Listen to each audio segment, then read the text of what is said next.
Good evening and welcome to the January 8th work session of the East Point City Council. Madam City Clerk, roll call, please. Councilmember Shropshire, Councilmember Freely, Councilmember Renee, Councilmember Ziegler, Councilmember Cummings, Councilmember Mitchell, Councilmember Butler, and Councilmember Martin Rogers. Mayor Holiday Ingram, we have a quorum. Thank you. Let's go through the agenda really quick before we start presentations.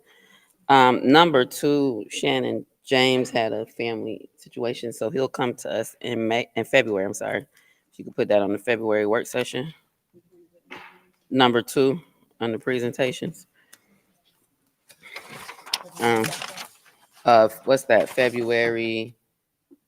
What's the date? February 12th. February 12th. Oh yeah.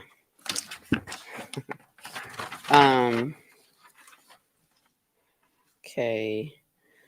Update on policing. Update on bank-owned property, Councilman Shropshire. Squatters. House proud. Councilmember Cummings, grievance policy.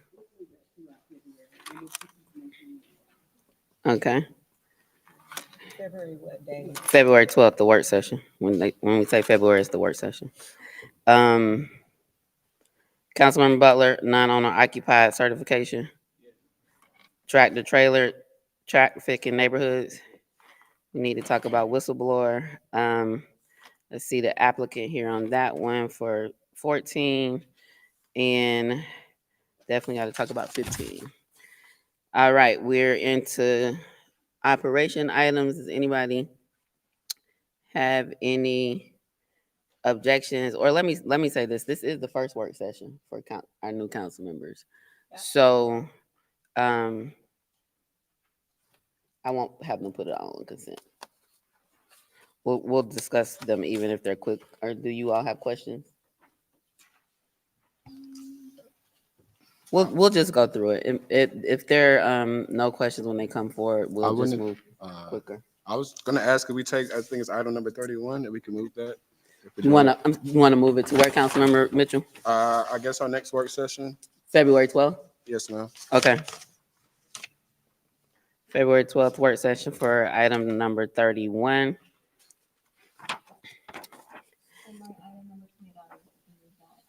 Really? Okay.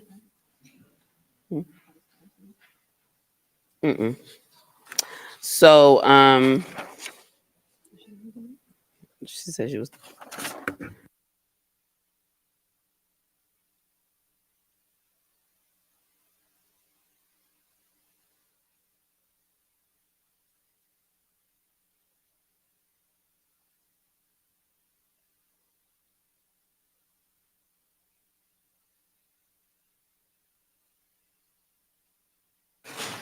All right.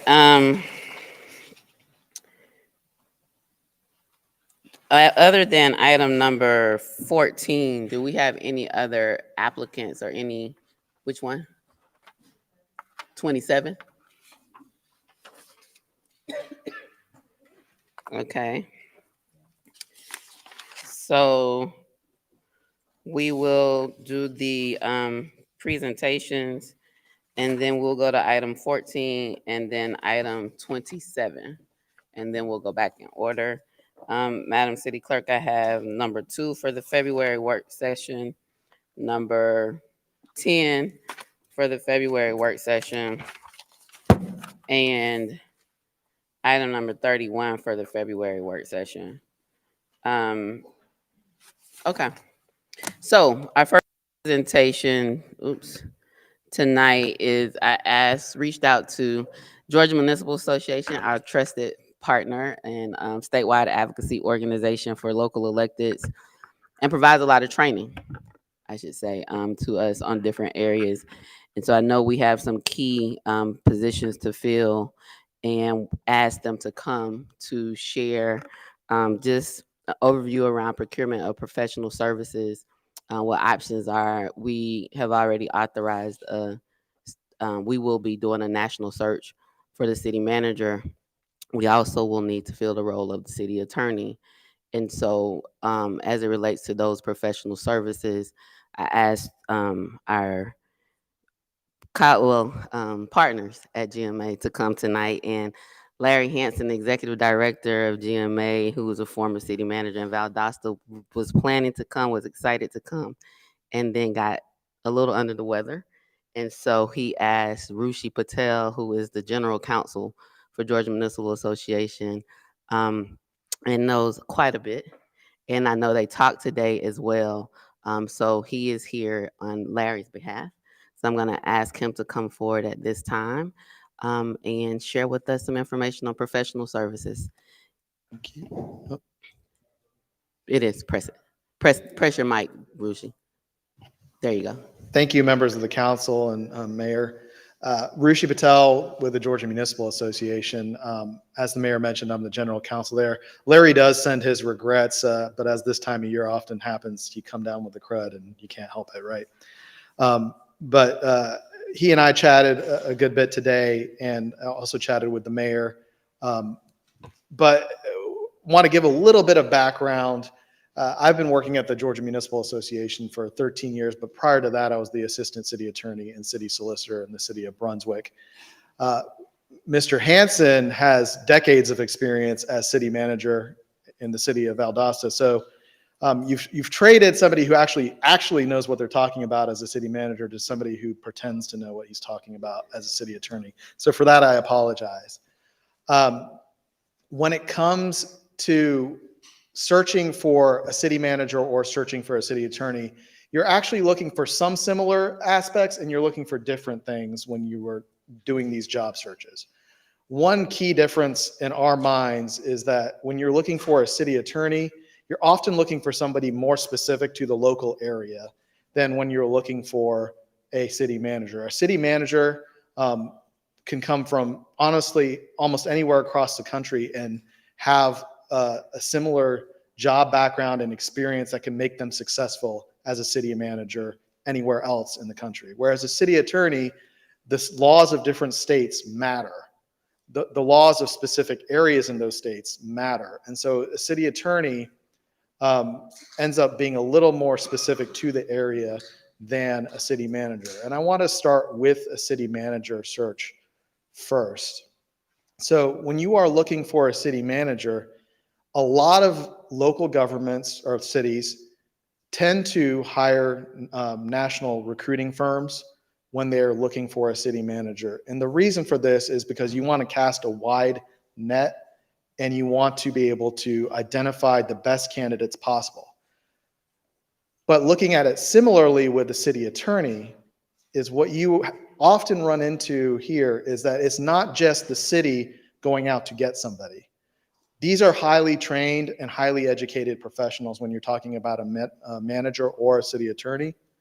And these folks often have their choice of where they want to go as well. So while you are looking for certain criteria, they are often likely looking for their own certain criteria, and it has to be a good fit. So one of the key aspects when you're looking for either job is you all as a council and as a mayor have to identify what are your priorities. And this is something that you really want to talk about internally. What are your priorities for your city manager when you're talking about the city manager? City manager is often covering many hats, much like your city clerk wearing many hats. The city manager is going to obviously be managing a lot of your employees. So you have to evaluate how important is the managerial aspect of that job. The city manager is also doing a lot of policy work.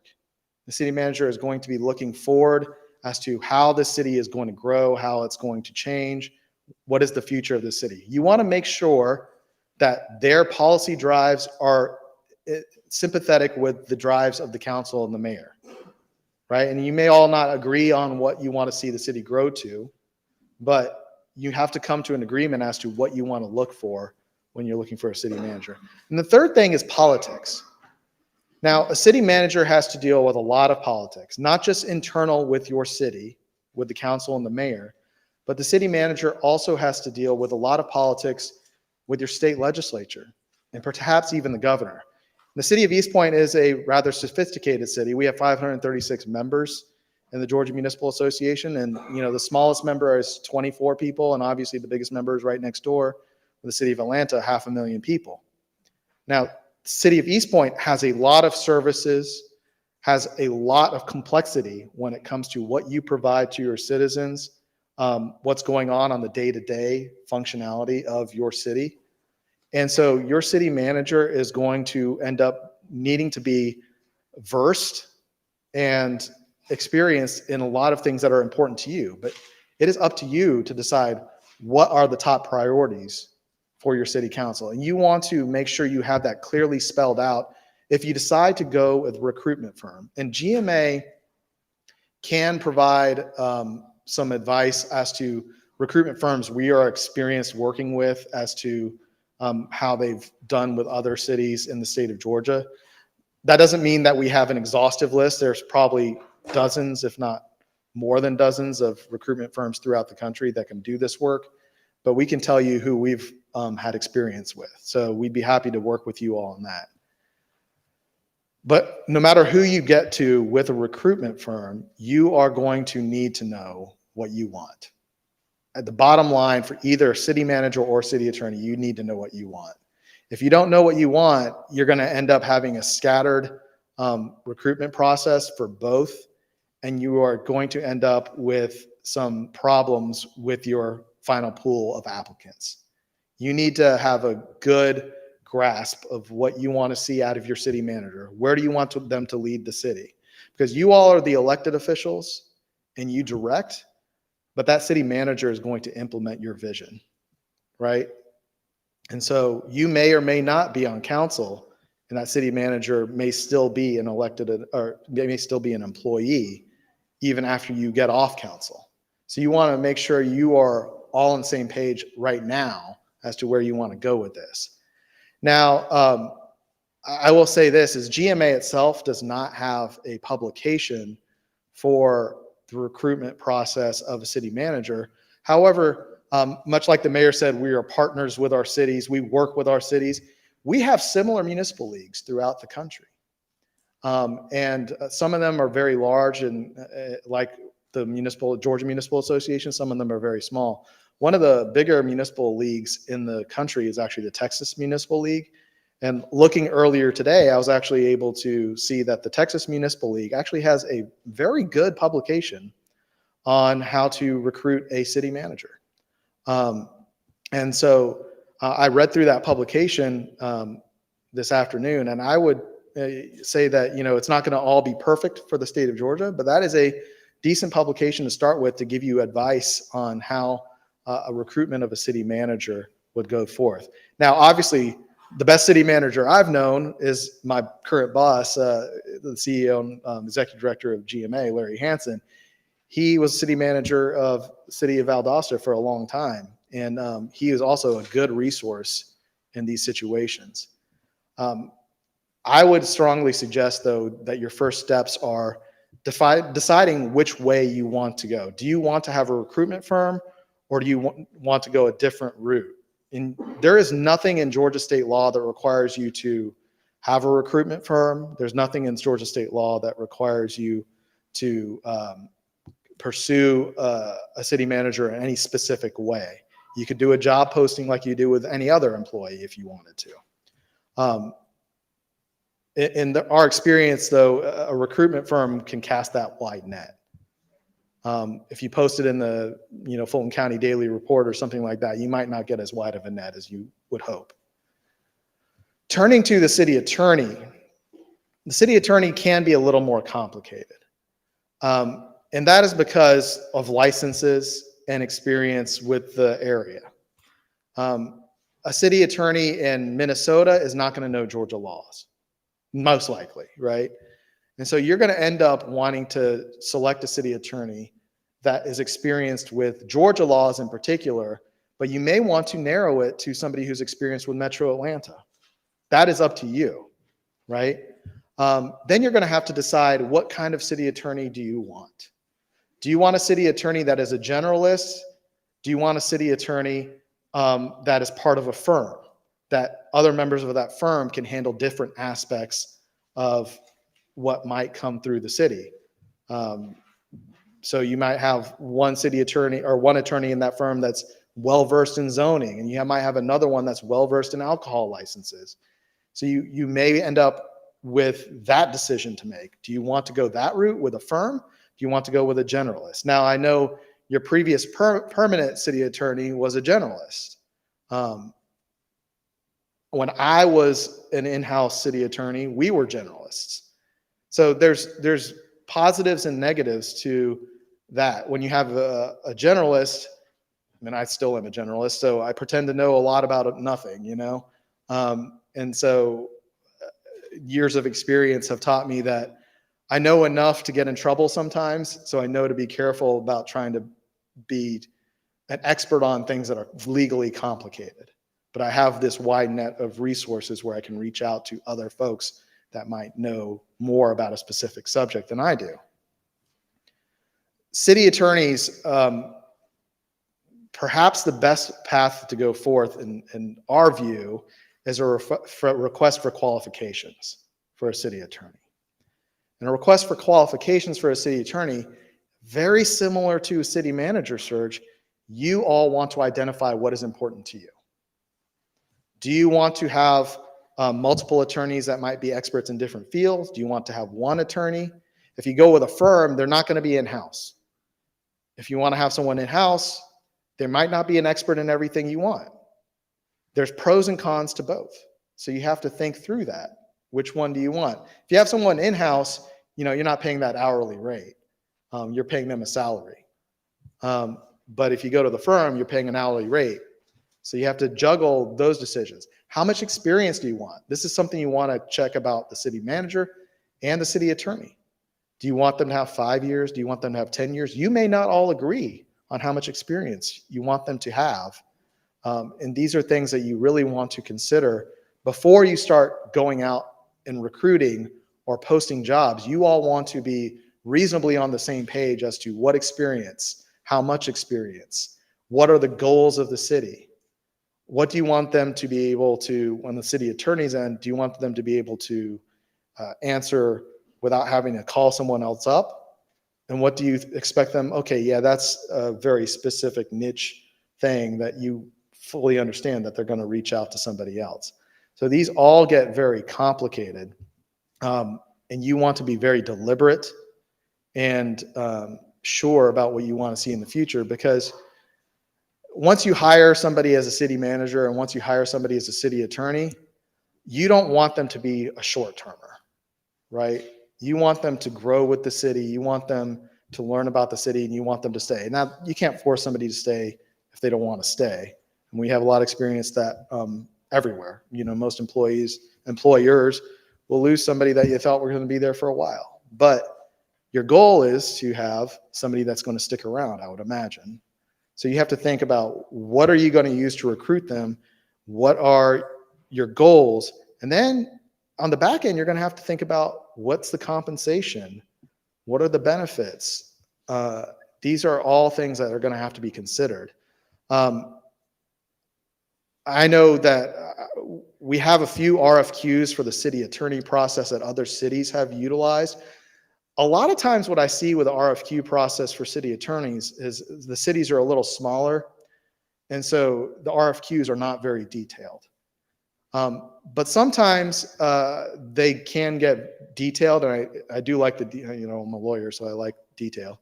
And so we do have a few that are detailed and provide good examples of how you can structure an RFQ. It doesn't mean you have to do exactly what they say of City X wanted 15 years of experience and they wanted them to focus on these ideas.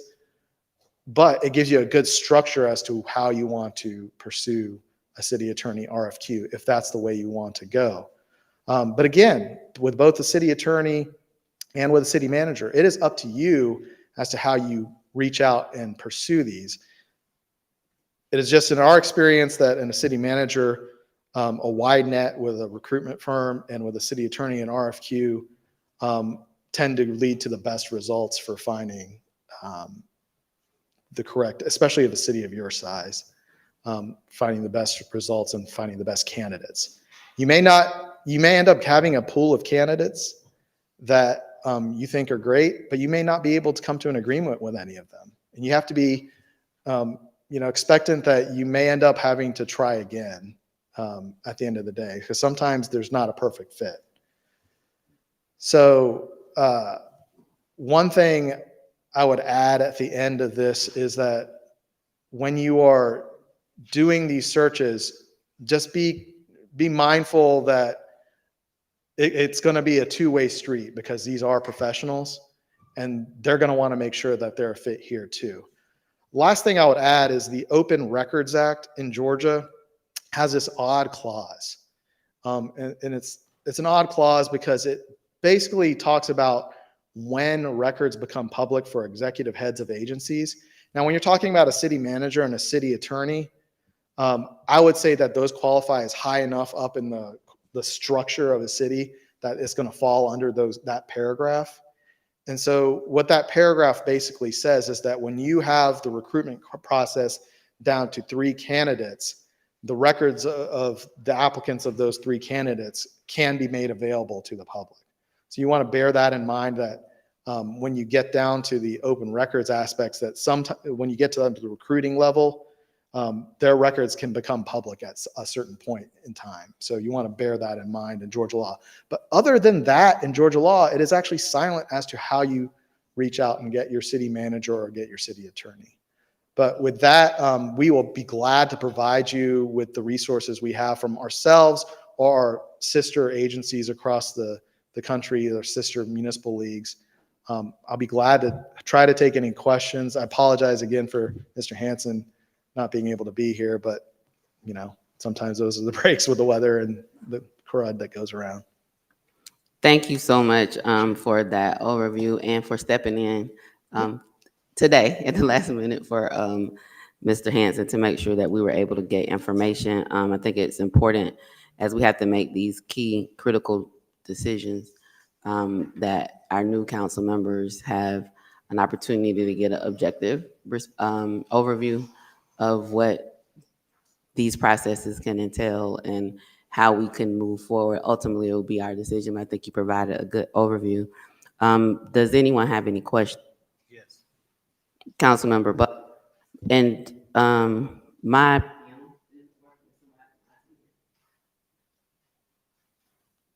I can't see. Butler. Thank you. Mr. Patel, correct? Yep. Nice to meet you. You too.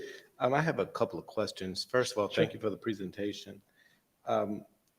One of the things that you said, I have a question about, is making a good fit. Mhm. So what are some of the things the city manager may be looking for from us? Well, so that's a good question. And so what are some of the things that a city manager might be looking for from you? They might have a goal of, they want to grow with a city and develop a city to, be a reflection of their life's work. Having worked with Mr. Hansen for a long time, he is very proud of where he led the city of Valdosta over his couple of decades as city manager there. City managers often get involved, a lot of city employees get involved in local government, but city managers in particular get involved in local government because they want to help grow a city and be able to point it in a direction that makes them proud, right? And so when we talk about a good fit, you may have a different vision from the city than the city manager wants to have for a city. And that wouldn't be a good fit. But they might have a similar vision to you as how they see a city like East Point that is, on the doorsteps of the state capitol. They might have a similar vision to you as to where they want that city to go. And that would be a good fit. And so those are aspects that you want to look at, is how does their vision for the city meet or not meet your vision for the city? How much experience should we be looking for in a city manager and or a city attorney? That's a great question. So I think that's going to be something that you all have to decide as to what is important to you as to the level of experience. I've worked for local governments for over 16 years. And the thing I know is sometimes you can get somebody that is very, very highly experienced that that really hasn't learned anything. And other times you can get somebody that hasn't had a lot of experience that knows a lot. And sometimes you have the flip. In fact, more often than not, you have the flip that somebody doesn't have a lot of experience and doesn't know anything. And a lot of times experience does mean you know something about how a city grows. So I think it's something that you all have to decide as to what is important to you. Now, again, you all are a more sophisticated city, in the metro area. Again, 536 members. Some cities that are particularly in more rural areas don't have a lot of choices, right? Because a city manager from another state might not want to move to a rural area. So you might have a lot more choices. So you probably can be a little more selective, which means when you're a little more selective, you could probably require longer terms of experience to narrow that field. If you have no experience requirements, you're probably going to get a lot of applicants that you're going to have to wade through. And there's nothing wrong with that, but you're probably going to make the process a little bit longer. So you want to decide what's a good number for you for both. And it could be different for both, right? Because you could have somebody that's never been the actual city manager or never been the actual city attorney. They could have been an assistant city manager or an interim city manager or an assistant city attorney or city solicitor. And they are somebody that is actually a great fit, but hasn't hit that, 5 years or 10 years or whatever time period that you want as an actual city attorney. So you may want to set it to be something like 5 years local government experience. That's something you might want to discuss, but you also may decide to be more specific and 5 years city manager experience.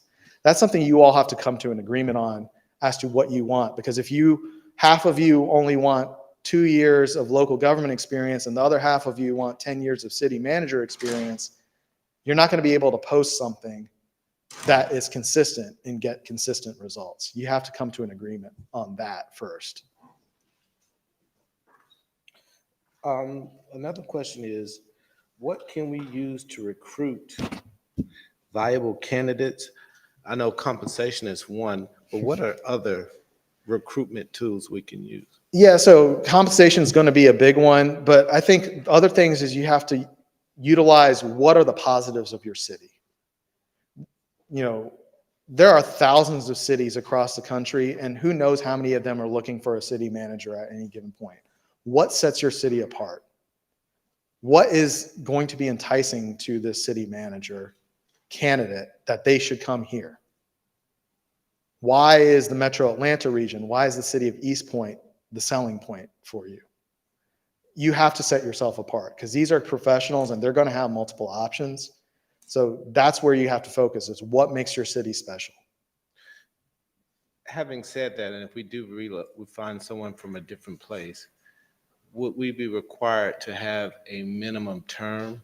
So for example, if someone relocated from a great distance, would we have to have they may not only relocate for a 24-month term or something like that.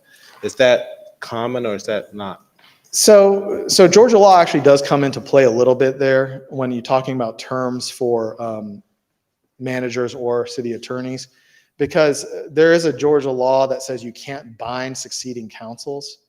And what that means is it doesn't mean that you can't pass something or enter into an agreement that goes beyond your term of office. What it means is that you can't enter into an agreement that or term of office that unreasonably ties the hands of a future council so they can't get rid of somebody if they want to.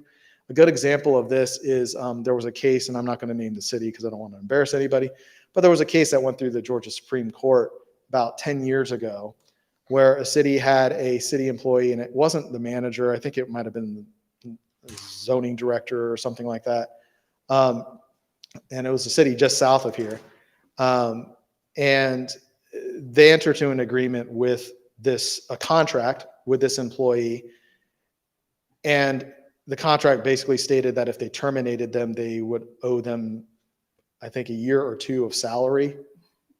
And the Supreme Court said, no, that's unreasonably binding a succeeding council because there's no way a council would be able to fire that person because they would end up owing them a whole year's salary, right? So you have options as to what the term can be, but you also have to think on the legal end of things is that you can't unreasonably bind a succeeding council. Like the next council, and you may be on the next council, has to have the ability to move on if they choose to.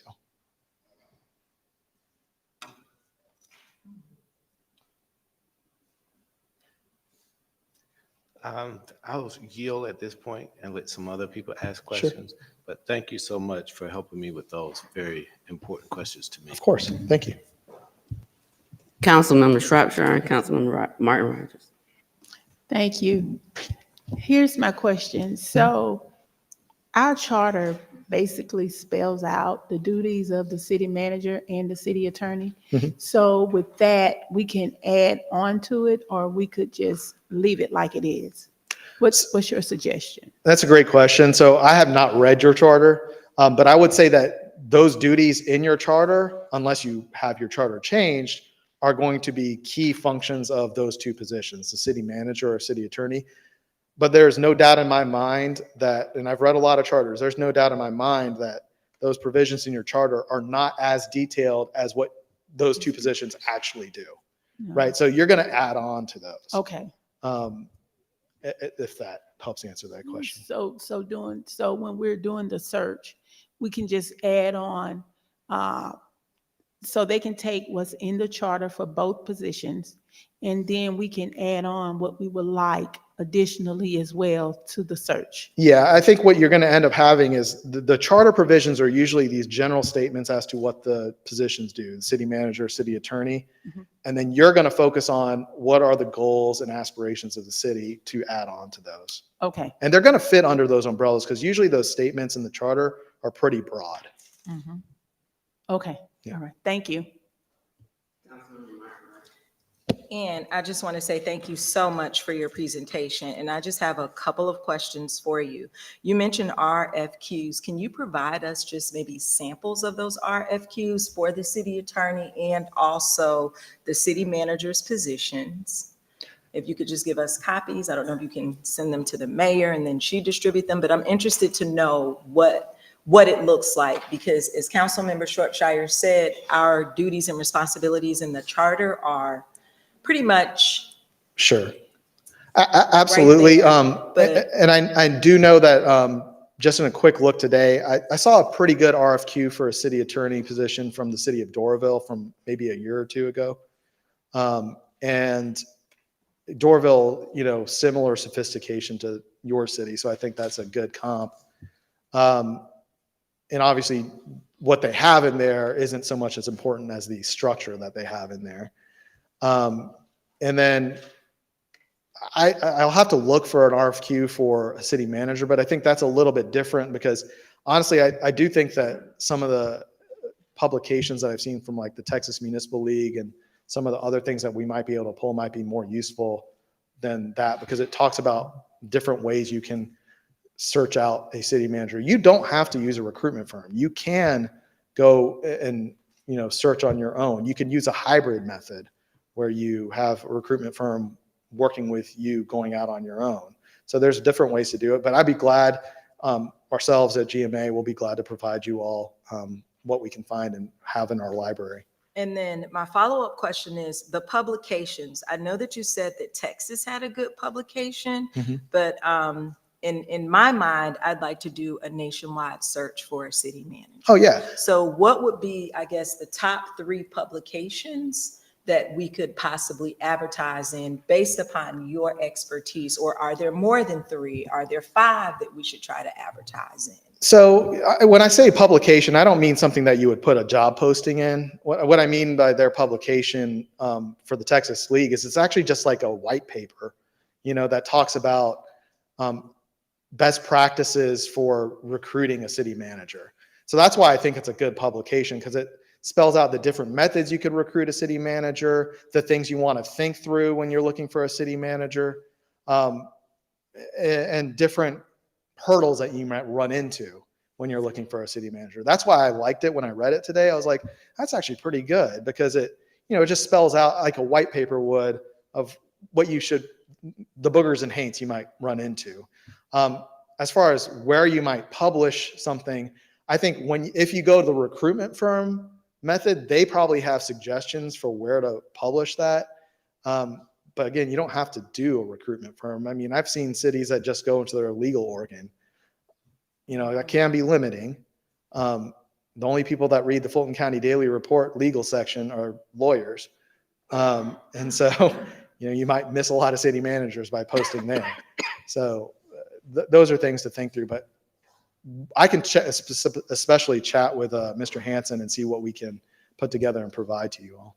Thank you. Sure. Councilmember Freely. Thank you again for the presentation. It was Sure. very useful. And actually, Councilmember Martin Rogers asked a couple of my questions.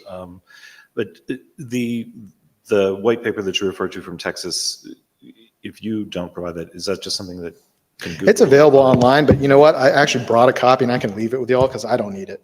So, yep.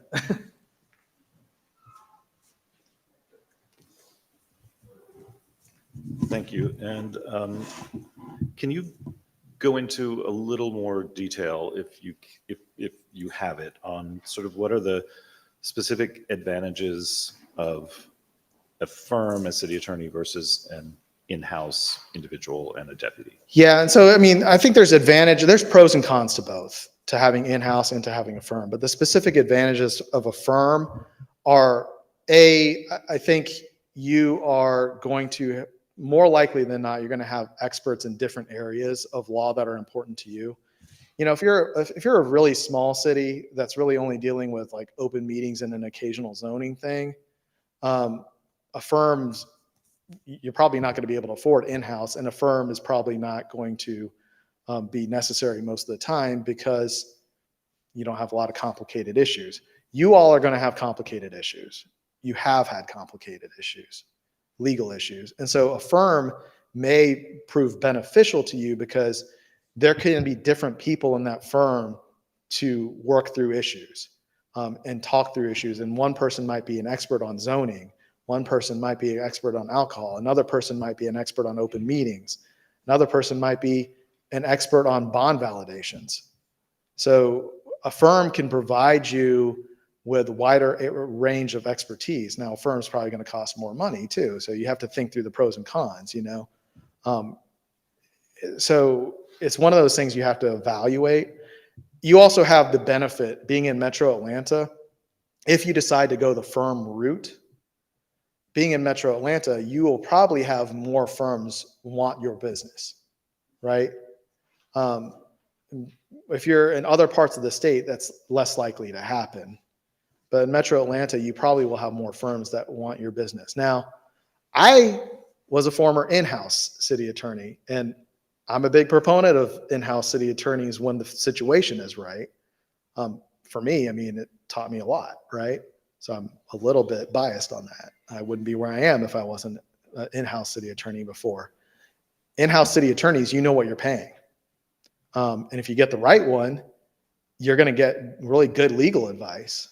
So it's something you have to really weigh,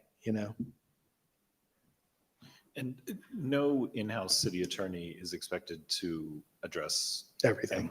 That's right. So you're going to farm some things out no matter what. Yeah, I think no matter what, you're going to be in a situation where you're probably going to farm things out at some point or another. And that's just the nature of the beast. And, sometimes you have to evaluate, I think, getting back to your question, is you all have to evaluate what kind of legal issues have you experienced in the past and what kind of legal issues do you expect to experience in the future. And then you have to prioritize how important are those, how likely are those to happen. And do you think you are better served by in-house attorney to deal with those? Do you think you're better served by a firm to deal with those going forward?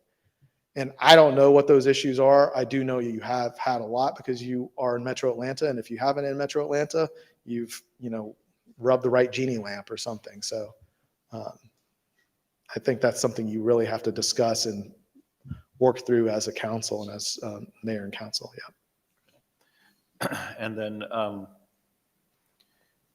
given that the city attorney and city solicitor position can be the same person or may not be,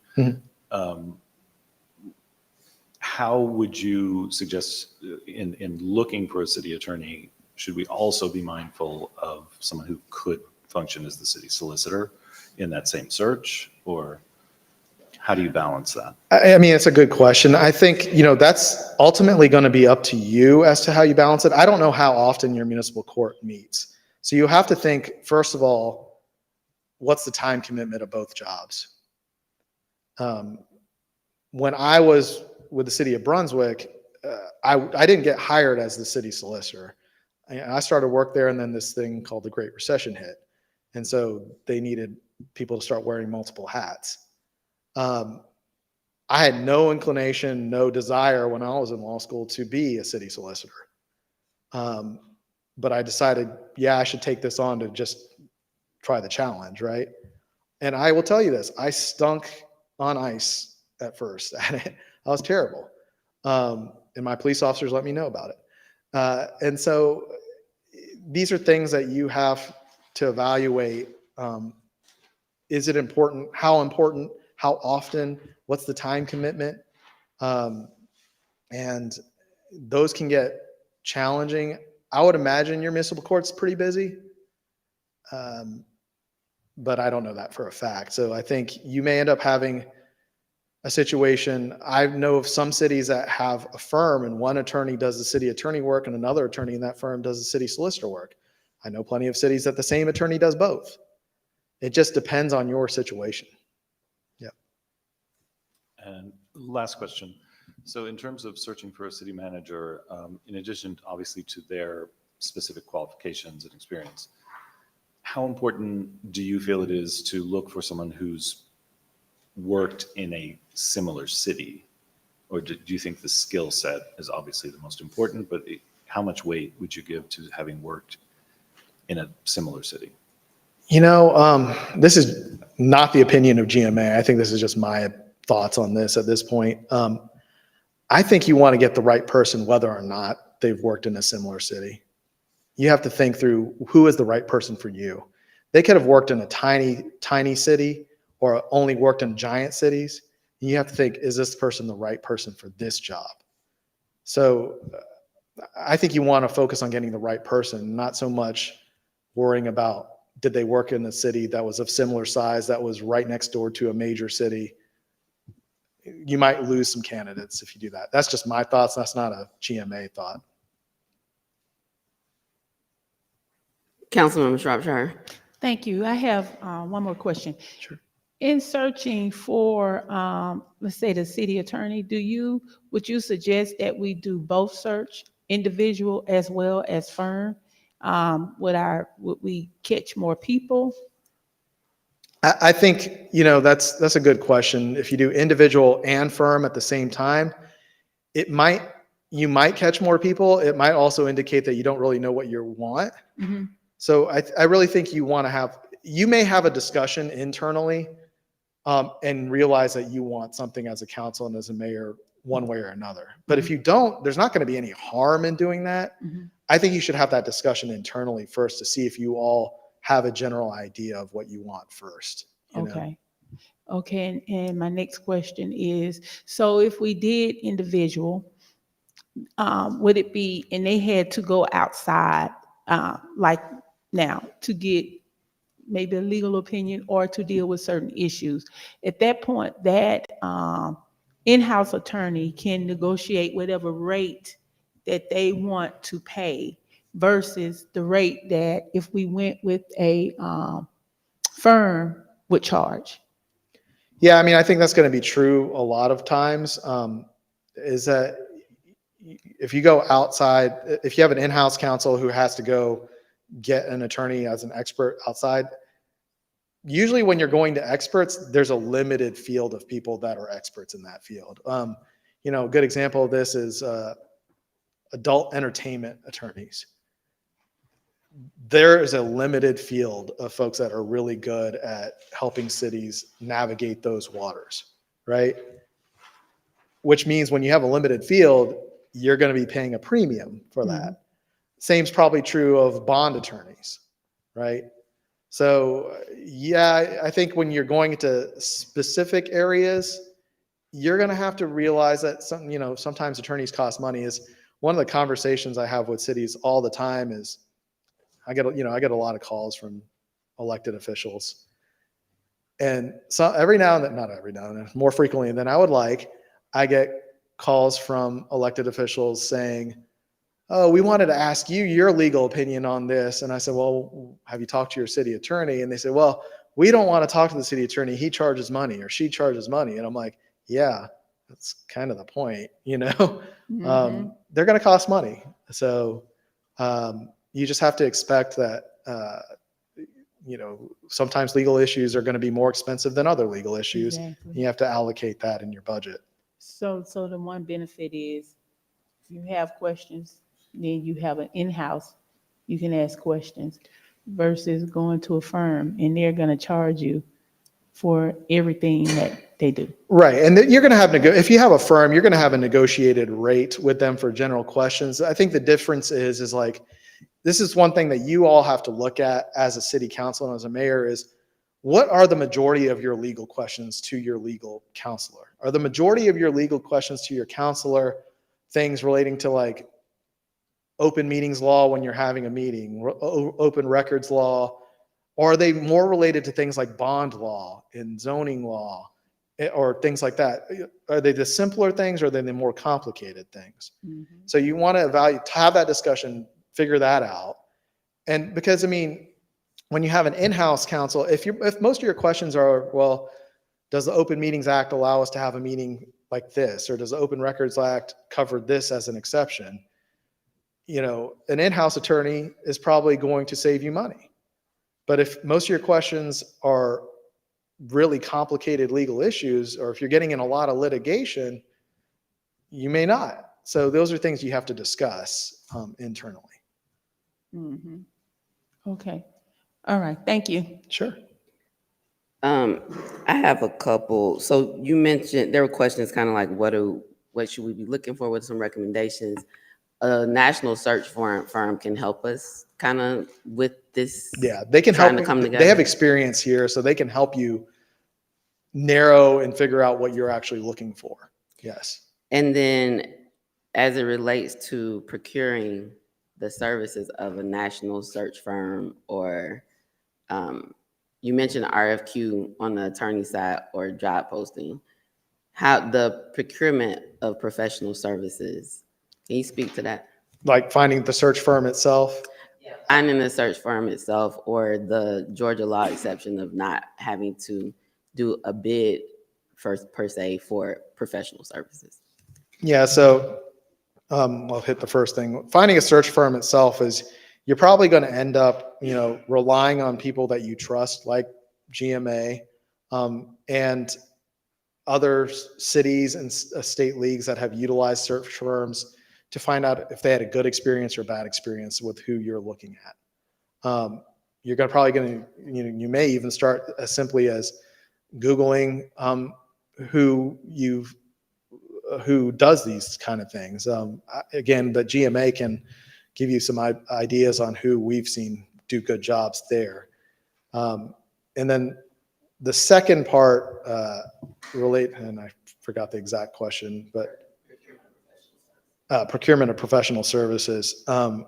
So when you are, I guess what you're asking, like So I remember from my way back taking the Carl Vinson Institute finance class. Sure. Professional services, you don't have to do a solicitation for it. You can, but you don't have to. Right. And so in thinking about that, and you mentioned that you all have several names, and I was also thinking of National League of Cities or other organizations that you mentioned, municipal leagues, to get names of search firms that we could get information from.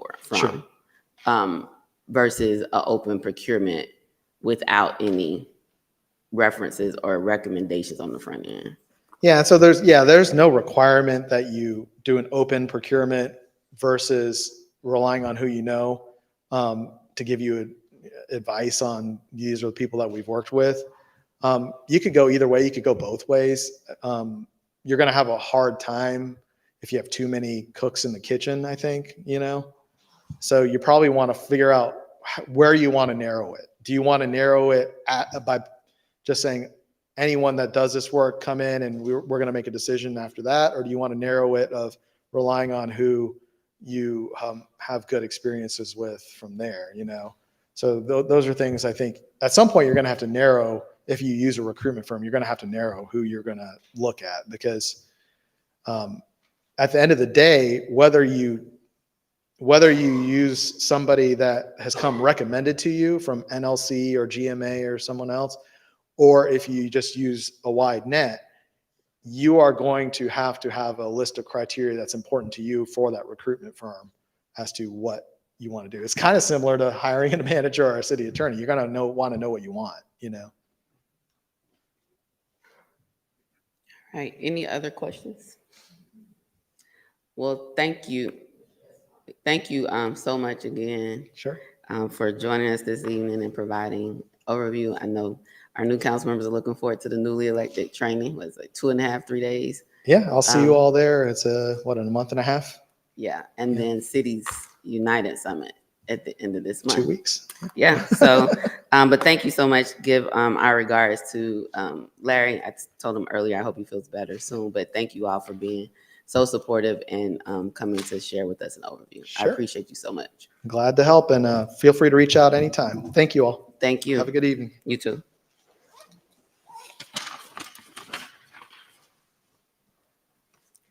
Next up, presentation number 3, City Agriculture Plan and Information about the Local Food Ecosystem Commission. Councilmember Renee. Yes, Madam Mayor, I am looking for the team. City Agriculture Plan. Yes.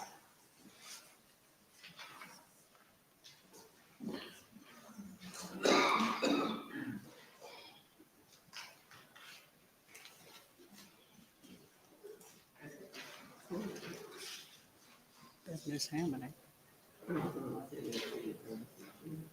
She's a deputy. I think she's a deputy. They're not here. Mr. Maceo, I guess.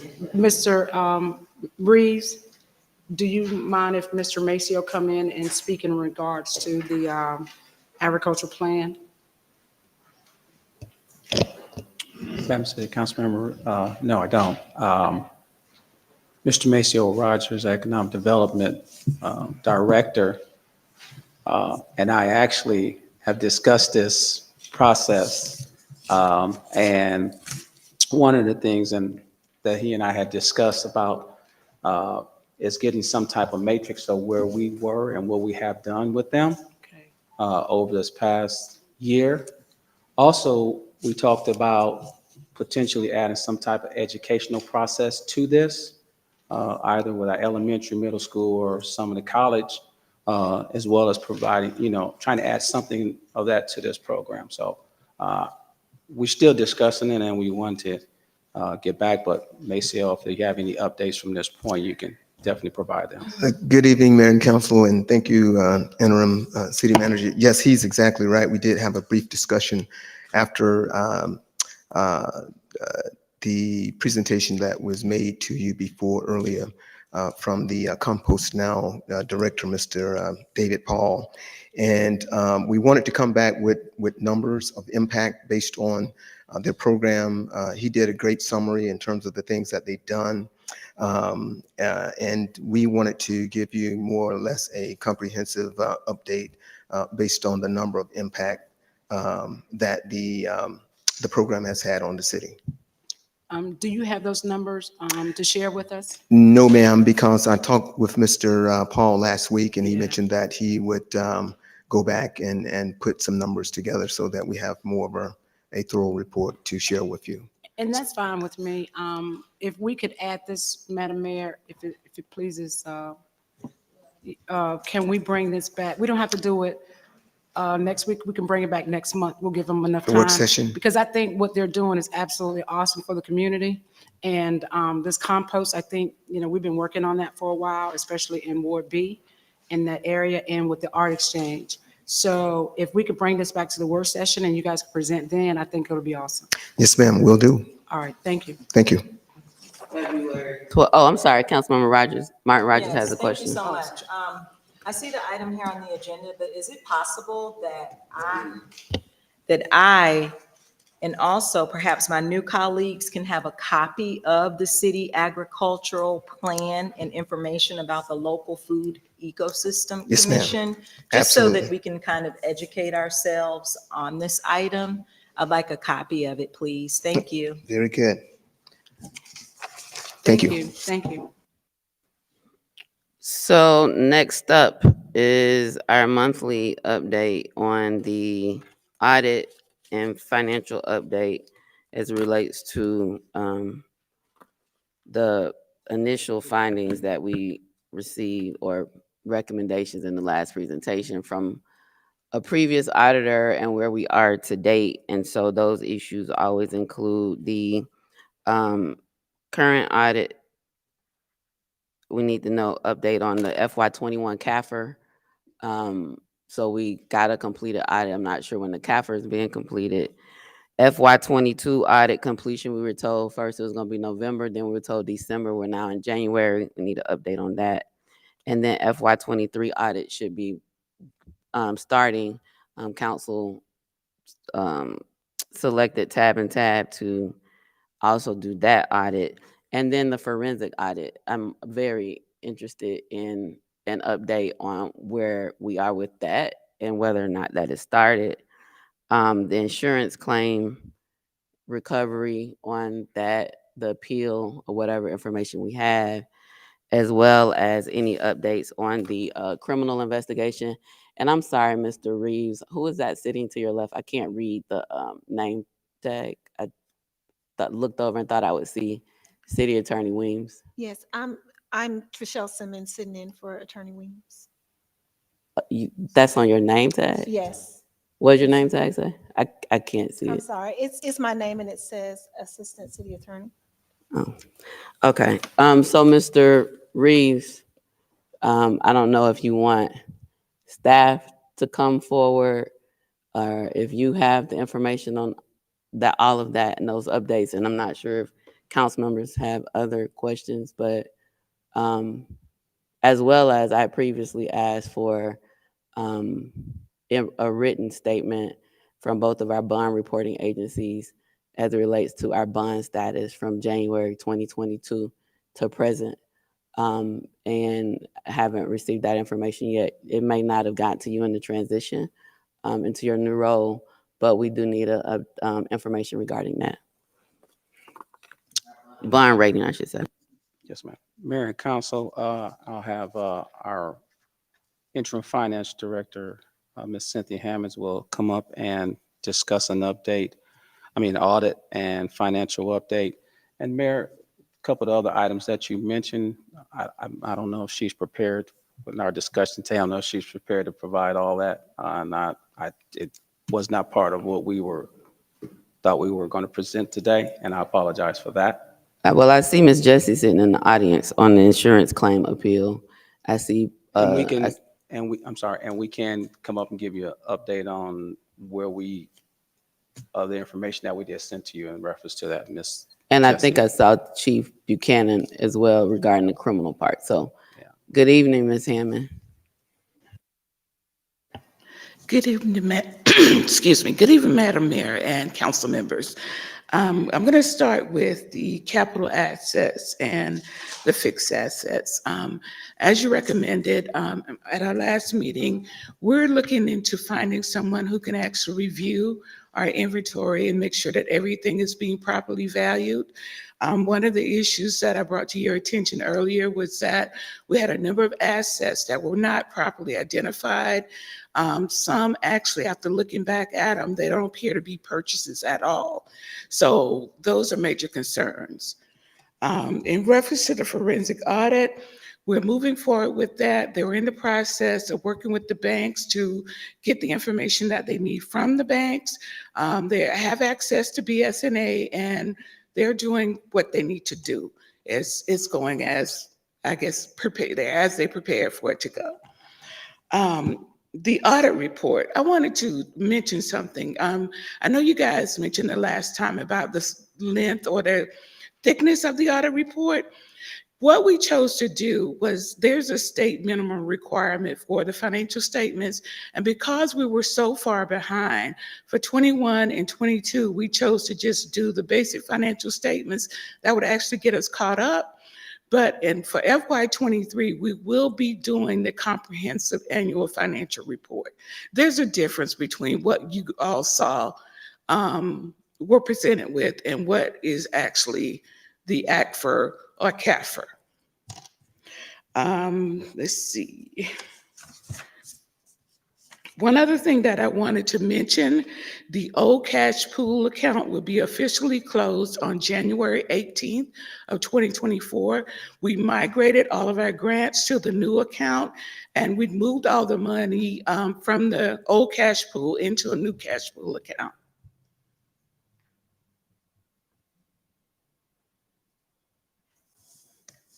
And that is all I have.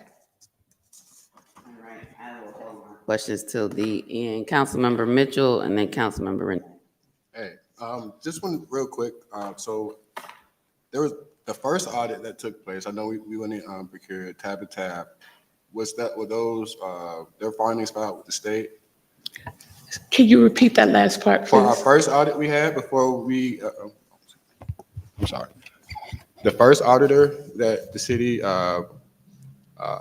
contracted, what happened to their findings? Were those filed with the state? Actually, they never actually submitted an actual report. They did that presentation that everyone saw, but we never received the actual audit report from them. Okay, and is it possible to, is that available to us, that first report?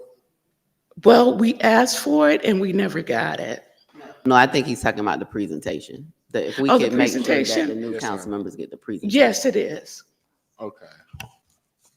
Mayor and Council, I believe we're scheduling, I know there's some conversation, excuse me, there's conversation between Tab and our finance director to come back and perform that presentation again. So I think we're setting up that timeline for that now, for them to come back and do the presentation again. Yeah, but I think Councilmember Mitchell's question is regarding getting the information, the initial from the Rosales Rosales group. group, that presentation. Okay, that's what you're requesting. I have the order, Councilmember Mitchell, Councilmember Renee, Councilmember Martin Rogers, but I need you all to release your mic so Councilmember Mitchell can continue to talk.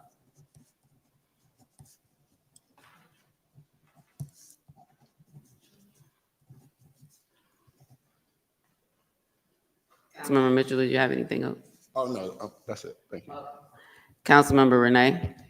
And also this too, Councilmember Mitchell, I think what will be helpful is, I think, Ms. Hammond, you're saying that you're going to, I think I understood you right, the TAD and TAD audit, are you going back to kind of reduce it or kind of do a Cliff Notes so that, or are they going to do a Cliff Notes for us or something like that in that regard? Actually, they're coming next Monday and we'll be doing the presentation again. Okay, and then that presentation is going to be for the 2021? Correct. Right, okay, that's great. That way we'll get a real great update on the findings of what was going on. That'll be great. Okay. Now, and I know that they have the 2022 audit as well. Will they be able to give up some of an update, or will that be a part of the presentation? Well, actually, I do have an update on that. Currently, we're scheduled to be complete on the 17th, but that's depending on our getting them a copy of the financial statements by this Friday. So we're on schedule. Okay. All right. So that's great. So we'll have an update probably before the next city council meeting. All right. So my next question is reserves. I remember about, I guess, 3 or 4 years back before COVID, the city had voted that we will have some reserves. Throughout this audit, I have not heard anything about like the reserves. funding, because in the event of a catastrophe or devastation of the city, we do understand that the governor is not going to come and save us. And so thank God we had reserves to make sure that all of our residents were taken care of during COVID. Where are we with the reserves? And you may not have that answer tonight, but I like to know, like, where are we with our reserves? Okay. Just to make sure that we are saving some fundings, to make sure that if there is a tragedy that may or may not occur, that we will be solid for the residents of the city. In your findings with the 2021 audit, I understand what you're saying when you said the assets and you're bringing someone in, an expert in to evaluate the assets. So I understand that. That's good. Another part of that audit that they had a problem with was some of the vendors were deleted, and you guys were able to recover all of that data. Were you able to recover everything from that? And it looked like it was a training I don't know. I think they said it was a training, but I'm not really clear. Okay, the situation with that is those deleted vendors are actually deleted. Now, I got a letter from BSNA indicating that the only way that those vendors could have been deleted is if they had no activity. Oh, yeah. Okay, that makes sense. And that was a part of, and thank you for clearing it up, because that was also a part of that particular audit. And then I guess I could yield because the rest of it is insurance and policing. Right, Memory? So thank you for that update. Now, are there any other discrepancies in accounting that we may need to know about at this time? Not at this time. The biggest one is our assets, our fixed assets. Yes, ma'am. All right, thank you. Councilmember Martin Rogers and Councilmember Freely. And thank you so much, Ms. Hammond, for your presentation. So what I'm going to request is just something simple, maybe a one-page document with a written synopsis of the updates and the timelines from your department, all of the important information as it relates to this 2021 audit, correct? Okay. And you talked briefly about the assets. If you could just provide us with more information about the assets, but just asking for a document that I can refer back to at my leisure, 1 or 2 pages, front and back, with all of the important information. Okay. I can Thank you so much. Councilmember Freely. Thank you. Just 2 questions. On the 2021 audit that was not provided to us, you said we asked for it and they simply did not provide it. I mean, did they just not respond, or did they say they don't have it, or they just refuse to release it? Well, I will tell you there was a discrepancy regarding the funds that they were owed. And I kind of, and this is just me personally speaking, that maybe it may have been kind of held back because of the conflict that we were having regarding the contract. Okay, so we didn't pay them what they thought they should Well, be paid. actually, we paid them a lot more than what the contract was. Okay. And then they didn't deliver the work product. Correct. Okay, but so the presentation on 2021 that Tab and Tab will do is they picked it up and completed an audit, and that's Correct. what you present again. Okay. And then I just had a question. You when you were talking about the assets, you said something about purchases that in fact were not purchases at all, and you said it was concerning. Can you explain what I about noticed, right, when I was looking at these items that were shown as adjustments in the fixed asset module, when I went to the acquisition method, instead of saying purchase, it said other, which was kind of confusing because I'm like, what do you mean? Did somebody donate this or what? But there's no way of knowing. So that was just an issue that I ran across in reviewing it. And I'm hoping that we can get some insight from our forensic auditors on those issues, because I just don't understand how that amount of stuff could be put in and not indicate how we received it. And it's not properly identified either. Okay, so those items, we don't know what those are? That's correct. Or how they were acquired? Okay, thank you. Mhm. Councilmember Mitchell and interim city manager Reed, you had Yes, something? sir. Just want to add to that, and Cynthia, as Cynthia was saying about the payment, we were invoiced from the company. I'm sorry, Mayor, I'm not come back to my mind. I think I still got New Orleans on my mind, but we received some invoices from them, and we've been reviewing those invoices and want to discuss. Those are invoices from additional payments that they're requesting that really don't have any statements to go along with them and for the requests that they're made. So we're still trying to get that from them as well. So I think it's concerning. So you said we paid them more than there was issued with the contract with the first auditing company. We ended up paying them more, That is correct. but they never provided any findings or what do we pay for exactly? Okay, we were paying for the services of them providing the audit. But they didn't provide an audit. They did not provide the So audit. is there any way we can, how can we pursue that? Because either do we get our money back or do we get an audit or what I are know our next there- steps with that? I know there was some discussion as referring it to legal, but I don't know where we are on that process. It's interesting. So I would like to see that report. He had some interesting findings, and I would like to see the long form, but I think that may be something we can look into and compare with the new auditing company. Compare the first audit with the tab and tabs audit report. So I'll just say that the the Rosales Rosales group Group. did a presentation that had recommendations in it. They never issued an auditor's letter or opinion, which is why tab and tab had to come in to complete FY21. The discussion regarding legal would be an executive session about the potential litigation regarding those questions. And I think your questions are definitely questions that are valid. But I think it's critically important, and I think about it before you ask. It's important that the new council members get all of that information. Okay. I know it was available in many places, but they should have a binder with that. The first version of the audit statement that we got from Tab and Tab, the second one, and make sure that they have that information before Tab and Tab comes. You're saying they're coming on Tuesday to do the presentation. So the Yes. sooner we should get that to them as soon as possible this week, like tomorrow or Wednesday at the latest, so that they'll have all that information in one binder regarding that.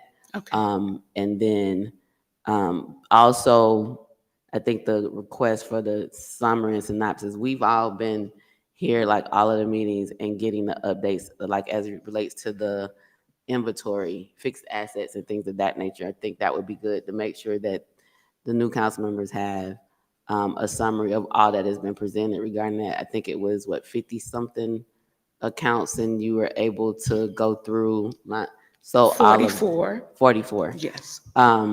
And so all of that would be helpful so that we can maximize the second presentation of the FY20 audit by the auditor, so they would have that information. Okay, I can get that out tomorrow. Councilmember Mitchell, did you have anything else? Oh, no, I'm done. Thank you. Councilmember Shropshire. Thank you. Thank you, Ms. Hammond. Let me ask you, is there a difference between reserved and pool cash? Isn't it the same? No, it's not. Okay. Actually, we have a separate account where we have some investment funds, Mhm. and that's our municipal trust account.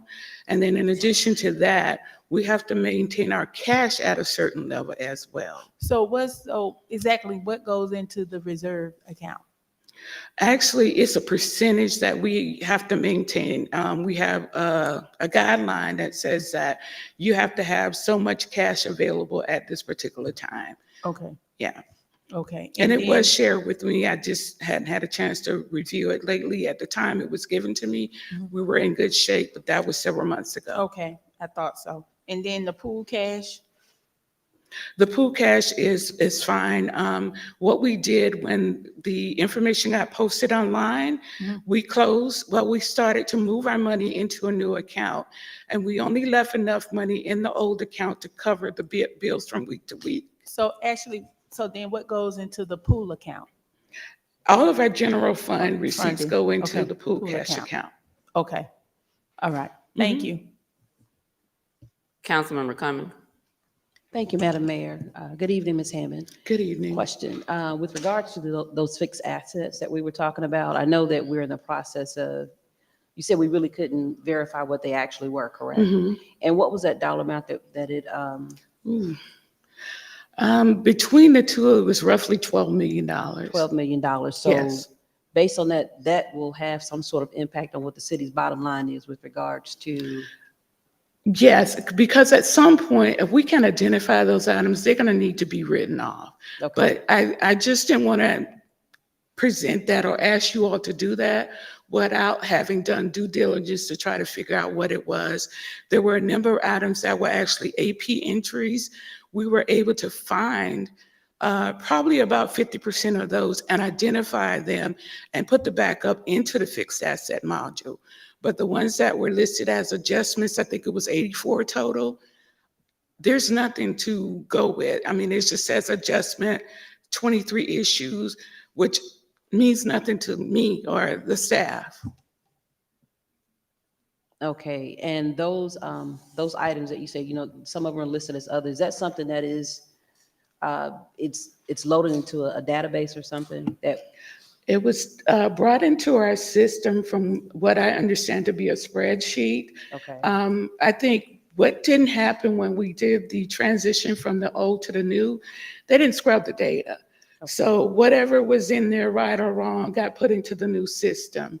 And now we're at that point where we have to look at what's there and make sure it's correct, clean it up so that, we can move forward.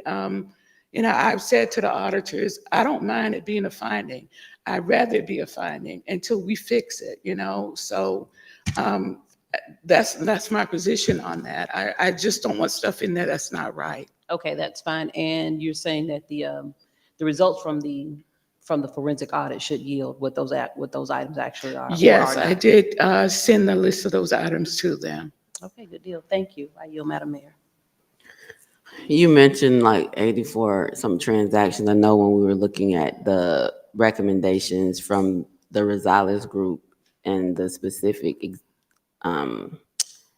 items that they called out in there, one was purchased, I think it was June 30th, 2011 or sometime in 2011 that started or was a part of this fixed inventory asset. You mentioned about 84 transactions, Yes. Like over what time period? Do you have a rough range of if that one was in the presentation and recommendation from the Rosales group dealt with a 2011 one, like what time range are we looking at?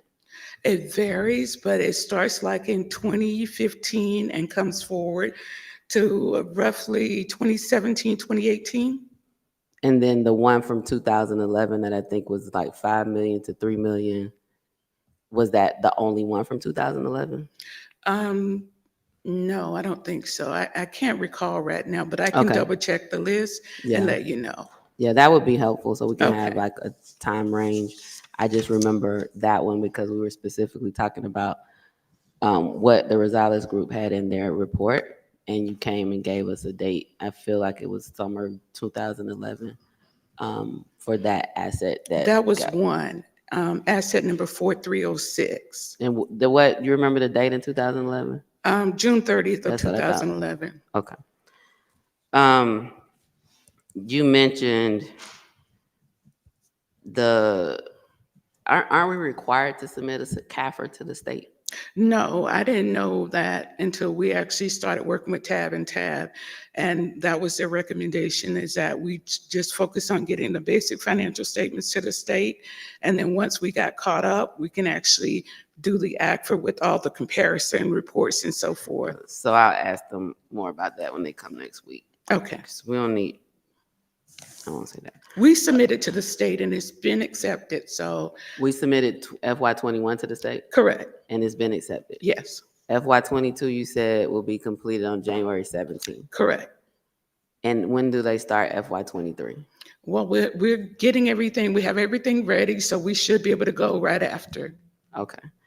And then the forensic audit is underway. Did they share a timeline? They did, I thought I sent it out when they sent it before, but I didn't send it to council. They didn't want to share it with council right away, but I did send it to Attorney Williams. So it would be helpful if mayor and council could get that timeline Okay. on the forensic audit so we can know what to expect when those things will be happening. And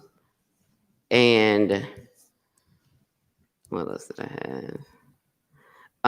I think that's it on the financial side. The insurance claim appeal and the criminal investigation. I don't know if there are any updates on either of those. Oh, as well as the I think one more for finance, the bond rating. So from Standard and Poor's and Moody, I requested that we get something in writing from them that tells our history from January 2022 to current to present, because we're getting information around impact on our bond status. I don't think I received consistent information, so I wanted to get that from our actual rating companies. Okay. To say what it was on January 2022 and if there were any changes, like a summary from them. Okay, I can request that information. From Standard and Poor's and Moody. Okay.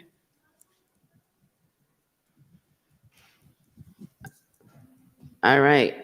Thank you, Ms. Hammond. Insurance claim appeal. Mayor and council will have. I don't know if you all are going to be saying that's a legal discussion. If so, we'll do it in executive session, but we need status information. And then, is there any updates on criminal investigation? Mayor and council, our HR director, Ms. Iris Jesse, will come up and give you an update on that criminal update investigation.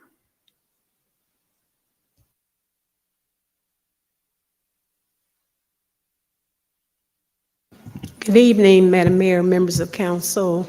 The last update I provided was requested, I believe, by one of the council members. We provided a summary.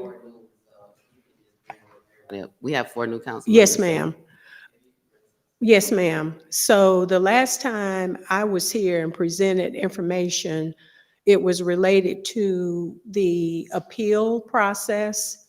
And at that time, I indicated that I drafted a letter that could be sent to Travelers Insurance Company and sent that to former City Manager Darren King and also City Attorney Weems. I believe that they indicated that it had not been sent out to travelers, but that's been a couple of weeks ago, and I don't have any information on whether it was sent. Interim City Manager Reeves, Mayor. like we did talk about this at the last update, and I think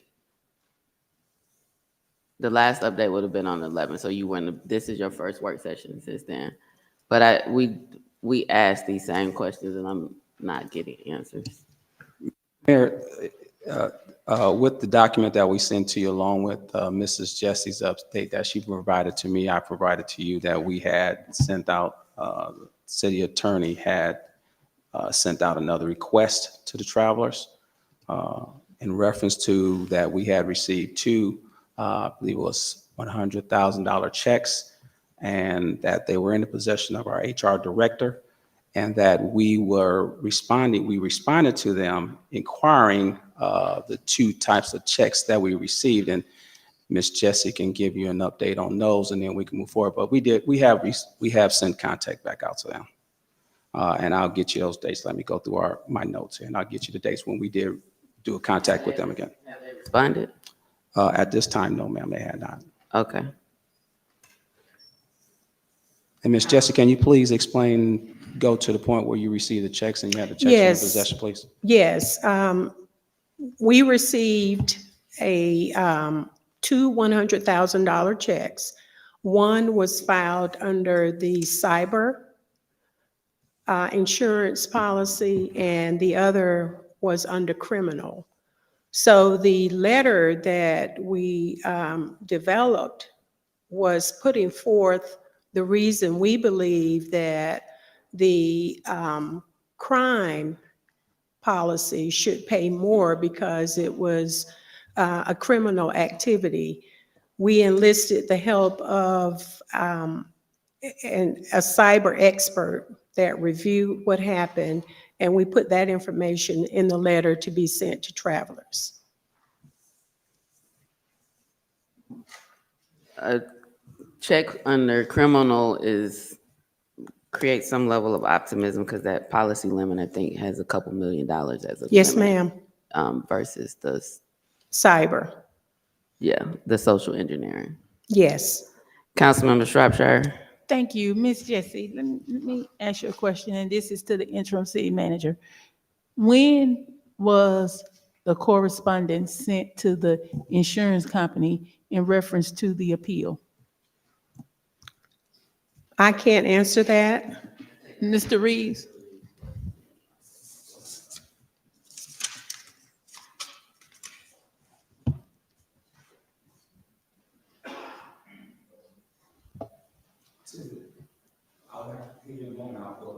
From the email that's sent out to Mayor and Council, we have data that was sent out, and without being incorrect, I believe, I want to say the date around December 19th, something like that, but I will pull up the email that was sent to Mayor and Council with enough data on that. Okay, let me ask this question. So you say it was sent out around December 19th. So, Ms. Jessie, did you get copied on that email where it was sent to the insurance company? No, ma'am. So, Mr. Reeves, is Ms. Jessie being copied on any of the correspondence that's going out to the insurance company? Any correspondence that I've been CC'd on, Ms. Jessie, if she wasn't on there, I CC'd her on there as well. So then who is sending out correspondence to the insurance company? Well, both, our finance, she just walked out, both our finance director reached out to them after, this is both done after we had the meeting. So that's why I'm saying I'm not sure of the dates, but after we had that meeting, which was pretty much first when I came to this seat around December 11th, we both, Cynthia sent out a correspondence. She called them. I don't think she sent out the correspondence, but our city attorney did send out a correspondence to them. And as soon as I find this email, I'll be able to send it to you this evening. Okay, so the city attorney, the interim city attorney, sent out correspondence somewhere on around December the 19th. I'm sorry, Councilmember Renee, you saying something? Okay. Answering question. Okay, so I'm just trying to get a clear understanding of what's going on. Because I think if Ms. Jessie is the HR director and she's involved and have been involved, I think she should have knowledge of what's going on. So if she hasn't been copied on any of the emails or correspondence, then that's a problem. I want to know why.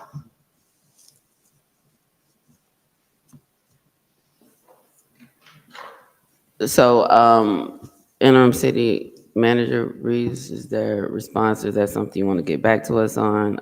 I know you said you were going to forward the email or information to mayor and council tonight that was sent, and so we'll look forward to receiving that. Yes, ma'am. I will make sure that you get all correspondence that we've had since I sat in this seat December 11th, whatever date that was. Yes, ma'am.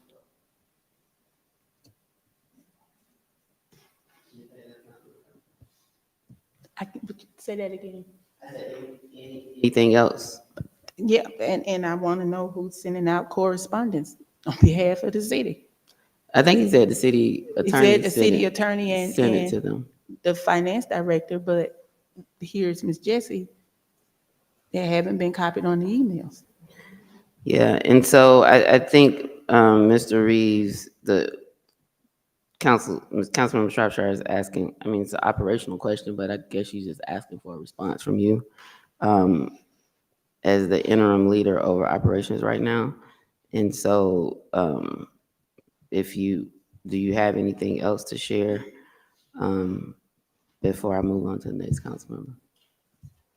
No, ma'am, not this time, no. But I will provide you all documentation that I have. Thank you. Yes, ma'am. Thank you. Councilmember Freely. Just a question, and you may not be able to answer this immediately. So you said we received 2 checks, each in the amount of $100,000 from the 2 separate. Correct. Did they give, how was that figure, how were those figures arrived at? What is that based on? That was based on the contents of the policy itself. Okay. Not the loss itself, just. That is correct. The portion of the policy that they say applied to our incident. So it sort of has a number that it pays up to. Well, they say under cyber that it was $100,000, which is in the policy. And based on their definition in the crime policy, they stated also that that would have been worth, I hate to say worth, but merited $100,000. And the reason for us sending an appeal is that we don't agree with their definition under the crime policy. And we set forth what we believe to be what actually happened, and that it would qualify for the $2 million. Okay, so you attached that dollar figure to the appeal. Well, we cited that provision Okay, in the policy. thank you. You're welcome. Councilmember Ziegler. Thank you. So if you could just remind me, what was the deductible that we had to pay? It was $25,000, but they waived it. Oh, they did waive it? Yes. For both? Yes. Okay. Thank you. And so initially they were only looking at 100,000 on social engineering. So they have activated the crime policy as well, which has a 200 million. I mean, that's a lot of money. A $2 million policy limit. And Yes, I think ma'am. our outstanding is still what, $785,090 if I'm not. It's not 7, it's about 650. No, I'm talking about before, regardless of either of those checks. Oh, yes, ma'am. From the initial amount, I think it's about Yes, ma'am. $785,090. Yes, ma'am. And so that $2 million limit, of course, could cover the 785. Yes, ma'am. Do we know what the appeal process is? So like what happens? How long should we be? When should we expect to get a response from them? Like, is there, I haven't read everything in the policy to, know the exact, I don't know, the exact appeal process. I think that would be something that staff or legal would be looking at. But like, I would like to know the timeline on the appeal. So they have made a decision, we're appealing it. What happens next? Is there a mediation? Is there a meeting? Are we bound by mandatory arbitration? Like what happens on appeal such that we can go, right now we're at still with the 200,000, we still $585,090 that we still need to try to recover. And so I'd like to know, what's the process? Like, what should we be anticipating?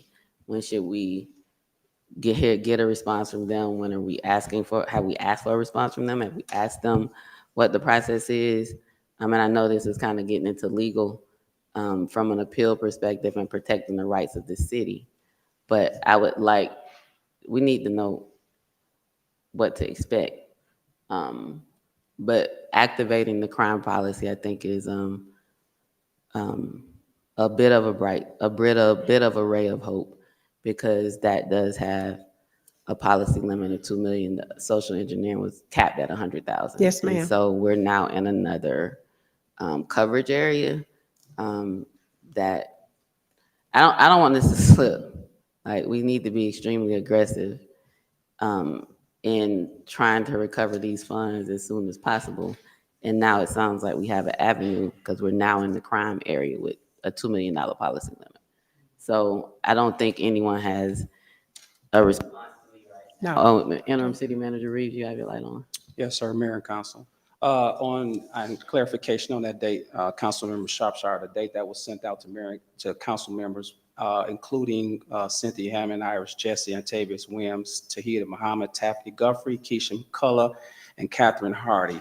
It was sent out on Friday, December the 22nd, 23 at 12:38 p.m. It had several attachments included into it, as well as a brief statement about what will be in there, the attachments.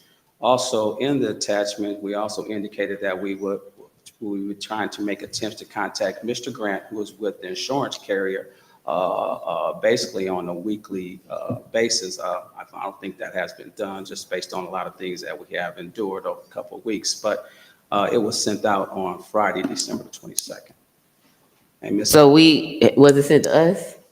Because I know I did kind of take a break for the holidays to be with my family, but I haven't seen anything. So again, like we have these. It was requested by Mayor to have it sent to them on Friday. That I indicated in the meeting To that I who? would send it to, and I indicated in the meeting to Mayor and Council that I would get this information out to you on Friday the 22nd at 12 noon. So before we went. Oh, Yes, ma'am. Oh, okay, my bad. So it might be in my holiday emails, but And Miss Jessie was CC'd on that. so we have 4 new council members who need it. Yes, ma'am, and I can send it back out to them. Yes, ma'am. And if you could send it to everybody, so it'll be at the top. Yes, ma'am, I sure will.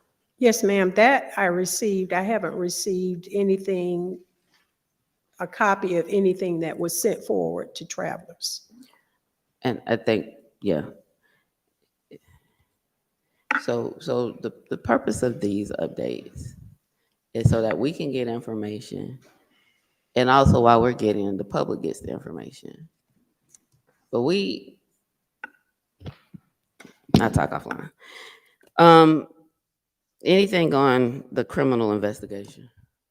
Chief, Madam any Mayor, updates? I have a quick Oh, I'm question. sorry, Councilmember Shropshire, as Chief is coming Question, Ms. forward. Iris. Thank you. Miss Jessie. I Oh, think for me? what Yes, you're ma'am. referring to is all of the emails that we received on the timeline, correct? We received an email that had the timeline for what was the process, where it was, who was going to send it. That's what you're referring to, I believe, with the attachments, correct? Okay, that I got. My question was, who sent the request to the insurance company about the appeal, and why wasn't Miss Jessie included on any of those and included in that? I think he said the city attorney. So look, Which- the appeal is a legal matter. Mhm. And we've talked about this on several different, the level and need for cross-departmental coordination and collaboration, and everyone needing to stay informed. And so, interim city manager city manager Reeves has heard the questions and concerns.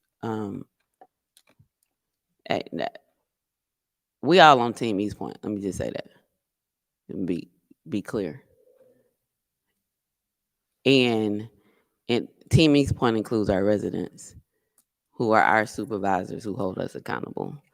So again, the purpose of these monthly updates is so that we get information. There's a recording of the information we receive, but we all get the same information. So if people ask us, we'll be able to share. It's not necessarily a place where I feel like we should be on a fishing expedition where we have to like pull information out. I'd love for them to go quicker. Because until we get through this, and through this means FY21, FY22, FY23 audit, the forensic audit, the inventory fixed asset issue that started back as late as 2011, the insurance claim, the bond rating, and the criminal investigation. So this item that's on here monthly, that's what we're talking about. And we should all be on the same page so that we get the information. One band, one sound. We all know what you tell us. When people ask us, we can respond. And then if they want more information, we can refer them to the time mark in this meeting to get the discussion. But we all on Team East Point. That's no choice. And Team East Point is as successful as everybody on it. If there's an issue caused by anybody, that's on all of us. We don't get to, and being the chief spokesperson of the city, I get it the most. Like, I don't get to pick and choose what people talk to me about. They come to me if there's good stuff and the bad stuff. Like, I gotta respond. But by charter, I'm prohibited from being in operations. So the only way I get the information is if you all share it with us. That's the team nature in all of this. We're all connected. And so we do have new council members.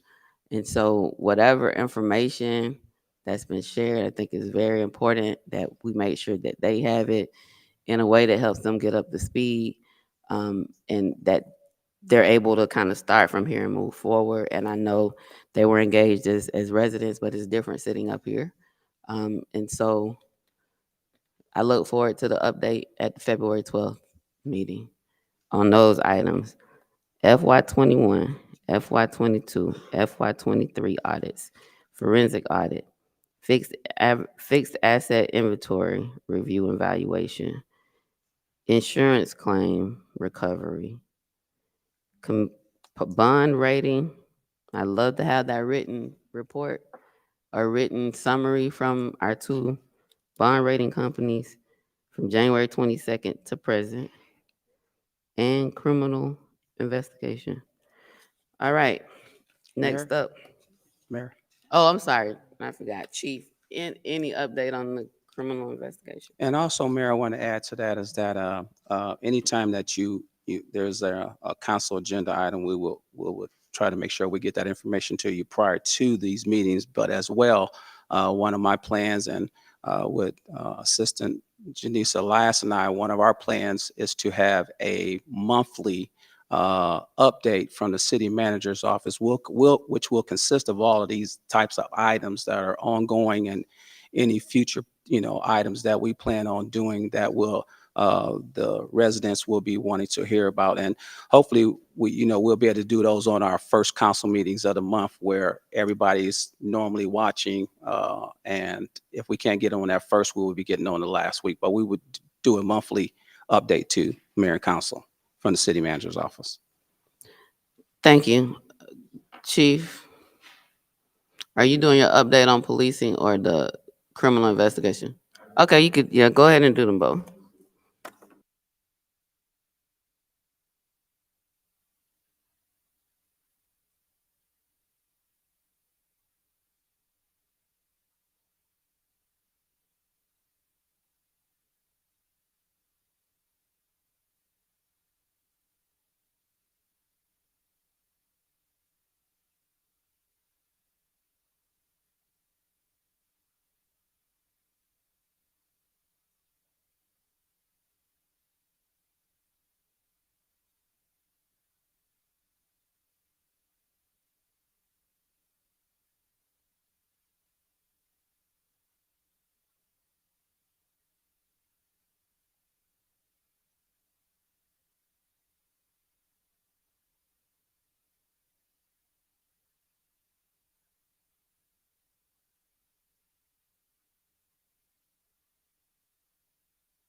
Pass it.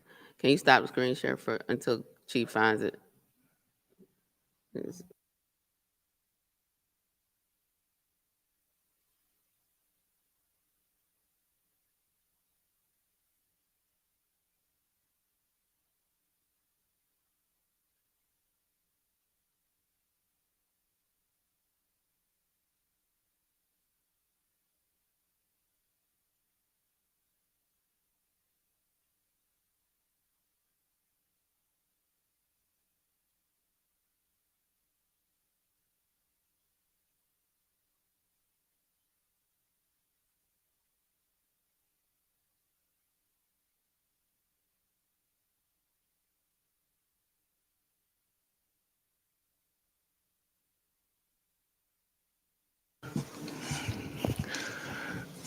Good evening, Mayor, City Council, City Manager.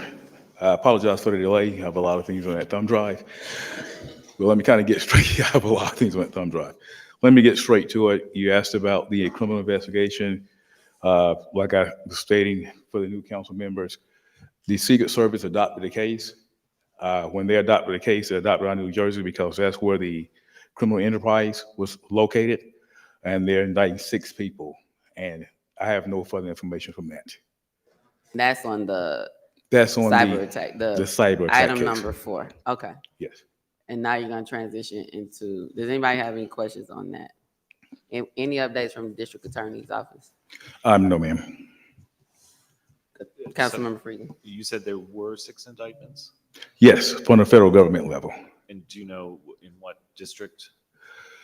It's New Jersey. I can ask the agent working it, but I definitely know it's the New Jersey district because they were not only involved in East Point, they was involved in multiple cases. Okay. If you could get that information, I'd be interested in seeing the indictments. Not a problem. And you don't have to provide them if you can just tell me where Okay. district I can try to track it down. Okay. Thank you. Anyone else? All right, Chief Fu.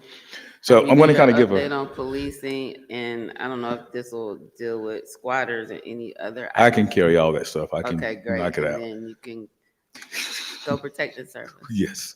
I do apologize. It's not going to be a long presentation. I'm going to try to knock this out in about 5 minutes, but I know we have 4 new council members, so I think they should kind of understand where we were compared to where we are right now, and largely because of the council, mayor, city manager at the time approving the things we needed to make this a better police department. So our goals came in. We want to have a professional agency that fosters the 21st century pillars. Those pillars were put on by the top chiefs in the country under the President Obama administration. The second thing was a well-trained police agency. And my goal is to have us CALEA certified. CALEA certification is a national certification. It's a gold standard for certifications in policing. Go ahead.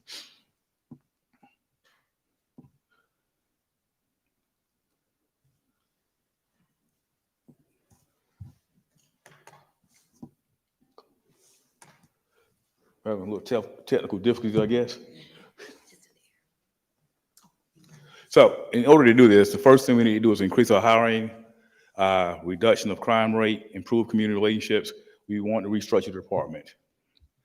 The top 3 reasons we were short of staff is first, we had horrible equipment, our salaries were low, and we didn't have take-home cars. All the other agencies had this. So our goal and priority, it was December 6, 2021, we had 63 working officers, okay? We're staffed at 114, we had 63. Today we have 110, we're 4 officers short. We'll have these people hired probably by February, but I put March just in case we have hiccups in the hiring process. So it'll be, for the first time, probably in 7 years, fully staffed. So I'm really happy about that. In 2021, we had 12 patrol vehicles. That was it. And they were in horrible condition because it was driven 24 hours a day, 7 days a week. Because of y'all's efforts, we have 70 patrol vehicles. All of them are not here, but they're coming in weekly. We had 5 laptops, and they were not issued or assigned to officers. Now we have, every officer has a laptop, no assigned rifles. Everybody has assigned rifles. One of the biggest things you all just approved was our Axon body cameras. We have the latest generation of body cameras. These body cameras, the body cameras we have now, we actually can live stream. So we can sit at a desk and watch the officer on the call. If there's an issue, the supervisor can actually speak to the officer through the body camera. So it's next generation level. One of the things we looked at with crime is, this is from the FBI, and this is Georgia, statewide, they believe to have 71,000 gang members. In the metro area, including every metro city in 14 counties, about 50,000 gang members. And in terms of our crime rates, in terms of robberies, things of this nature, drug dealing, we needed to focus on gangs. One of the things we did, I contacted the FBI. The FBI has a gang task force. We've never had anybody on the gang task force. So we took about a year because the process is very difficult and strenuous in terms of the background check, but we now have an officer from East Point assigned to the FBI gang task force. That person's our liaison. They work on gangs. Anything that happens in our city is their priority to make sure we know about it so we can kind of reduce a lot of this crime. We also want to increase our social media presence because we're dealing with a lot of younger generation. They don't want to interact with the police through traditional methods and means. So that's what we did, increase our social media presence. We restructured the police department. That was very important to me when we was very top heavy. We didn't have a lot of officers working the road. And that's why when I first came in, I said, everybody's going to be on the street because we just had too many people, too much rank. That is not a good recipe for a good police department. The biggest rank you should have is your first line supervisors, and that's your sergeants. So what we did was through attrition and retirement, things of that nature, we reassigned things. We restructured the police department to make it more efficient, reduce redundancy. The biggest thing we wanted to do is make sure all our supervisors were trained. Even today and tomorrow, we brought in a speaker on management. You're fine. On management, and he's trying to teach our supervisors top level things. We've done it twice, and we're going to continue to do it throughout the years because we really want to have a well-educated, trained police department. That's right. And the Attorney Weems was stating he also trains police officers every Monday for about 2 hours. He does a 2-hour block of training. We have a lot of new police officers, a lot of new officers. And because we have a lot of new police officers, things like ticket writing, which we think would be basic, the state law has changed in terms of what's required of ticket writing. Those things have changed. So he's been a great assistance to help make sure our officers are versed in what they need to do for their daily operations. Now go back real quick. So when we first came, this is 2020, had 24 homicides, 122 armed robberies, 247 ag assaults. You see the numbers. Our crime was pretty high. Go ahead and go forward, please. So 2022 was a very difficult year because it was truly the first year out of COVID. Like I said, this is the first time we had this many homicides. It's the first time we had this many homicides with people who've never been arrested. And that was scary because normally a person who commits a homicide has a criminal history. And this year we didn't have that. It was a lot of domestic homicides, best friends fighting in the hotels. I gave a good description last year, but basically these were a lot of people who knew each other. They weren't happening on the street. They were happening inside residences, apartment complexes, studios, as well as hotels. So that was very weird. We reduced that number to 8 homicides this year. That was our number one goal, was to get out here, make sure we're heavily present, do a lot of education, work the high schools. That's a 71% reduction in homicides. Our aggravated assaults, which is basically people shooting, stabbing people, went up a little bit by 4% this year. Our simple assaults, battery cases, they went down by 28%. Our burglaries went down by 8%. Robberies went up by 12%. Our theft from vehicles, this is what I was very concerned about because during the first half of the year, we were really on everything. Around August, I don't know if somebody was released from jail, but we had a lot of car break-ins. We arrested a lot of folk. Unfortunately, juvenile would not keep them, but we were still able to reduce our theft from vehicles by 14%. And I was surprised, but very pleased with that. I would kind of do a special note. Our auto thefts went up because of the Kia trend. I'm not sure if y'all saw the internet. They were showing people how to steal Kias. Also, our larceny went up. Larcenies are thefts. They were not from individuals, they're from business. Shoplifting is considered larceny, so we had a lot of shoplifting cases. There were arrests made, but the shoplifting went up, so I kind of want to be completely transparent on that. I didn't put that up there because of shoplifting. Now, where we are right now, you know, we got the approval for the Island Sky Grant, $1.6 million. We got 288 city cameras, real-time crime center, and Fusus. Fusus is the device that allows us to plug into businesses, and they give us access, and we can monitor their cameras as well. In case we get a call there, we can see what's going on before we get there. Installation begins, thank the Lord, next week. The governor released the money, so that's very big. This is going to revolutionize how we police in the city of East Point. Atlanta was the first major city to have it, and I think we're going to be the third. Cobb County also has it. This is going to revolutionize how we do business. So I'm very, very pleased with that. We expect the date of completion to be around March 5th. School zone cameras. You all approved them back in September 22. Because of the mayor, fortunately, was able to get the superintendent to sign it November 2023. We signed the MOU on December, and ETA for full implementation is May. They have to do several things with testing, and that's why it's May and not sooner. So this is just based on what we're going to do. We want to increase the lifespan of the police department. We want to make things better. That includes some key hires. So I'm going to introduce you to Ms. Clay.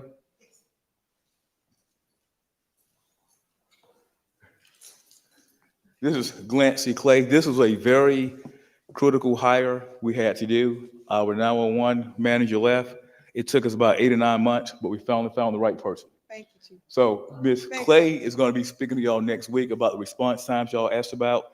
She's changing how we do business. We want a more professional. Like I said, that's our goal, to have a more professional dispatch center, quicker response times, more professional on the phone. She's taking care of all that. So I'm so happy to have her. Another key hire, she's not here, was Shannon Pope. Shannon Pope is our crime analysis person. That is a key hire because they track crime. She works almost 24 hours a day. She sent me text message at midnight about follow this criminal. He was in Atlanta. I saw him in East Point on the flock system. She's incredible as well. And a matter of fact, the FBI calls her on a weekly basis wondering, how do you get this information? So we're very fortunate to have her. And we're also very fortunate to have Ms. Clay. Thank you. She will be here, like I said, with the chief about the response times next week. Squatters, y'all ready? Well, Before I open it up or change over to squatters, do you have something that you want to share on squatters as overall presentation? Then I'll open up for questions about all of it. Okay, I don't have anything in particular I want to share, so the answer is no. Okay, so let's do questions around what he presented and then go into squatters so he can, but good information, Chief. No problem. For that, Councilmember Shropshire, Councilmember Freely, Councilmember Ziegler. thank you, Chief, for your presentation. Always good news to look at where we were and where we are now. So I think we're headed on the right track and we're headed in the right direction. So that's a win-win, that's a plus.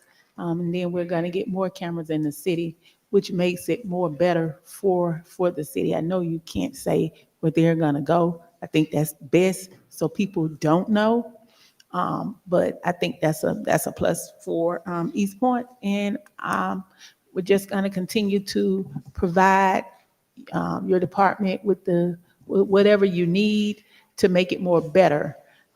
So if anything that we can do as a council person to continue to help the police department to keep our residents safe, then I know that we'll continue to provide it, and we'll do that. So let me just ask this question about squatters. And I know the squatters were in Councilmember Martin Rogers' neighborhood.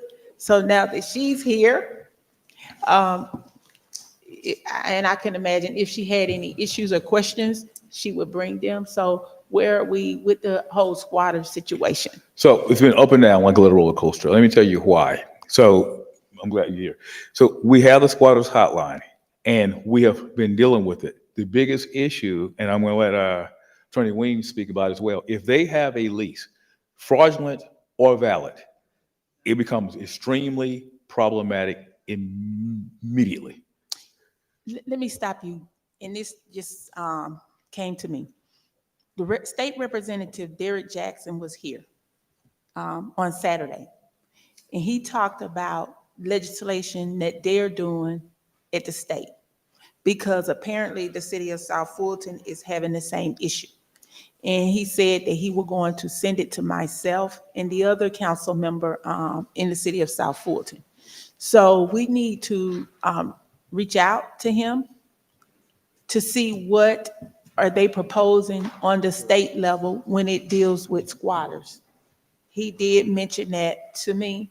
So if we could reach out to him to find out what legislation that he's going to introduce, because not only is East Point having a problem, but other cities as well. So that just came to me. I wanted to put that out there. So now you can finish. Thank you, Councilmember Shropshire. I'll call Rep. Jackson tomorrow morning or tonight when I leave here. As it relates to the squatters issue, that issue actually, we, as Chief indicated, it's up and down. Right now, it's pretty low. We have a squatters hotline meeting every Monday at 5 o'clock, where we invite anyone who has any issues with squatters to certainly join that meeting. What we've done now is we have about 6 that have been prosecuted and banned from the city using our process. And just so you'll kind of be reminded, that process is that they will send the request in. We will send a letter out after we get the request from anyone. We send the letter to the owner of the property, ask the owner of the property if the tenant or if they know that there's someone who's occupying their property. We will ask them to respond to us. Once the landlord responds to us to confirm that there is the tenant there, that's the end of it. But if there are any code issues, we make a referral to code at that point. If the owner responds to us and says, no one should be in my house, we would then ask for an affidavit to that extent. We will send that affidavit along with a letter to the tenant of that property indicating that we are asking them to vacate the property within 10 days. If they vacate the property, that's the end of it. If they don't vacate the property, then we move to the prosecution phase and we file an action with the courts. They will get charged with 13-1005A5, which is a fraudulent scheme or trick to defraud and or gain value from someone else. At that point in time, what we would then do when they get that information is give them another opportunity to just leave the city. And if they leave the city, we then will just ask that they be banned from the city for 6 months, because they would have already had the opportunity to leave on their own volition, which they did not do. So now they've had to go before the court to ask that the court order them to leave the city for that length of time. So that's been successful in those numbers that I referenced. But we really don't have any that we've received in the last 2 weeks that I have seen. So we just wait to get the complaints and as we get them. So they did an eviction last week, and I did receive a phone call because the person tried to come back, but they were arrested because they had the legal paperwork from the Fulton County Marshals saying they had been evicted. Anything else, Councilmember Shropshire? No, that's it. Councilmember Freely and Councilmember Ziegler. Chief, thank you for the presentation. Very helpful. Just a question, and it sort of touches on something that Councilwoman Shropshire said. The Eye in the Sky, this new initiative, apparently where these cameras are going is not something that will be made public. And if that's the case, I understand. Is there any thought to some kind of public education about what this is? I know people have concerns, about surveillance and things like that. So without giving away anything that should not be revealed publicly, is it possible that we could do some kind of education so that people understand what this is and what it is not? Yes, and that's a great question. We've done it in the past in anticipation of this, but we definitely need to re-educate people and bring forth some more information. So I have no issue with that. And I would tell you, even though we don't disclose the location, you can see, you would know when you see it. And our goal is, we do not want a vehicle to be able to enter our city or leave without being on camera. And the reason that's very important is because if you're here for illegal activity, we need to be able to say, okay, you came here, you went here, we can physically show it in court. So that's why we also have flock cameras as well that tracks the tag numbers. And it's done just for, we have a lot of stolen vehicles, people breaking in cars, trying to burglarize a house. That's why these things have been implemented, because I want people to understand we're not trying to track anybody, we're not trying to follow people, but what we do want is a safer city. And we're trying to copy what Atlanta did, because it has greatly decreased their crime rate. When we can say, we know for a fact they was driving a red Camaro, we can put in our system red Camaro, and every red Camaro that a camera picks up, it isolates that, and we can kind of follow that person. So it's going to be revolutionary in terms of how we do business now. Councilmember Ziegler.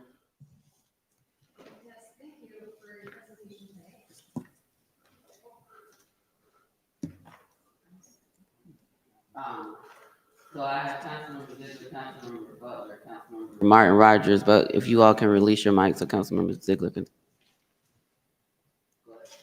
Thank you for your presentation tonight. So I just have a couple of questions for you. So the eye in the sky, do you have any idea on, because it looks like that there's going to be a lot of cameras. Do you have any idea of how you're going to break that down and like, you know, are there going to be some for like illegal dumping and or some, you know, observing our parks? Like, do you have any kind of idea right now? So what we did, we looked at our crime statistics and where crime is. But our goal was, it's 400 streets in East Point. So what we tried to do is place them where our high crime areas are, our dump sites are, but I wanted almost every neighborhood to have a couple cameras. That was very important to me because crime happens in neighborhoods. So we need to make sure if something happens in a neighborhood, there's some type of camera in a neighborhood that we can say, okay, we saw the vehicle, we saw the person. So we strategically placed them, but they were definitely done with thought based on crime rates, illegal dumping, things of this nature. But we tried our best to get especially our neighborhoods just because it's very important. So there have been a lot of neighborhoods.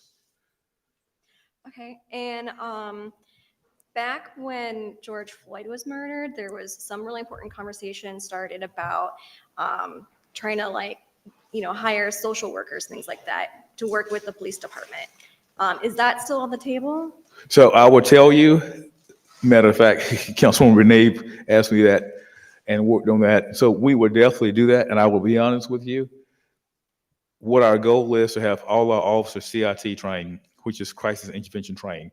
But we looked at our call volume, so we may need to have people on call, but that is definitely something we want to do. And I'll be honest with you, we've just been so busy trying to get these things done that I just haven't had time to do a deep dive and find out how we want to implement it. But that's something we will do. Okay. And then the last question, I've heard a lot of complaints about traffic enforcement, a lot of speeding, especially on Sylvan and the intersection of Sylvan and Oakley. There was a horrible wreck there over the weekend. Do you have any plans right now? Can you share anything that that would help, you know, us know? So we've increased our traffic units, and by June, we are going to double that size. We need a daytime and nighttime traffic unit. Right now, they have a split shift. I have from 8 to 4, and I have people working 12 to 8. But our goal is to have people working 8 to 4, 4 to midnight, because it's very important. So when these people get out of training that we've hired, you're going to see more traffic units on the road. And that's very important, and it's extremely important. And right now, we do like a strategic plan on what areas they focus on, but we just have to double our size of our unit, and that's going to happen very shortly. Because we also have parts of 85, we also have 285, and if you notice, the speeds on 285 is extreme. So we're trying to slow down the speed on 285, we're trying to slow down the speed on Washington Road, and a big issue is Main Street, and we're trying to really look at that area as well. So you'll see it. Okay, I have another question. So you brought up Main Street and the interstates and stuff. So where does your boundary lie and where does GDOT start, or not GDOT, but like the state patrol? So as long as we're in our jurisdictions, that is us. Now, we do have GSP assist us a lot, and they may also, because they can run it anywhere. They can run on Main Street if they want to. Normally, though, their priority is the highways. But I will be honest with you, they just don't have enough units. I mean, no one does. So that's why you don't see a lot of GSP in East Point, just because they're focused on their downtown because they're responsible. Atlanta said we're not working any more accidents on the expressway. So the reason you see more GSP downtown than anywhere else is because you have more accidents downtown than anywhere else. Okay, thank you. No problem.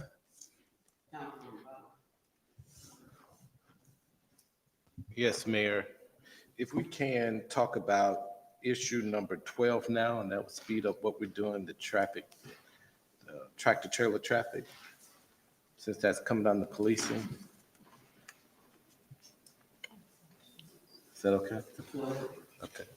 Yes, ma'am. And how you doing, Chief? Good. How you doing, sir? I'm doing well. I have want to bring some concerns to you from Lakeside Preserve and also Ben Hill Road.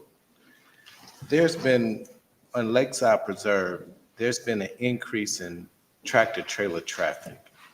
And we put signs out 6 months ago, letting those people, they can't drive those tractor trailers through there.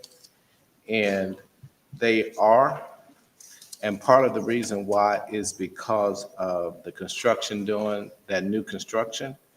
Is it possible to have increased patrols in that area about the new truck to trailer traffic that's going on over there?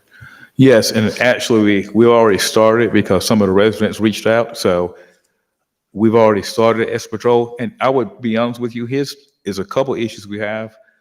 Even on Colonial Hills, I got an email the other day saying a tractor trailer was cutting through the neighborhood because it was trying to get to that Walmart distribution center. So it is, and we have placed officers there, especially in the morning times when we know that the truck traffic is higher. But literally, it is so infrequent, it's very difficult. So I always tell people that one that was in Colonial Hills got stuck. But like, call us and let us know because we can properly cite these people.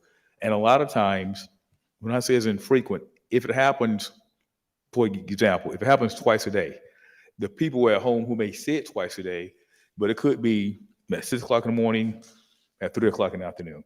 So it's very hard for us to catch them, if that makes any sense. Now, we have caught some, but it's not as easy to enforce.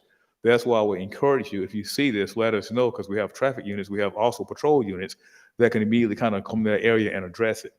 But we have increased, for that reason, we have increased patrol in that area. How would you like for them to reach you, through the non-emergency number? Yes, please. I'm going to give it out again, if you don't mind, just in case no one knows. It's 404-761-2777. And so if they see something on their Ring cameras, can they share that with the police department? Because a lot of sometimes they share the Ring camera footage with me. Yes, please share it with us. And also, if I'm not mistaken, we have if we don't, we should have those, we have some flock cameras, so we can even get the tag. So please share it with me, please. Okay. So do we have those temporary flock cameras where you can put it at the entrance and then read that tag and then you know it's a truck there? So most of ours are stationary, but we can move them. In other words, we have fixed them, but we can also move them. So that's not an issue.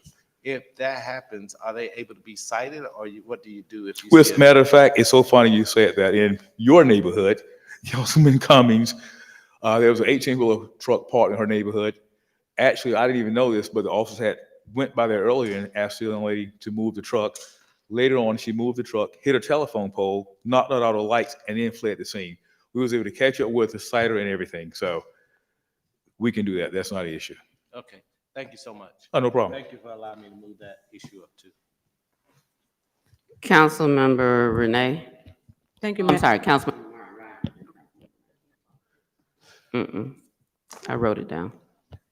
All right, first of all, I want to say thank you so much, Chief, for your presentation. Well, thank you. No problem. Because, my community has been dealing with squatters for quite some time, and every time I have called or reached out to you, you have been more than available to come in and just take care of some of those needs for my community. But I do have a couple of questions for you.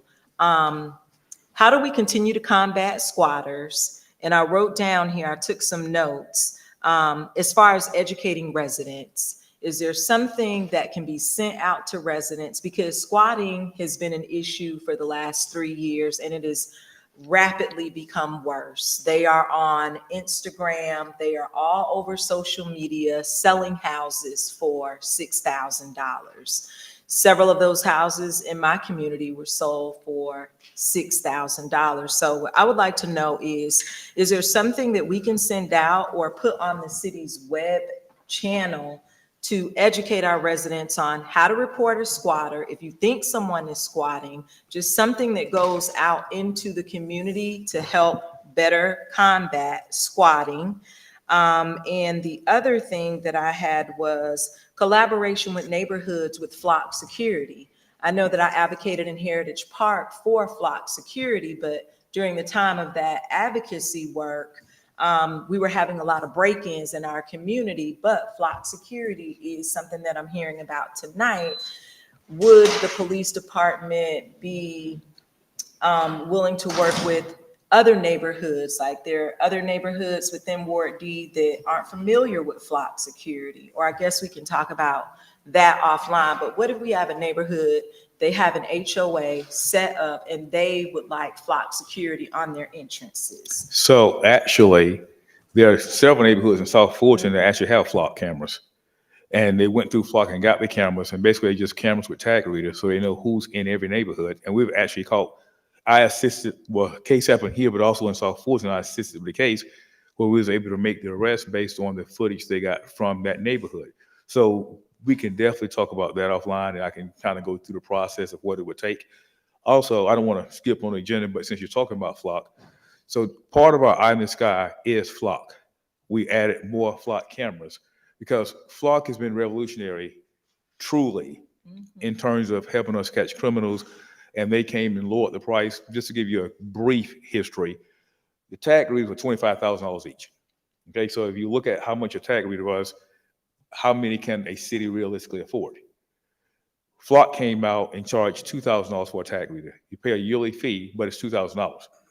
That has allowed us to have about 30 flock cameras. So, and we're getting some more through this grant. So that's, they have done a great job, and I just can't wait to have our real-time crime center where we can have everything integrated. And I think that was going to help us reduce crime. And like I said, I'll definitely talk to you about how a private neighborhood can get flocked. In terms of squatters, the biggest thing you're going to notice is a lot of trash most of the time because they don't have the services. Sometimes they're stealing utilities. These are things you definitely need to look out for if you're in a neighborhood. There should be no electrical wires or things of that nature coming from another person's house.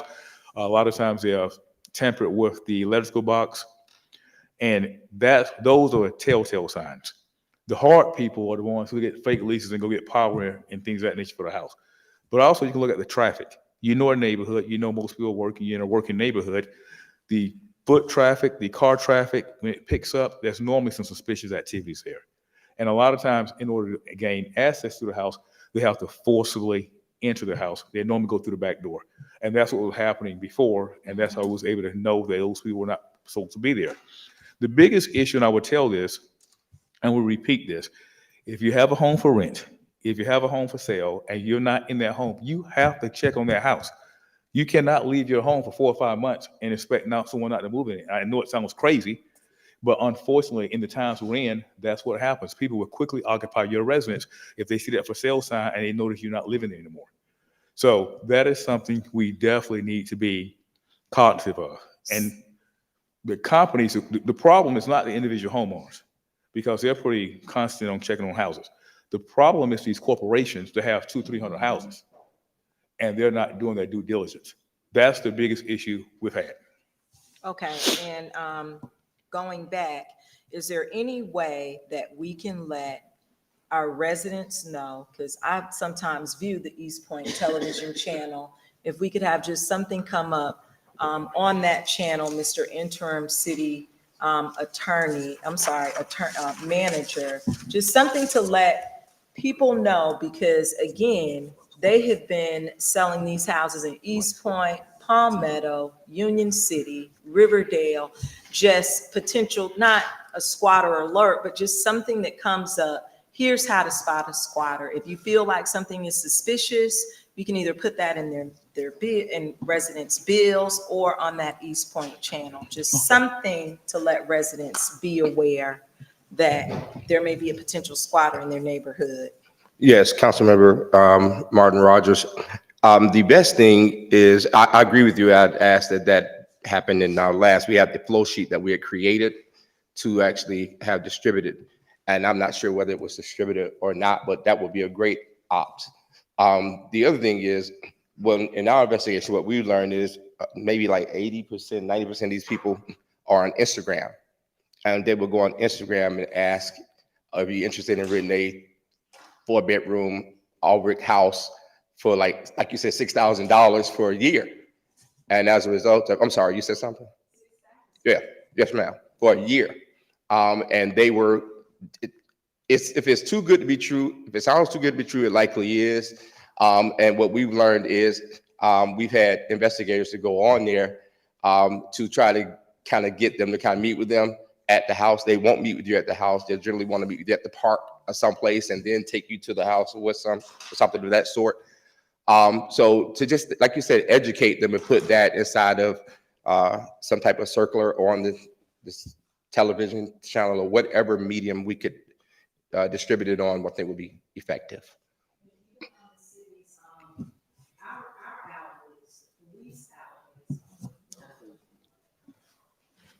The social media websites, yes.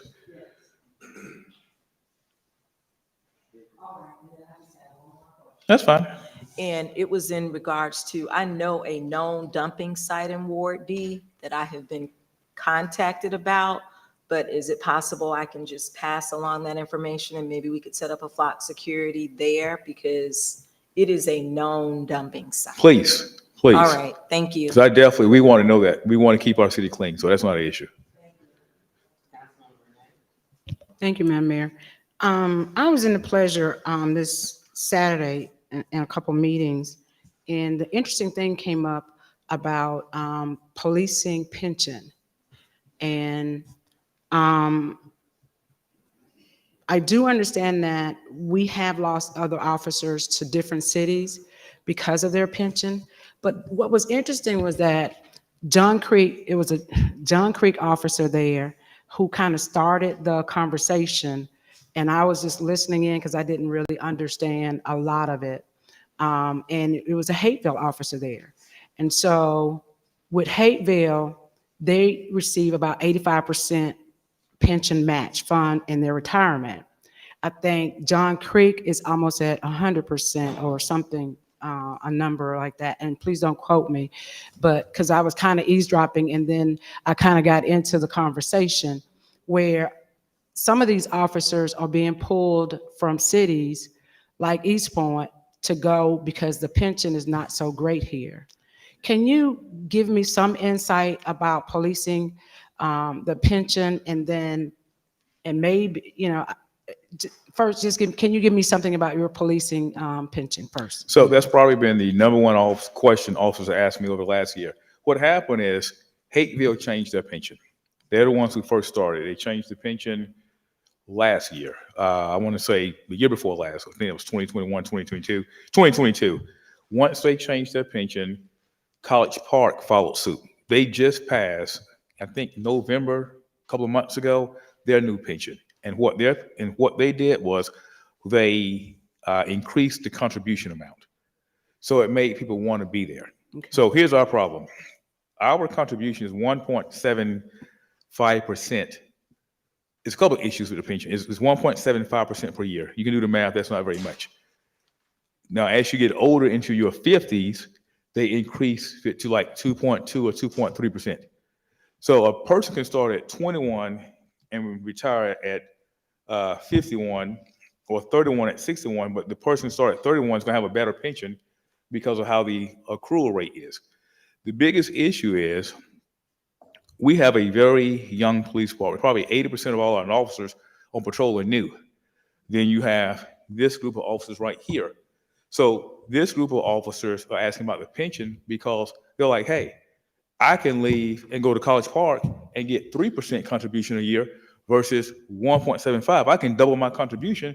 If I only got, 8, 9 years in, I can leave and still do 10 years there and have a better pension in 10 years than I would have had in 20 years here. And that's a big problem. So when you look at the numbers, if they stay with East Point by retirement, they get $1,500 a month in pension. Plus the insurance is $1,200. So yes, we have some issues.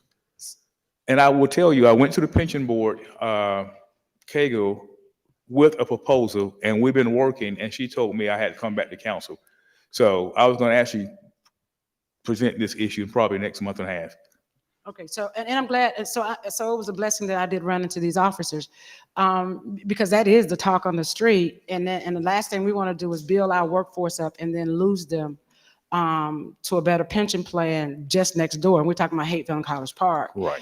We want to make sure in the pension plan, all of our people, when they retire with dignity and respect, and to be able to live peacefully. Especially after they've served their communities for so long. So I look forward to that pension plan. That and I would think that fire department, all of the safety, the fire departments and all of the department heads would also look at that as well. it is something else when you are young and you're working, and then when you get old and arthritis kick in and your retirement age, and you can barely pay the basics of life, but you've worked all of your life for that and paid into a pension plan as Americans want us to do. And so we want to make sure that our people who work so diligently and so hard throughout their lives retire with grace and dignity. So I look forward to that. So I don't know if that's, Madam Mayor, I don't know if that's human resources, or who do we talk to as far as the pension plan? Mr. Reed. So let's take a look at that. And thank you for clarifying the numbers for me, because I wasn't really clear on the numbers, but I was listening very intently because that was a good question for us. So the pension plan for our staff, you know, a lot of times we work all our lives and never think about retirement, and some of us do and some of us don't. But let's take a look at that and have them, maybe Ms. Cagle, her group, come in and give us an overview and see how we can improve that. Because I know the pension plan we have now is totally different from the pension plan we had in years ago. And we must take care of our employees. Thank you so much. I yield. Oh, no, I was going to respond to Councilmember Renee. Yes, ma'am, we will look into that and have a discussion with our HR and our pension representatives. Well, I fall in that category, so.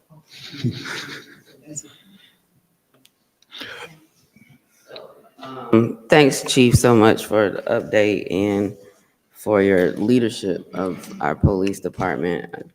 It's definitely been a breath of fresh air to have a leader to lead by action, as well as ensure that we're being innovative, but while also protecting our residents. So I greatly appreciate you and your leadership. Thank you. I got a couple things.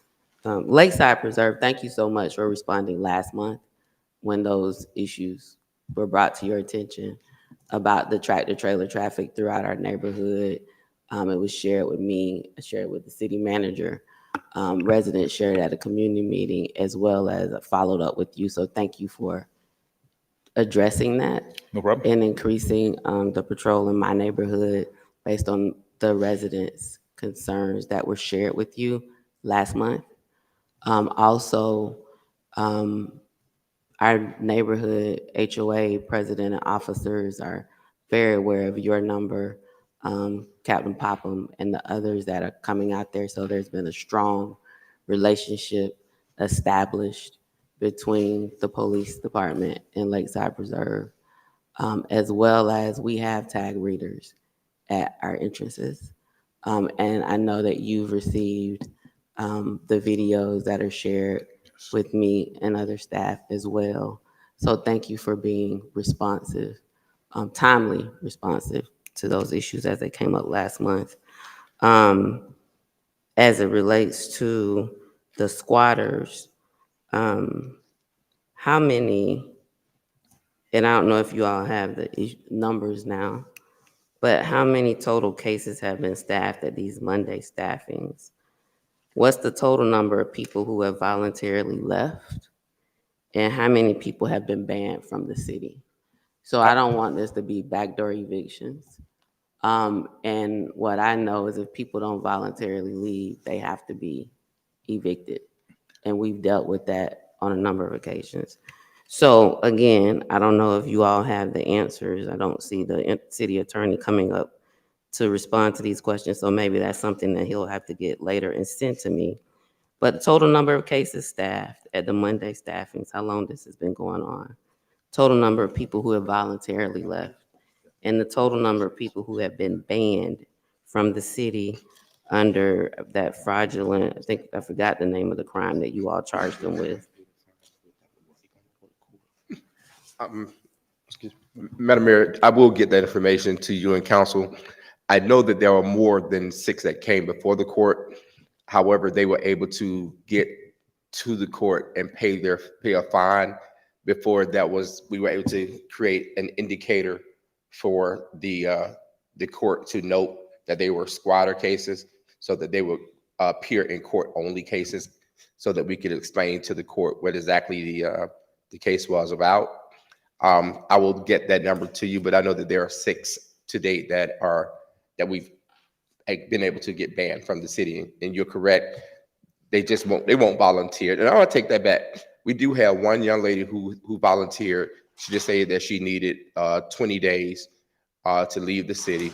And we actually asked her to leave. We gave her those 20 days. And she actually did vacate the property. So that was the one instance where somebody left voluntarily. And what's the name of the crime you all are charging them with again? It's actually under 13-1005A5, fraudulent scheme or trick. Yes, ma'am. 13-1005A5. A is an apple 5. 13-1005A5. That's correct. Fraudulent scheme or trick. Fraudulent scheme or trick, yes, ma'am. So 6 people have been banned, 1 voluntarily left. How That's many correct. total cases have been staffed? That I don't know. That's the part I will have to get to you because I can't tell you right now exactly what that number is. And I'll confirm the other numbers too, because they could have been more. Okay, thank you. Yes, ma'am. I can't read my notes. And just so I'll explain, the fraudulent scheme or trick ordinance is one that is used for theft. All 313 municipalities in the state of Georgia, which has 159 counties, utilize some type of local theft because the state court prosecutors like to allow the cities, municipalities to deal with those. In fact, theft by shopliftings are even dealt with by municipalities unless it's the 4th one, when it becomes a felony, of course. But it really does allow the ability for us to effectively prosecute even if the person won't leave, because it allows us to prosecute them for use of the property. But not only that, but for use of the city's utilities, because in some instances, the utilities are still owned in these properties. So we're able to calculate that from the utility department and utilize that as part of our prosecution.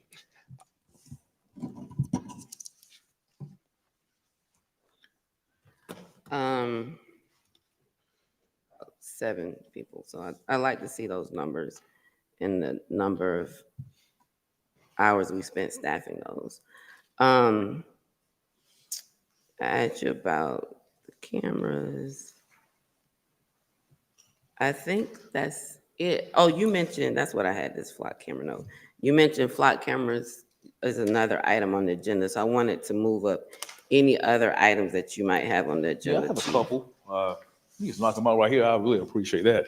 But also, I just really want to say something I forgot to mention about our homicides. We have 8 this year. And I want to kind of break those down just in 2 seconds. 2 of those 8 are the children, unfortunately, who lost their lives. A homicide is considered any time a person takes the life of another, or it's by their hands or by another person. So 2 of those, and also 2 of those are domestic violence. So if you take away those, we maybe had 1 or 2 homicides that are street related. And those are the homicides that concern me the most. And I'm gonna tell you why. If you're going to the bank, I want you to go to the bank, get your withdrawal, and go home. I don't want you to get shot. It's very difficult to control a domestic violence homicide because you don't know when a person is going to do something. Unfortunately, these 2 children should be alive. But those are things, unfortunately, that's beyond our grasp to control. So when I speak about those type of things, I just kind of think it's important to break it down because you can have a better understanding of why we've had that. That's all. Thank you, Chief. What's the date again for Fuchsia's? So that'll be it. We've already paid the people. They're meeting with us. Only thing we need to do now, that'll be up in February. It's not even an issue. That'll be up in February. There's a couple of things we have to do on the police side. We're tearing down some walls and making a bigger office. We're gonna have all the monitors up. So that's what we're in the process of doing. Once that's done this month, Fuchsia's is already ready to go. Thank you, Madam Mayor. That reminded me about the Wi-Fi system over in the LED building. How has that been improved, or what are we looking at? Because I remember last year it was a complete hot mess. Y'all had 2. It was very extremely slow. We don't have it. Yes, we don't have Wi-Fi. That needs to be a priority. So I've spoken to Maurice Price. He's gotten quotes. People came to look at the building, and he assured us we'll be the first on the list for the city to have Wi-Fi. And that's all I got to say. Um, I have, okay, so I have a problem with that. And the reason why I have a problem with that is because we've known about this problem for a long time. And that should have been a priority. Councilwoman Shropshire and I did kind of visit that place, and it was like one of the police officers' top priorities to have Wi-Fi. So let's see if we can make that a priority, not only just there, in all of our buildings. The old City Hall, Fulton County Voting Board wanted to use the old City Hall as a voting block place, but they couldn't because we didn't have updated Wi-Fi. So, and I know this is not, we're dumping it in your lap, interim city manager, but I was really embarrassed by that because that's a place that residents could be using. We could be utilizing that space there, even if it's just for voting. And so we had to go somewhere else.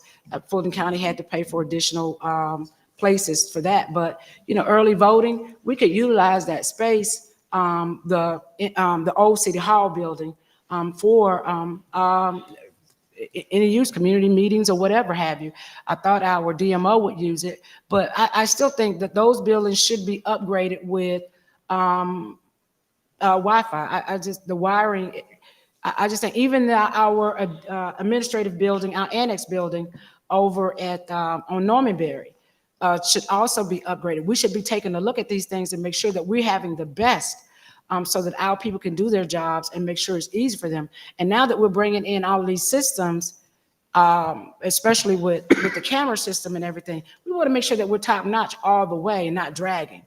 And that has to be a problem for 911, even when she's answering phones or dealing with computer issues there, that has to be a problem. We could bring the best people in the world, but if we don't have the technology to back it up, then guess what? The delays will happen. So if that could be a priority and we can have an update on our Wi-Fi throughout all of our city buildings, and starting with the police department first, I think that is, and I think that is a number one kind of like need right now.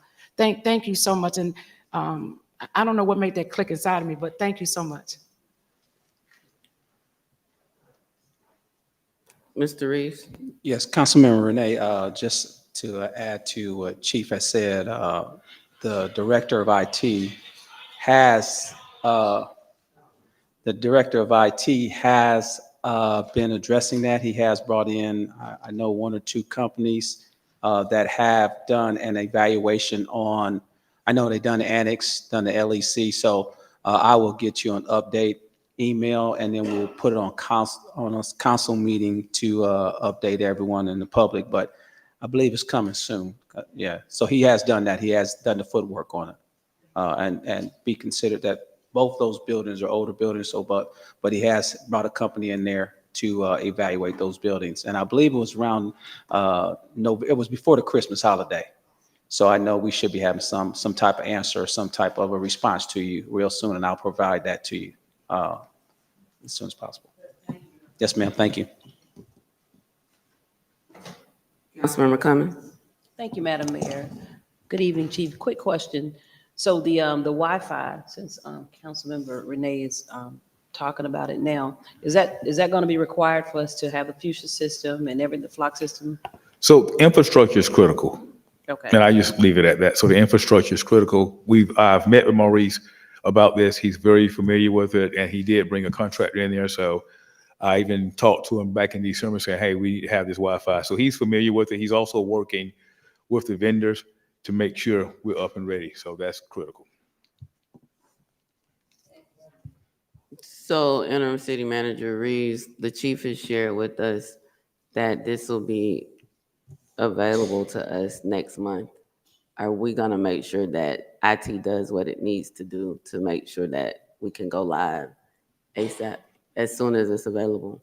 I'll reach out to him or to Mark tomorrow to see if we have an update, and I will email council on the status of that, and then we will put it on next month's meeting to make sure that everyone's aware of where we are on that.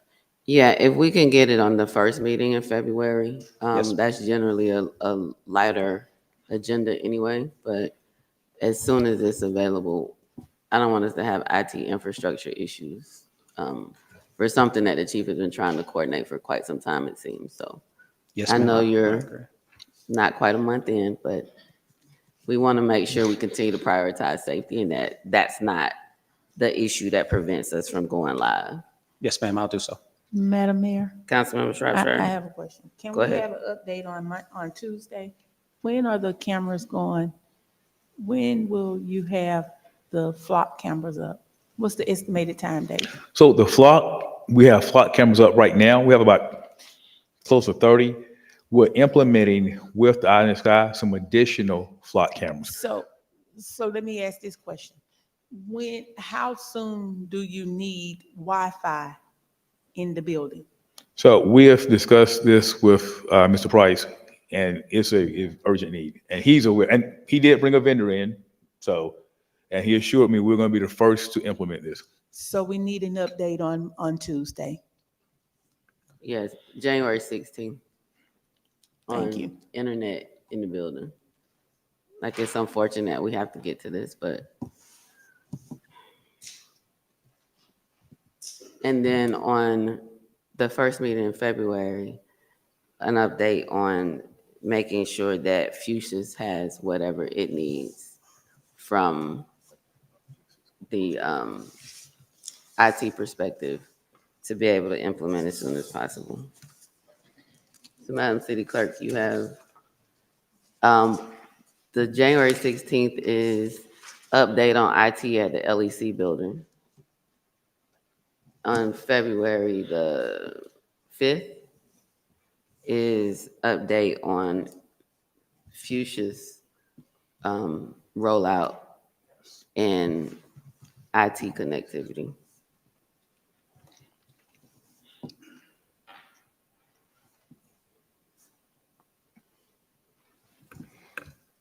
All right, Chief, did you have any other items? Yes, I can just knock them out real quick. I'm not sure if this has been considered or not. Number 18. Go ahead, Chief. Number 18 is the purchase of a Gray Key cell phone forensic tool. Basically, when our detectives are doing work and we come across cell phones involved in criminal matters, they have to have ability to go inside those cell phones through search warrants.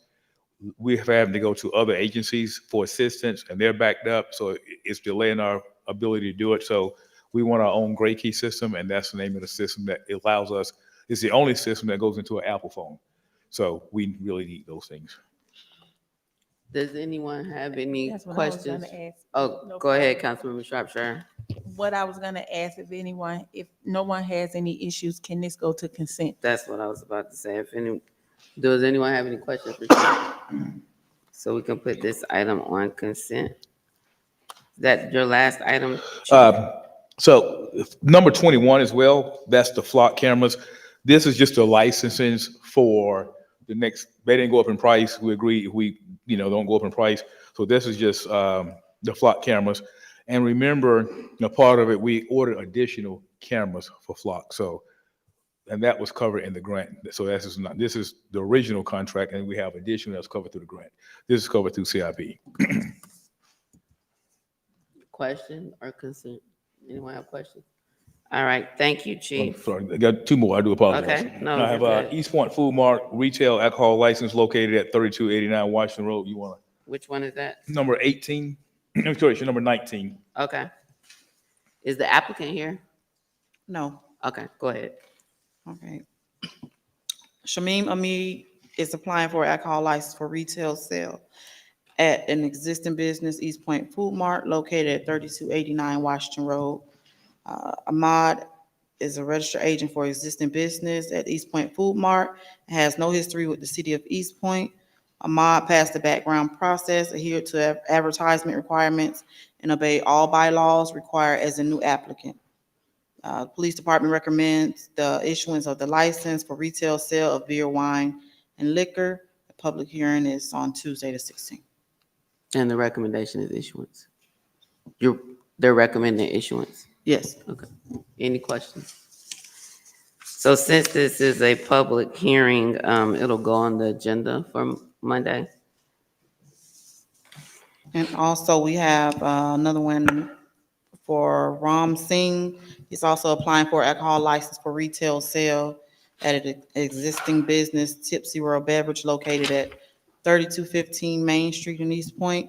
Singh is the registered agent for the existing business Tipsy World, has no history with the city, has passed the background process, adhered to advertisement requirements, and obey all bylaws required as a new applicant. 3215 Main Street, where's that? It's,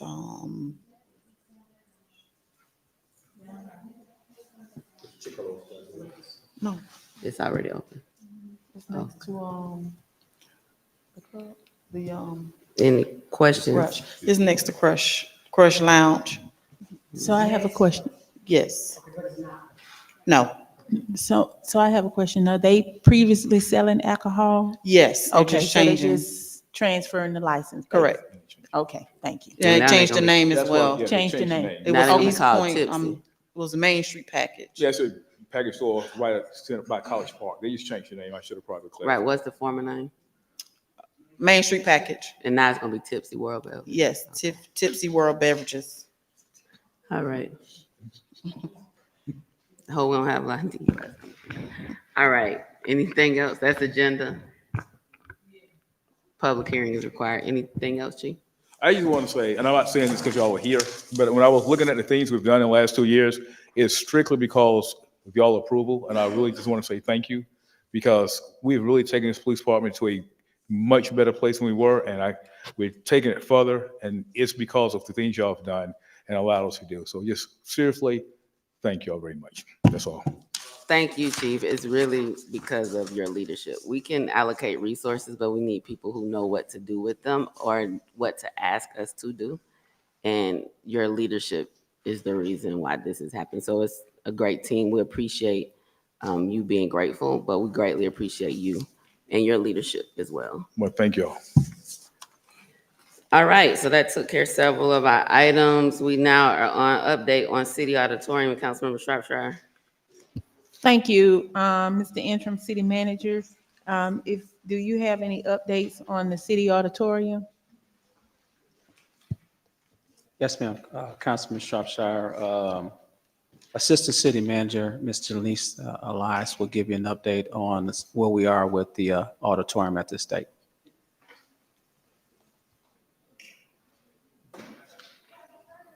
Good evening, Mayor and Council. Staff has a meeting scheduled with Winter Johnson tomorrow, as a matter of fact, so that we can actually identify the status and where we are with the project. We know that a large percentage of design has been done. However, we want to review those designs and ensure that it meets whatever requirements were discussed almost probably over a year ago. We also want to get a status of when we will actually start construction of the auditorium itself. The auditorium has been gutted. All environmental has been done in the facility as well. So actually the major part of it is to complete design so that we can actually start construction. And we anticipate that Winter Johnson as the GC, Moody Nolan as the architect of record. So you're meeting on tomorrow. Can we get an update from the meeting on Tuesday, the 16th? Just a brief update of where we are and what was discussed? Yes. Okay, thank you. January 16th presentation, City Clerk, Councilman Butler. Yes. How you doing, Ms. Elias? I'm fine. Thank you. I have a couple of questions regarding the project. The first one is, I know there was a dispute regarding the design build part of the contract with the concern that that the architect not being beholden to the council or beholden to the city, so there may be some wiggle room to make some cuts. Were we able to resolve that issue? Well, actually, that's part of our discussions tomorrow. Internally, staff has actually weighed the pros and cons of continuing with the contract as it was awarded, or actually separating the contracts. Based on all of the work that has been done to date, to my knowledge, it is beneficial for the city to continue with the contract as awarded. If we were to separate the GC from the architecture, it would require a completely different solicitation. Thank you. That's something we'll continue that conversation offline. My second question is, with the bond financing for this project, have the bonds been, has that process gone through, or we have not done that yet? I cannot speak to bond financing because I was not a part of that process. I'm sorry? I cannot speak to bond financing because I was not a part of that process. But we did approve for bonds to be issued for that. Do you recall that? I was not a part of that process. Okay. So that's something that we need to determine too, Okay. because I remember coming to council and there was bonds talked, and that there were also supposed to be minority contractors participating in that bond issuance. And so that's what the last we talked about it. And so I would like to have something, an update regarding that process, and if it has taken place, if it has not taken place. And so if you can help me with those answers, that would be good. I'll have to look back and do some research to find the information. Thank you. Mr. Reeves, you had something? So what I recall is that it's actually more of an advantageous for the city to separate, because when the GC controls all of it, there's no checks and balances, and an issue of control on pricing becomes very real. There have been a number of conversations with Winter Johnson Group and the former city manager regarding that, and I think legal was involved in those conversations as well. I wasn't involved in the conversations; I was made aware of them because there was a concern. I think there was pushback from the GC about that. So my understanding is it came up as a way to protect the city, and that it's a way to ensure that we don't have these excessive change orders that we generally deal with. Secondly, as it relates to bond finance, we haven't issued any bonds or approved any bonds because the last time it came up, there's funds that were a part of hotel motel tax TCP, not the TCT that has to be used for advertising, but TCP, that could potentially be used for this, and seeing how much of those funds and doing an accounting and auditing of all of the funds that we receive to make sure we have allocated the right amount to TCT and TCP to find out what the total amount is that the city has available from the hotel motel tax funds to be able to use towards TCP is tourism product development. So using those funds for that, and whether or not a bond issuance was necessary, and or what would be the amount of the bonds. And so I'm glad we're going to have an update on Tuesday so that everybody can get on the same page about how we need to move forward, is my understanding. And I believe legal was a part of those discussions with the previous city attorney. They have several with the GC about the grave concerns of keeping architecture as a part of the full contract and the lack of checks and balances. So I look forward to hearing about that on Tuesday as we get further update, as well as from a finance perspective, we need an auditing of or accounting or sharing with us the history of those hotel motel tax funds, how much was supposed to be for TCT and how much for TCP, because that is a funding source that can potentially be used for an auditorium that is in our heart of our downtown that will be attracting tourism here. And so, as you all are working, I don't know if you'll have all of that information on Tuesday, but I know we do need to know what that number is that is available to determine whether or not a bond issuance is needed. And if not issue, or if so, what is the actual amount we need from bonding, given the other available resources that we have. Councilmember Butler, are you in from earlier or are you in again? I'm in again, ma'am. Go ahead. Yes, ma'am. Thank you. I just wanted to add to that. The discussion was that we were going to have bond financing and then we would use those hotel motel portion tax to pay for that bond. And so that's what the conversation was. But nothing has really happened because of what you outlined, that there was a question about cost and quality. And I think that's why this project has been postponed this far.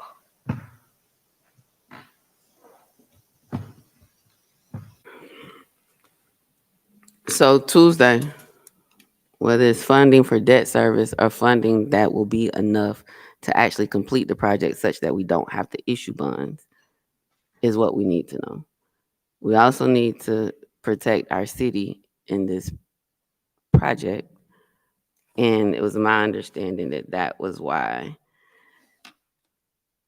there were concerns, because of cost and trying to control that. So hopefully you all can resolve that and have some answers on Tuesday.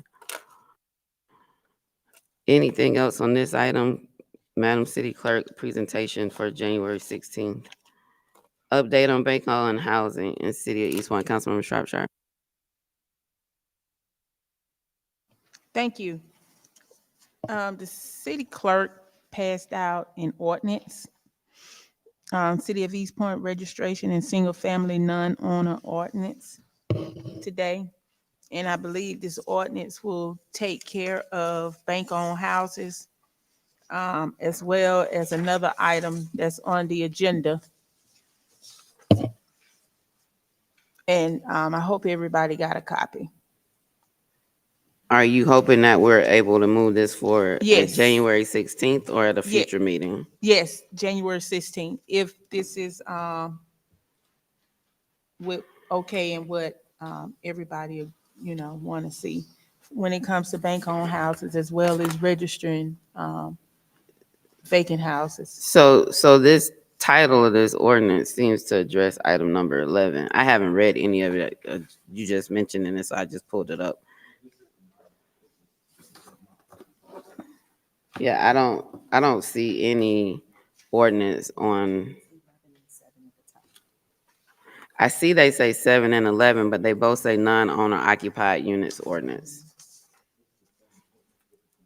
It should address bank-owned houses as well in here.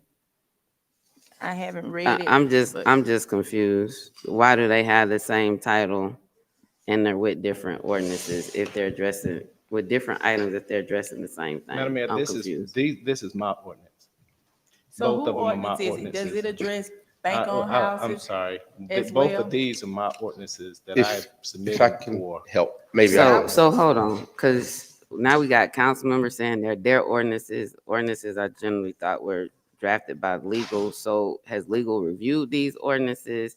We've had bank-owned housing on the agenda probably for at least 9 to 10 months. Yes, every Madam month. Mayor. And I was told I that know non-owner occupied units, like, I'm confused. Let me try to help.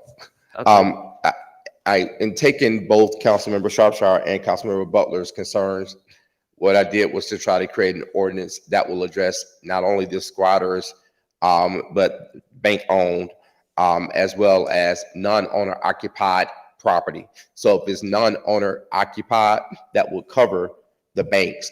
Councilmember Shropshire the legislative intent of hers was to create kind of a registration so that we can know what the bank-owned properties were, correct, ma'am? So this would definitely do that because it requires a registration from the owner.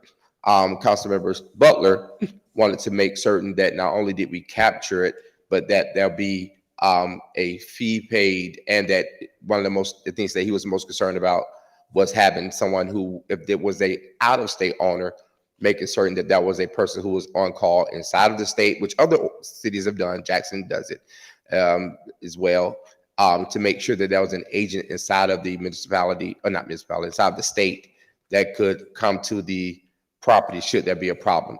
So in taking those concerns, I thought it was easier to just, instead of doing two separate ordinances, they were really mirrored in a lot of ways. So I took all the legislative research and combined them to make an ordinance that I thought would fit the need. On number 7. Well, Hold on, just let me ask this Well, question yes, for clarity, what- and I'll come to you. Sure, what I Item did- Number 7 looks like it has the language.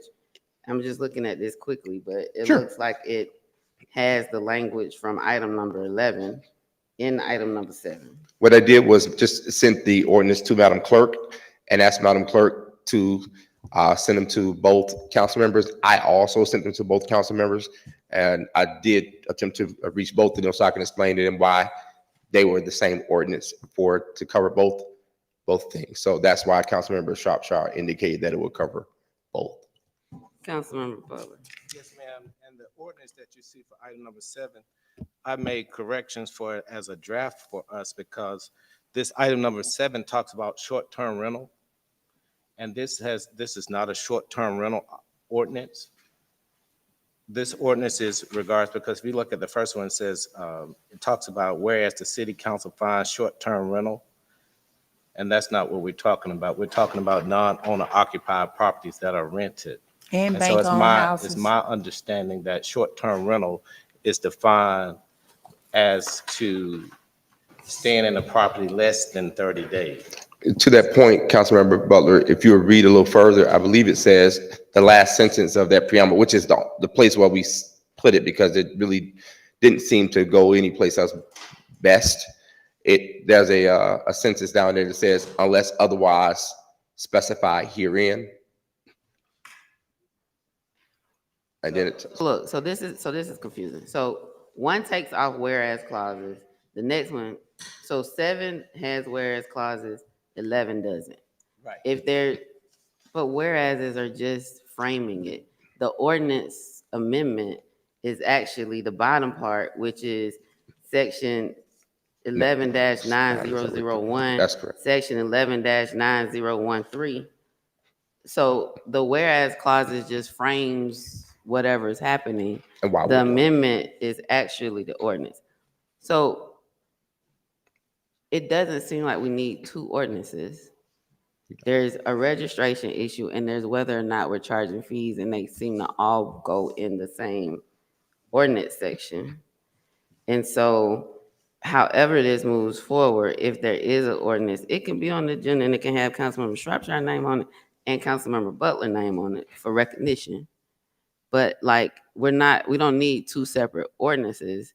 And whereas clauses, when we're doing amendments, they just frame and give a reason as to why we're doing it, and then we do it. So it looks like number 7 has number 11 in it.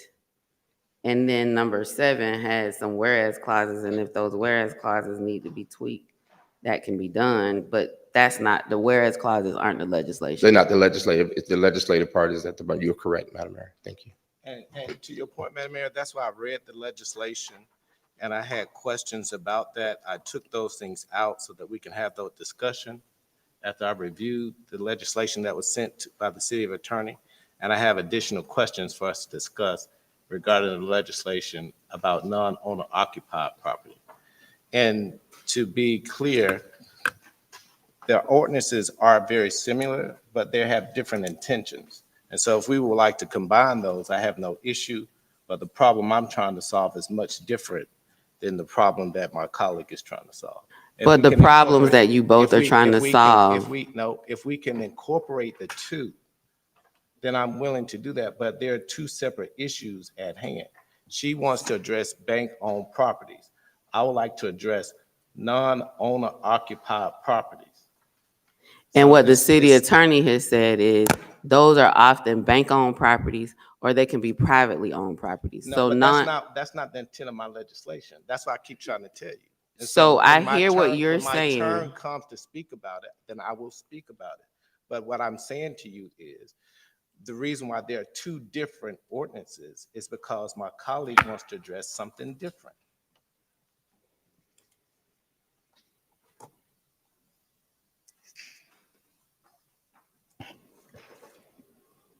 Madam Mayor. So I'm just Go ahead. doing a quick read because maybe people haven't looked at these documents.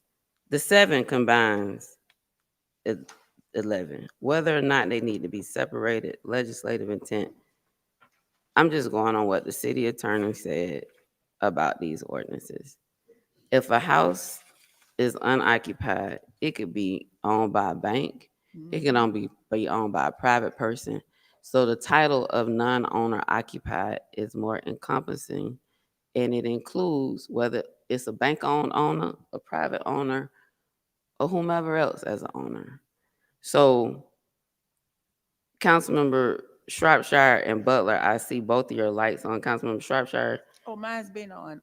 Okay, Councilmember Butler, you keep talking about the legislative intent, so I don't know if city attorney, as you're listening, if you want to incorporate some of that legislative intent in the whereas clause, because it doesn't look like, and I'm just doing a quick look at like the lines and the words and what the first sentence is and the last and how many lines they are, and the actual ordinance sections that are here are the same. So, Councilmember Butler. Yes, ma'am. I'll yield until we're ready to discuss the detail. Okay. So should we just put both of these items together and talk about them the same? That's what we do. Okay. So there is a problem with non-owner occupied rental properties in East Point. And so what I proposed, based upon legislation of other cities, is to do an ordinance where we charge a $250 fee for all non-owner occupied rental properties. We have 17,800 homes in East Point. Of those, only 42% are owner occupied, leaving us with 58% renters. Some of those problems that are in East Point have been discussed today. Squatters. We attempted to address that problem. What has happened is because we don't have a registration, which is what our colleague wants to do for bank properties. If we have a registration of all the non-owner occupied rental properties, then we can start to address this squatter issue. There are two ways to address the squatter issue. The first is through eviction. But because the courts are so backlogged, then that could take months.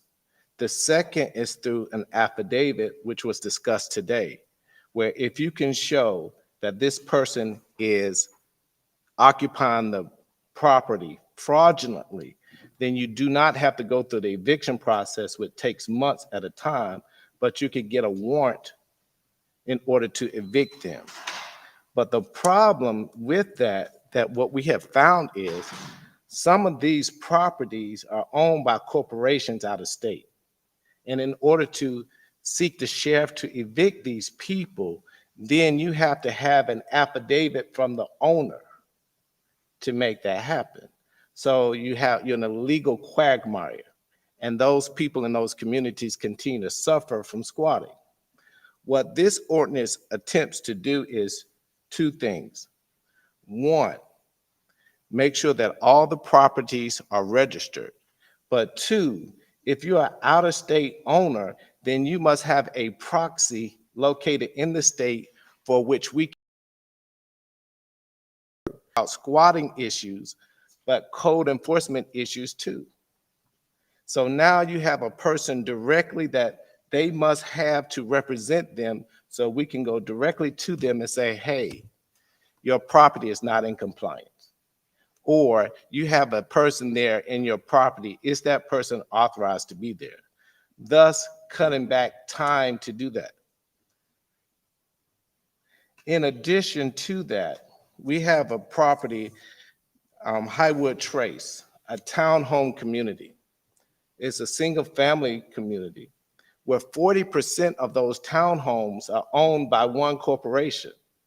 And because they refuse to pay their HOA fees, that community is suffering from sanitation problems, which the city has had to address that.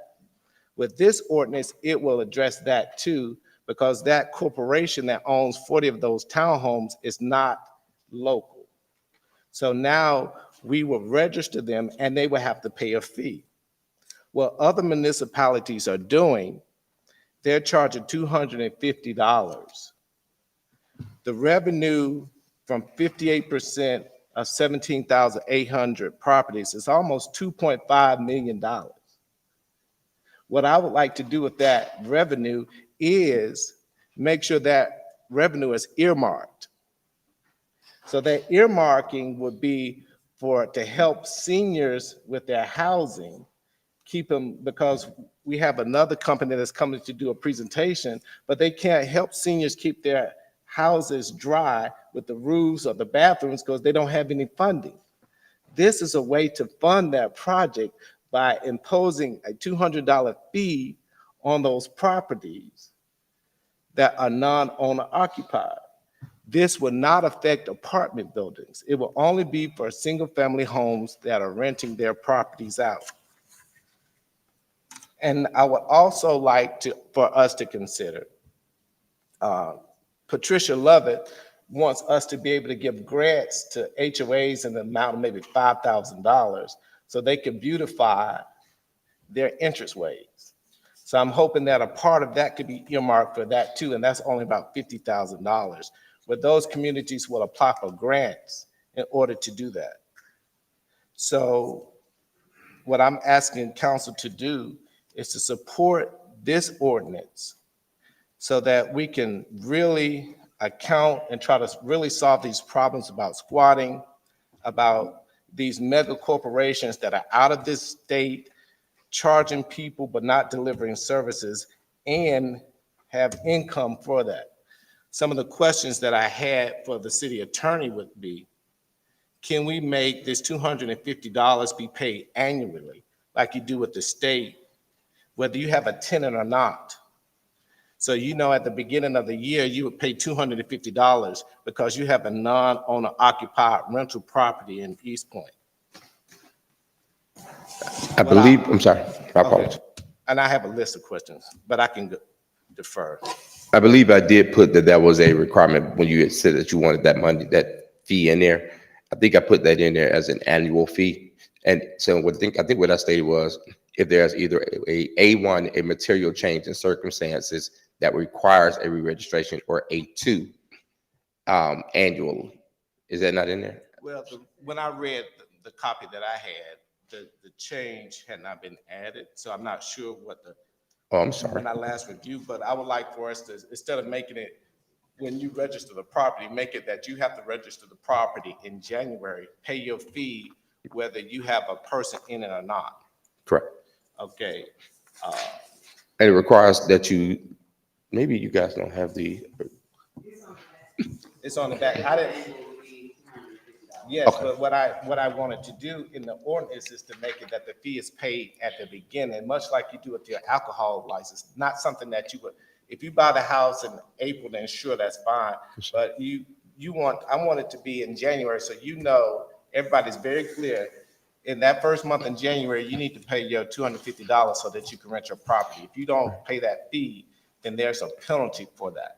So if this August body decides to pass it, that certainly would be an operational thing, because if you look, I thought it fit squarely inside the Director of Planning and Community Development, like that short-term rental.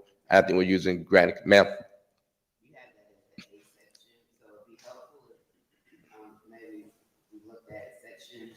119013, registration of single family non-owner occupied units. If you look at item number 11 is right there on the front, A.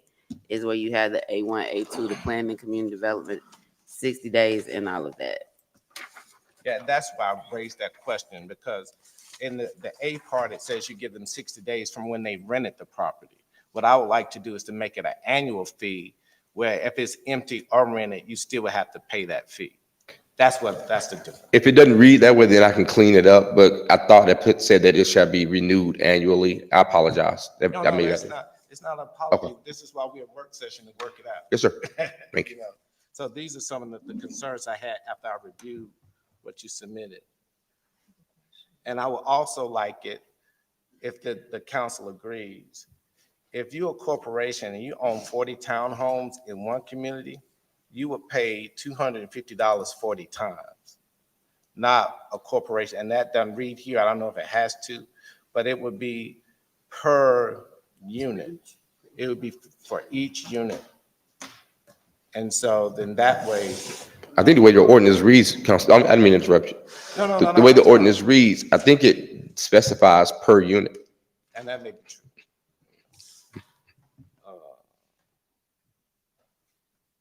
And then the only other question I have too is, how do we penalize, especially for those corporations that are out of state, if they don't get a license, if they don't have a proxy, and those are the kind of questions I'd like to address too. The beauty of is that City of East Point owns its own utilities, and there's an ordinance that states, and I'm speaking broadly because I don't know the actual text of it, that the city has the authority to put a hold on your utilities for a number of different reasons. That's certainly something that you could do, which means that the owner, once he or she does rent it or even sell it, that could certainly impinge someone being able to turn their utilities on. If that's something you all wanted to use as a punishment. But though there are a number of things I think you have at your disposal, I think that's probably the most effective one, because people are going to want trash and utilities. So I would imagine that would be something that you would want to likely consider. And having said that, I brought this for us to have a conversation about it so we can tweak it and make it better. And so at saying that, I yield.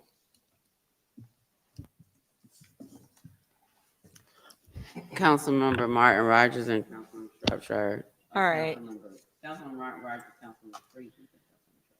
Okay, and I would like to continue the discussion with this ordinance, but I just have one question, because due to the housing market crash, there are quite a few non-owner occupied units. And I guess my question is, how do we find those people who are already renting their homes out? In my neighborhood, that is something that we struggle with as an HOA, identifying owner occupied homes and homes that are occupied by people that are renting them. And the only way that we were able to find that out was because we took the initiative to identify those homes that were occupied by squatters. But that's my main question here is, how does the city, or how does someone take on this task to find the non-owner occupied homes? And then what if I don't want to tell that I'm renting out my home and I just continue to rent it out? I mean, what is the difference? Am I missing something in this ordinance?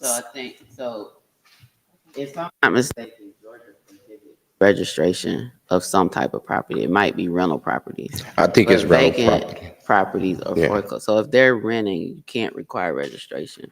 But for vacant or foreclosed properties, you can do registration. So this is for non-owner occupied. Vacant. So we probably need to make sure it's vacant. With the verbiage of the title, because I was just. So sorry.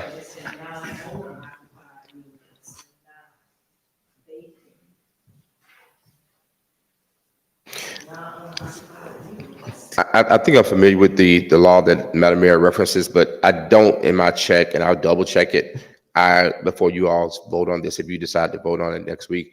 I do not believe that the law prohibits the registration fee for an owner of a rented property. I think what it prohibits a fee that is charged to the tenant for that, I think. So I'll double check it, Madam Mayor, and certainly bring it back to this body. Councilmember Freely, then Councilmember Renee, and then Councilmember Shropshire. Thank you. Going down on the totem pole. I have you because they haven't been in, so you're on the second time. Councilmember Freely, Councilmember Renee, Councilmember Shropshire. Thank you, Mayor. So I'm still confused. The whereas language, did we settle that it's got to be changed? Because I'm confused about the short-term rental language throughout. Where did we end up with that? The short-term rental is actually there because that's where it's going to be placed under that section of the city's ordinance. So because it is going to be placed there, we had to amend that last line to say, unless otherwise specified herein, that all this stuff will apply.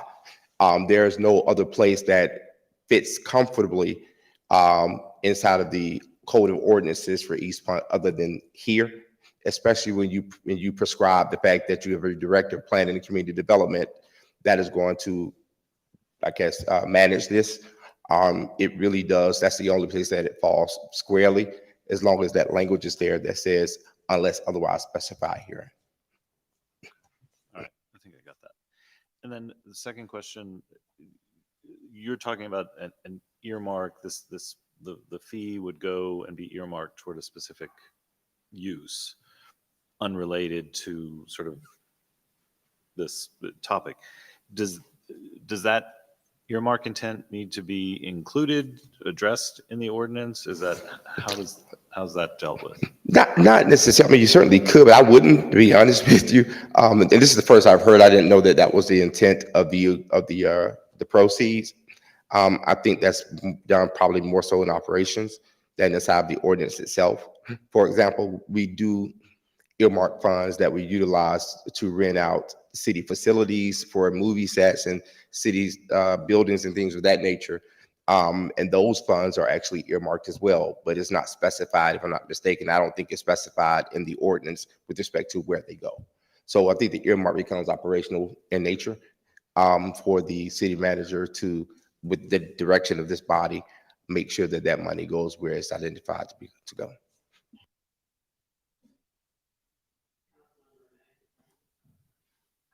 And I'm just really wanting to answer Dr. Martin Rogers' question, how did you identify? When I remember when I came to apply for utilities, I had to bring a copy of my deed. And when residents call me and they're having trouble getting their utilities, they either have a lease or a copy of their deed. And so you can only get utilities in East Point unless you have one of the two. So if you are renting, then you got to have your lease. You have to have a valid lease. And that goes on record with your utilities. So when you ask the question, like, how can you identify who's renting and who's not? A lot of times the homeowner is not going to pay the utilities for renters. Now that's not a 100%, but for the majority of renters in East Point, I think that will help cover some of the identities of who's leasing and who actually owns the home. And that's how I think probably one of the ways you got the numbers of who's renting and who's owning throughout this process. I hope that helped a little bit to clear up some of your questions, Dr. Rogers. Councilmember Shropshire. Thank you. I brought bank-owned houses we've discussed it for quite some time. It's been on the agenda for a very long time. And, we kept bringing it back because we wanted to look at how can we hold the banks accountable for their properties in neighborhoods. Whereas after Clear Blue, after we've told several times, nothing can be done. After Clear Blue, we get this ordinance about non-vacant homes, or however you want to put it. And now they're combined. But the majority of your homes in East Point are bank-owned homes that are vacant. So now we have to look at how do we hold the banks accountable for one, not upkeeping their property, two, and for the homes in the communities? How do we deal with that issue? Second issue is, what I want is for us to work with someone to put first responders, police in those homes, but that's another issue. My other concern is, how do one neighborhood say how they want funds distributed by other people who's paying? If that neighborhood don't have any renter or vacant homes, then how do one say, oh, I want this amount to go for that neighborhood? Neighborhoods are nonprofit. Nonprofit. So either we can tweak it to work for both, or the city attorney can come back with two different ones. But the majority homes in East Point are bank-owned homes that are vacant. And now you want to impose a fee on people. And let me make sure I'm clear. So are we charging non-occupied people who are not in the place, or are we charging renters who are already in the homes? Are you asking me a I have a couple questions. I've been waiting patiently. The others. Is So to it that okay if I question answer of, Councilmember Shawshaw's? I'm gonna add it to that question, because Councilman Butler also mentioned that there were other cities that were doing it.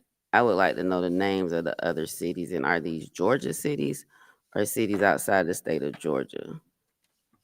So there's a question about whether it's I think the real question is, are we talking about vacant houses, or non-owner occupied houses could have renters in them? And are we trying to, I think that's the question about, what are we trying to regulate? Because if you're trying to regulate homes where people are renting from owners, because this, I just read it quickly, doesn't say vacant, and it would apply to any non-owner occupied home which could have a renter in it. So that's that question. And then the other question is, what other cities, and are they cities in Georgia or other places? Right. So to answer your question, I have to get back to you on that. As it relates to whether or not it prescribes, I'm sorry. Okay. Okay. And as it relates to whether it applies to bank owned, I believe it certainly would. The way I tried to draft it, and I went back a couple of times to make sure that it was going to capture both of these things. But if the council members want separate ordinances, we could certainly split them up. I just think they're kind of duplicative in nature with respect to what we're trying to capture. My understanding, Councilmember Shropshire, you were trying to capture bank-owned properties that are increasing, certainly inside the city. I believe that this will do that. And then I think you were trying to also, Councilmember Butler, capture registration for, and also to ensure that there was someone who's going to be able to answer to the property in the event that the owner was out of state. So those are the two things that I thought were your legislative intents. And then you had asked me to add the fee there. So that was what I did. But I'm certainly more than willing to split them up if that's what you need us to do. Georgia cities, or what's the other cities, Councilman Butler?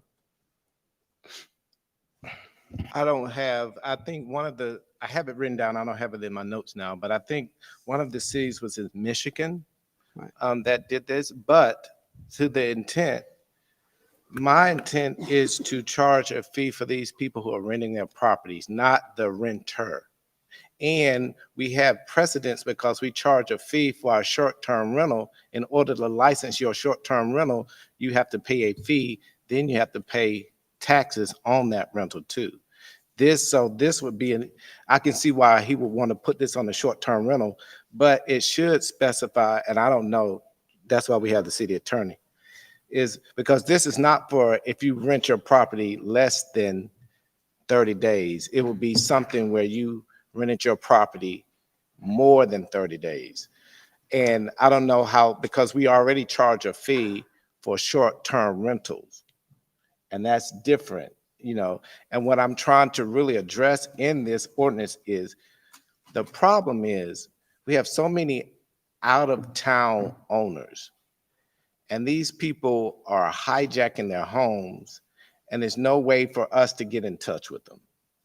But if you rent your property, if it's non-owner occupied, if you intend to rent it, then you have to pay a fee for renting that house. Now, if you built a house and you're trying to sell it, then I don't think that this would apply. It's only if you're trying to rent your house. And so for people who are renting the houses, and the data based upon the census is where we got the number of households, how many are rented, how many are homeowners. And so I think it's a good legislation so we can try to solve a problem. And if we can bring in a little bit additional revenue and make sure that revenue goes to help some of our most needy people in East Point, that's the intent of this legislation. So they're asking for two different things. Councilmember Shropshire is focused on bank-owned vacant properties. Councilmember Butler wants to impose an annual $250 fee on properties that can even be occupied by renters. And so the reason why we're regulating short-term rentals is because the state of Georgia defines rental or landlord tenant kicks in at 30 days plus. Anything less than that, that's why cities are able to do short-term rentals. I think there are two separate issues that have to be looked into, because the question about whether or not you can actually charge a registration fee to a non-owner occupied residence, single family, and that means they can have renters living there. We're now in landlord tenant area, because if we're not dealing with short-term rentals, as he suggested, this is supposed to be something different. Now we stepped into landlord tenant Georgia law protections, and I do not believe you can require registration of rental properties in Georgia. I could be wrong, but they're talking about two separate issues. One is vacant property, and you can have a registry for vacant or foreclosed properties. You can do that, whether it's bank owned or who owns it, if it's vacant. The other is, can you require registration of single family rental properties? It's basically what it is. Because if somebody's renting it, they're not owning it in the United States. So this is an attempt to regulate single family rental properties. So items 7 and 11 are different. And if that's the intent, to impose fees on single family units that are being occupied by people, single family rental properties, I think we probably need a little bit more time for legal to look into it. I don't know if you'll have it by Monday, but they are Councilman Shropshire is talking about vacant property. Councilman Butler is talking about single family rental properties. Yes, ma'am. We'll go in. I don't know if we have it ready by Monday, but we certainly have ready, hopefully by the next work session. I did just want to make sure that you all were aware that under OCJ 44-734 through 38, I think it is, that's the area of the Georgia law that prescribes and governs monies that are given. Georgia is not necessarily yet a rent control state. There are some factions inside of our landlord tenant that is rent control. I've worked on it, and having worked with the Chief Magistrate Judge Cassandra Kirk and representing drafting stuff with that court. With respect to that, though, what's interesting and what's important is that Georgia law does not in any way limit security deposits. There's no Georgia law requiring even security deposits to earn interest. And this is where that would necessarily fall. So I will go back and do the research to make sure, Madam Mayor, that I'm not running afoul of something that you may know, having practiced in that area as you referenced. But I want to make certain that we get that. And I will reach out to both council members to make sure there's nothing more that you want in there other than what you've already shared with me. And I will draft two separate ordinances, if that is your wish.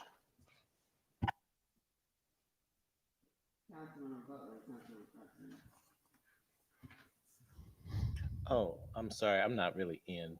Oh, you're just calling for the in?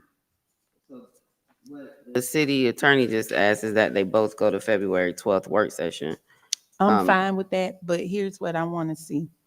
We're talking about we're talking about bank-owned homes that's non-occupied. If there can be a registration fee so we can identify all the bank-owned homes in the city of East Point.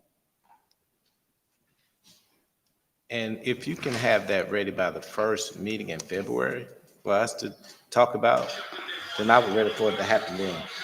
Just so I'm clear, would you mind sending an email with that?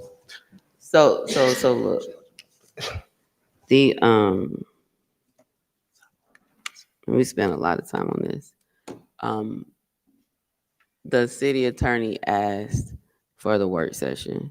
Councilmember Butler's asked for his to be on the first meeting in February, which will be a council meeting and not a work session. So you can respond to that, city attorney. One is dealing with bank-owned vacant. The other is dealing with single-family residential. I'm pretty clear. I just need the email on what they want in there, and I'm fine with either date. If February 1st is okay with, I think I heard Councilmember Shawshire say she's okay. You're not work session. So Councilmember Shawshire wants hers on work session. Attorney Simmons and Councilmember Butler wants his on February 1st. So February 5th is the first council meeting. First council meeting. Okay. Thank you.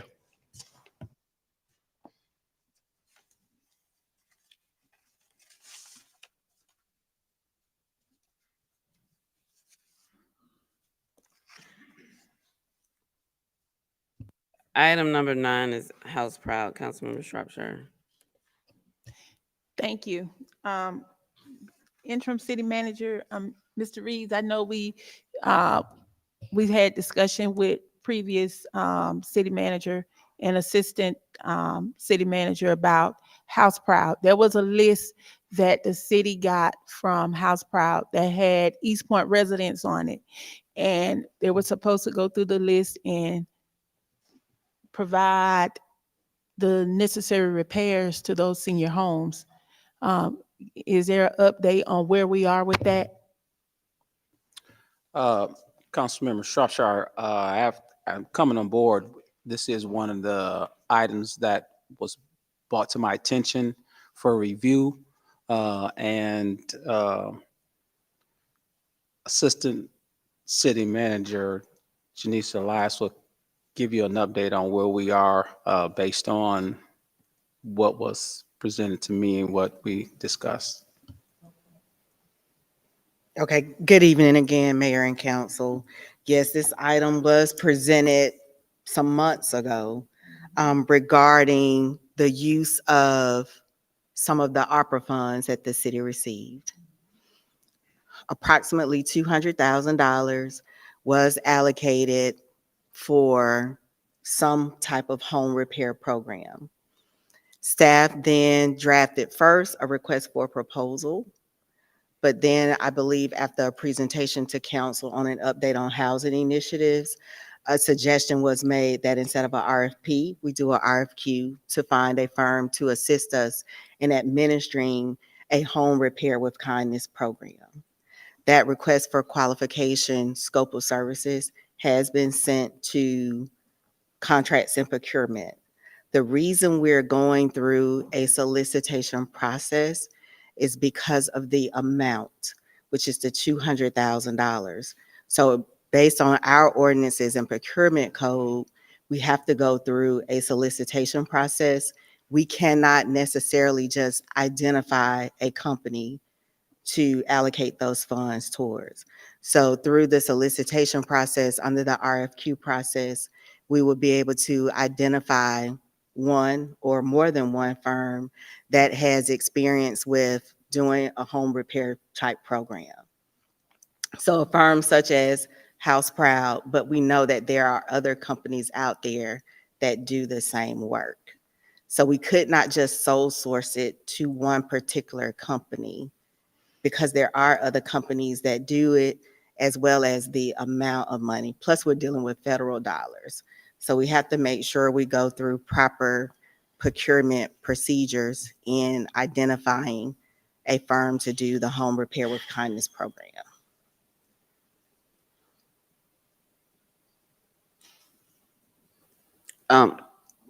Has the solicitation been released? And when does it close? And when should we expect it to come before us? It has not been released yet. The scope of services was submitted to contracts and procurement this week. So they will be putting together the full document, and I can let you know as soon as. Today's Monday. You mean last week? Well, yes, last week. Yeah, today is Monday. So it was submitted to them last week. They will be putting together the full document, and I can give you a timeline of schedule when it will actually be advertised, when the closing date will be, when we'll possibly be able to have a selection to present to mayor and council. I have a question. Councilmember Shropshire. Here's my problem. What other, and we decided to work with House Proud because one, House Proud is right here in East Point. Two, House Proud had more East Point senior citizens on their list. So what other company that the city is gonna work with that has East Point senior citizens on their list other than House Proud? Well, one of the things that staff was proposing to do is to ensure that all residents. And the agreement was it would be House Proud. They came and did a presentation. They told the city what the needs was. They provided all of the address to every senior citizen that was on the list. And I think House Proud is a vendor who's gone through solicitation with Fulton County. I think they're one of Fulton County vendors. So I don't know if there's a piggyback option, if that's what we talked about before when they came to us. But if I'm not mistaken, they are one of the Fulton County vendors.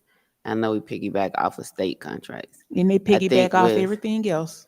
I think with the request for qualifications, I mean, I'm familiar with it from when I worked in a governmental entity. Like, you can qualify more than one person or one entity. Nobody's guaranteed work. There's just a list of people that you can pull from. And if one has, I'll just leave it at that. But I don't know if that was a part of the discussion when, I mean, they did come present. We did have several conversations. I think this goes back even as far as Councilmember Calloway when he was here. Mm-hmm.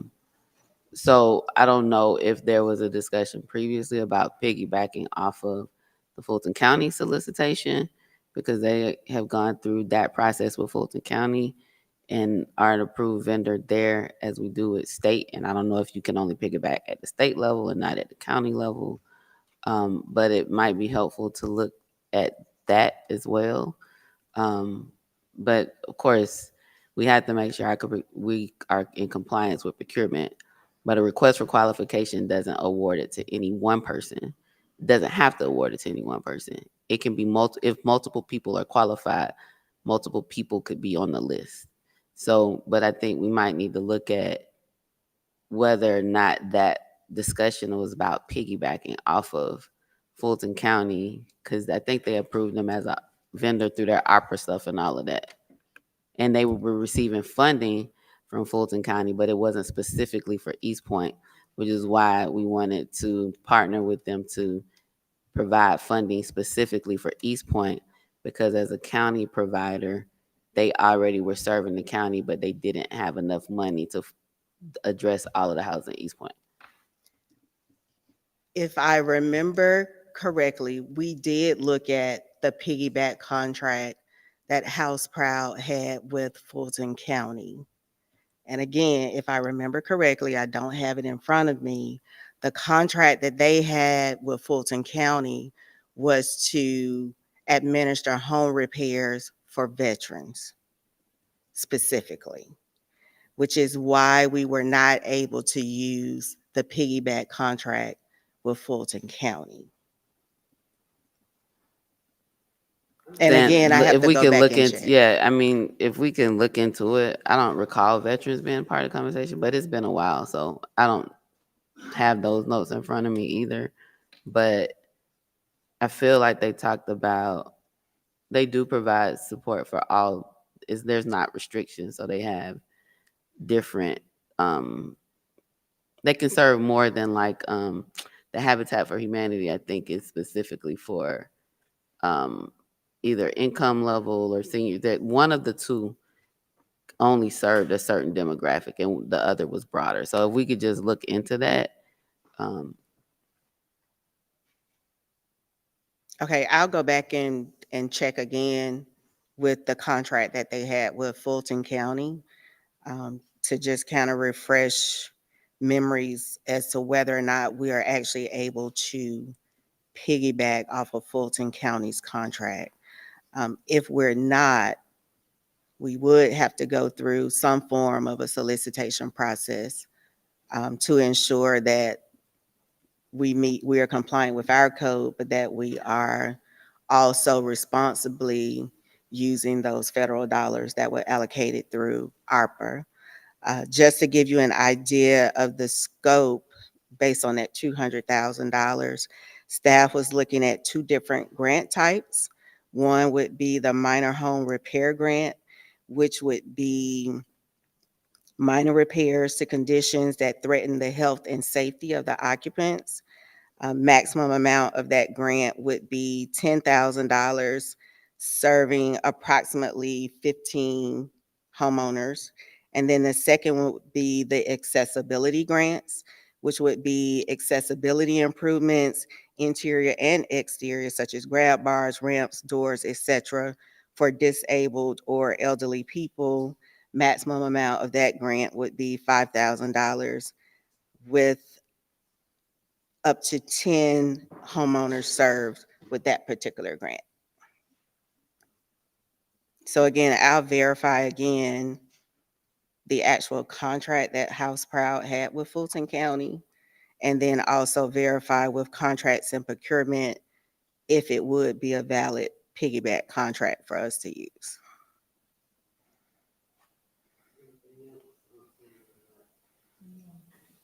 Next up is whistleblower process. I'm hoping this is quick because staff should be saying that the solicitation is out based upon the directive the last time we discussed it.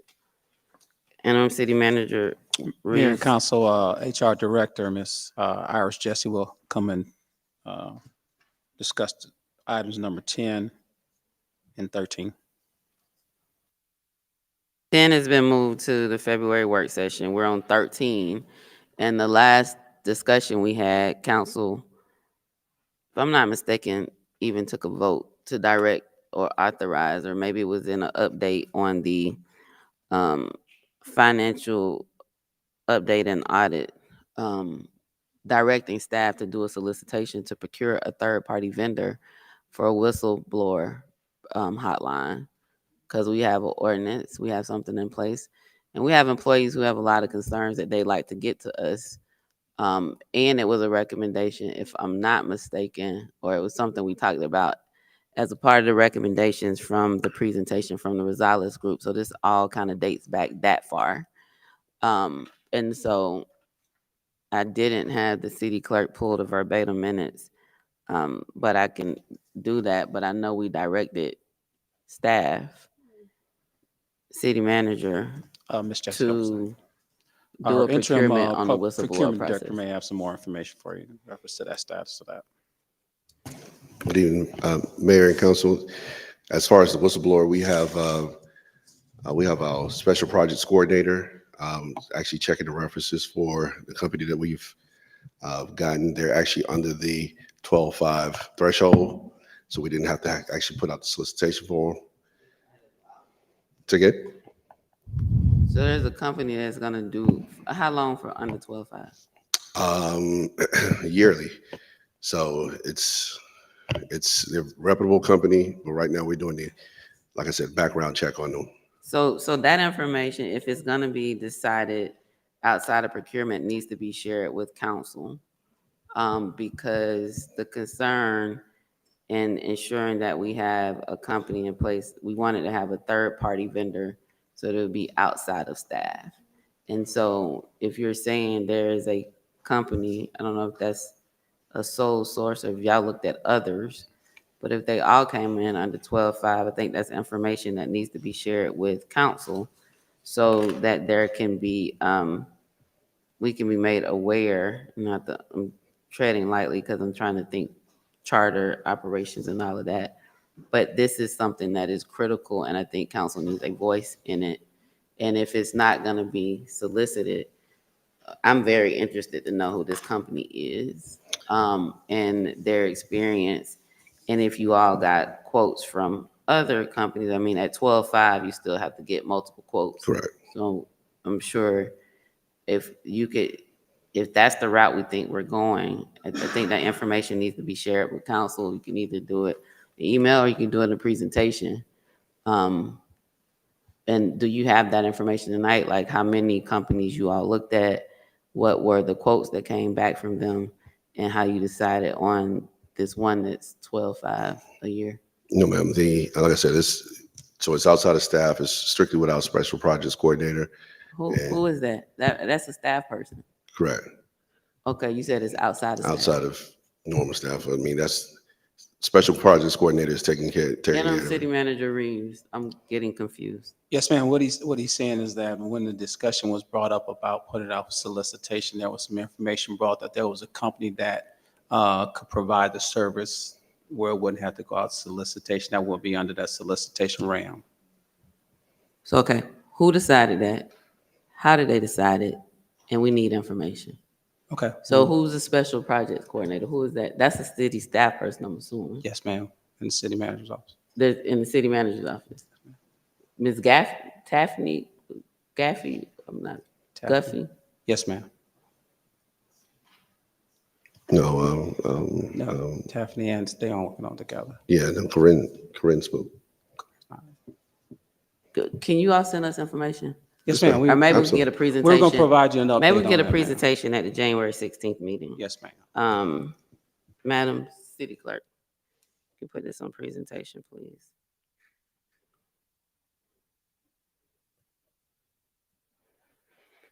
I keep saying 23, it's 24.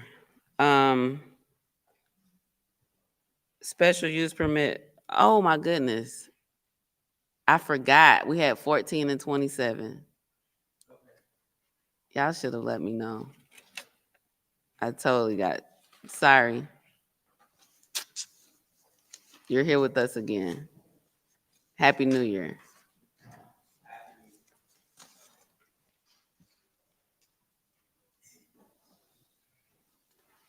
Mayor and Council, item number 14 will be presented by our Deputy Planning and Community Development Director, Mr. Lee Kelly.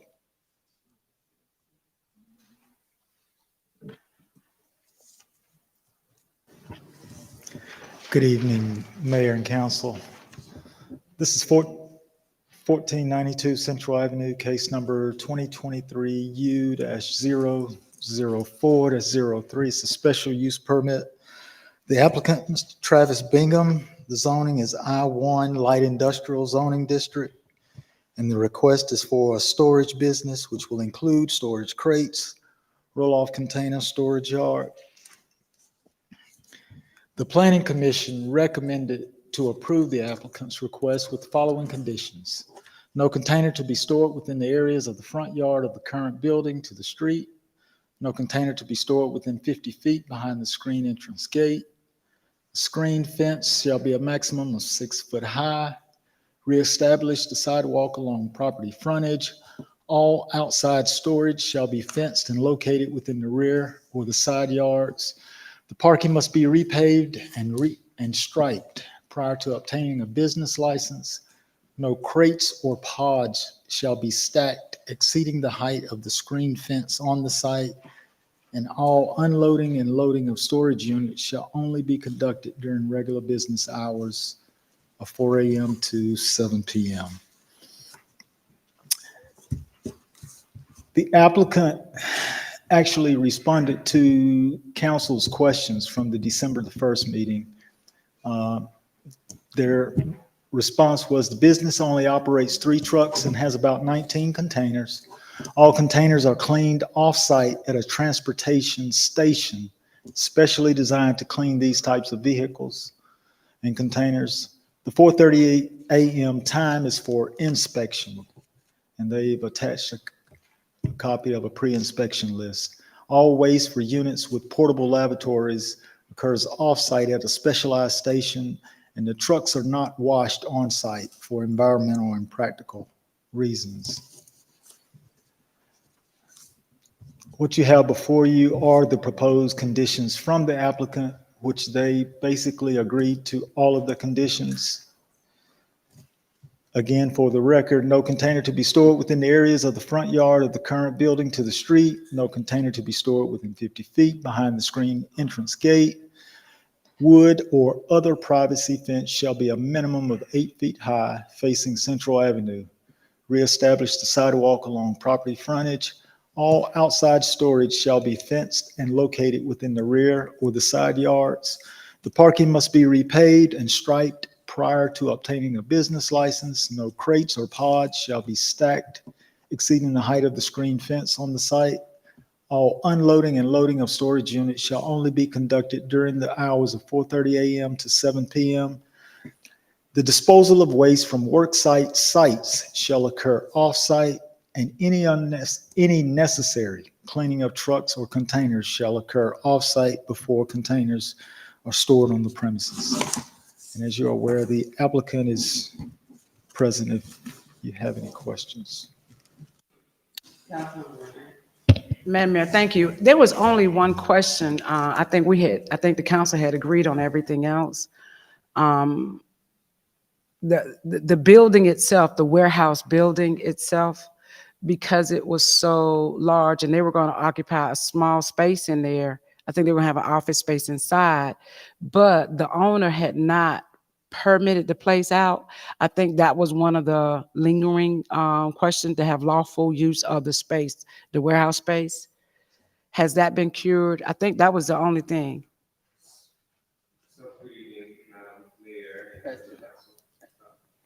Good evening, Madam Mayor, members of the council. My name is Andre Washington, Crepland Horse. Honored to be here on behalf of Redbox Plus. To answer your question directly, a condition of, as you can see, one of the conditions is that we have to meet these conditions before a CO or business license is occupied. Okay. So that has happened first. And so it essentially puts us on the hook, the property owner and us as a tenant, to make sure that we make these upgrades before there's a CO that is issued. And thank you for that, because I think you guys have included everything that we've asked and what we've discussed in all of the work sessions that you've been before us. Yeah. The 8 foot hiding and making sure that even the sidewalks, that's an upgrade. So along the property footage, I don't even think we asked for that, but thank you for including that, because we did the walkthrough over there and it's definitely needed. I think everything that council have asked for, and the additional sidewalk, I think that's great. Is there any other things that we need to consider? How is staff? Staff, are you asking for approval for this, or what is your recommendation for this property now? From my understanding, the approval should go to council meeting. Is that correct? Asking what was staff recommendations, what's Staff. planning and zoning recommendation? The original staff recommended denial of the applicant's request. Simply, one, they were conducting business without a CO, which was denied on 2/15/2023. There was no business license and no previous COs for the property. That was staff's original. And I think that was the owner, that was not this company. That was the owner of the warehouse. And I think the warehouse was trying to rent this property out, and they came and tried to do it the right way to get a permit and a special use permit for everything else. And so one of the reasons why we held this project up is because we wanted to make sure that the owner of the property was in court and following through with the guidelines of the city of East Point, if I'm not mistaken. City Attorney Weems. Councilmember Renee, that is correct. This actually was this defendant that was in court, because once they rented the property, they were required to obtain both a certificate of occupancy and a business license. They had not obtained that at that point, and I think all of our business licenses, just to kind of give a recap, we entered into a lease with this property with the assumption that all the entitlements were correct. We immediately began to apply for our business license, and immediately after we found out that it was not properly titled, entered the special use permit. So if you can imagine, it's coming up on a year of us going through the process. And just to put a fine point on it, part of the reason why we have the higher level of conditions, even higher than what the Staff and Planning Commission, is an act of good faith to say, we heard the community's concerns and this council's concerns, and we've done our best to meet those concerns over the last few months and are committed to doing it right. And I don't think I think you have followed the protocols and tried to do it right. I think our major concerns was the owner of the property. I think he was being somewhat not acting in good faith, and did you kind of a dirty deed with that? So I guess I'm asking the city attorney, like, what the owner of the property, because I think that was the holdup of us us granting you your special use permit. The owner of the property, what, I know he was in court, so has he, I don't know what the question is. Right. So it wasn't the owner that was in court. It was actually council's client. Right. That was in court because the police department actually cites the tenant. They cite whoever's occupying the property or intending to occupy the property at that time for the purpose of running a business out of it. Okay. So and they are now in compliance with everything with the court. So can I just briefly? So well, let me finish. Sure. No, to answer your question. Okay. So part of what we've done over the last few months is bring the owner to the table and explain to him that these things have to be brought in. So those conditions, he's agreed to upgrade the sidewalk, to restripe and repave. And so those conditions, part of the last 30 to 60 days, has been saying, in order for this property to get the special use permit, you have to make these capital improvements and investments in order for us to get a business license, but to bring the property in compliance. And he is committed to bringing those. My client just happens to be in the hook because they were on the front line unknowingly that this property wasn't zoned. And so we've kind of been in the middle of the negotiations for months now. And so we finally, at this point, have the commitment of the owner to make the capital improvements on his dime in order to bring the property in compliance.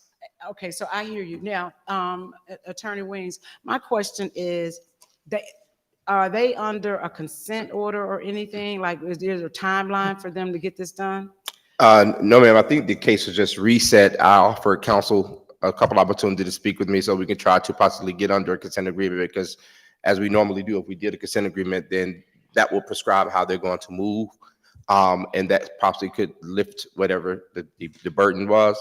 And I'm happy to do that. I don't know when they're coming back. When are you? I'm not sure right offhand, but that's contingent upon approval. So we can't enter into a consent agreement until this council approves the conditions, and then we will have a timeline to say, based on the approval, we can move forward. Okay. I'm not, well, I don't want to debate that necessarily here, but I guess I was under the impression that the court's piece needed to be satisfied first. And that's exactly what we were looking for, was to make sure that this building was ready to go before we gave you approval for this. Because let me tell you this, because the Egan Park residents are really up in arms about Central Avenue and the way it's been looking.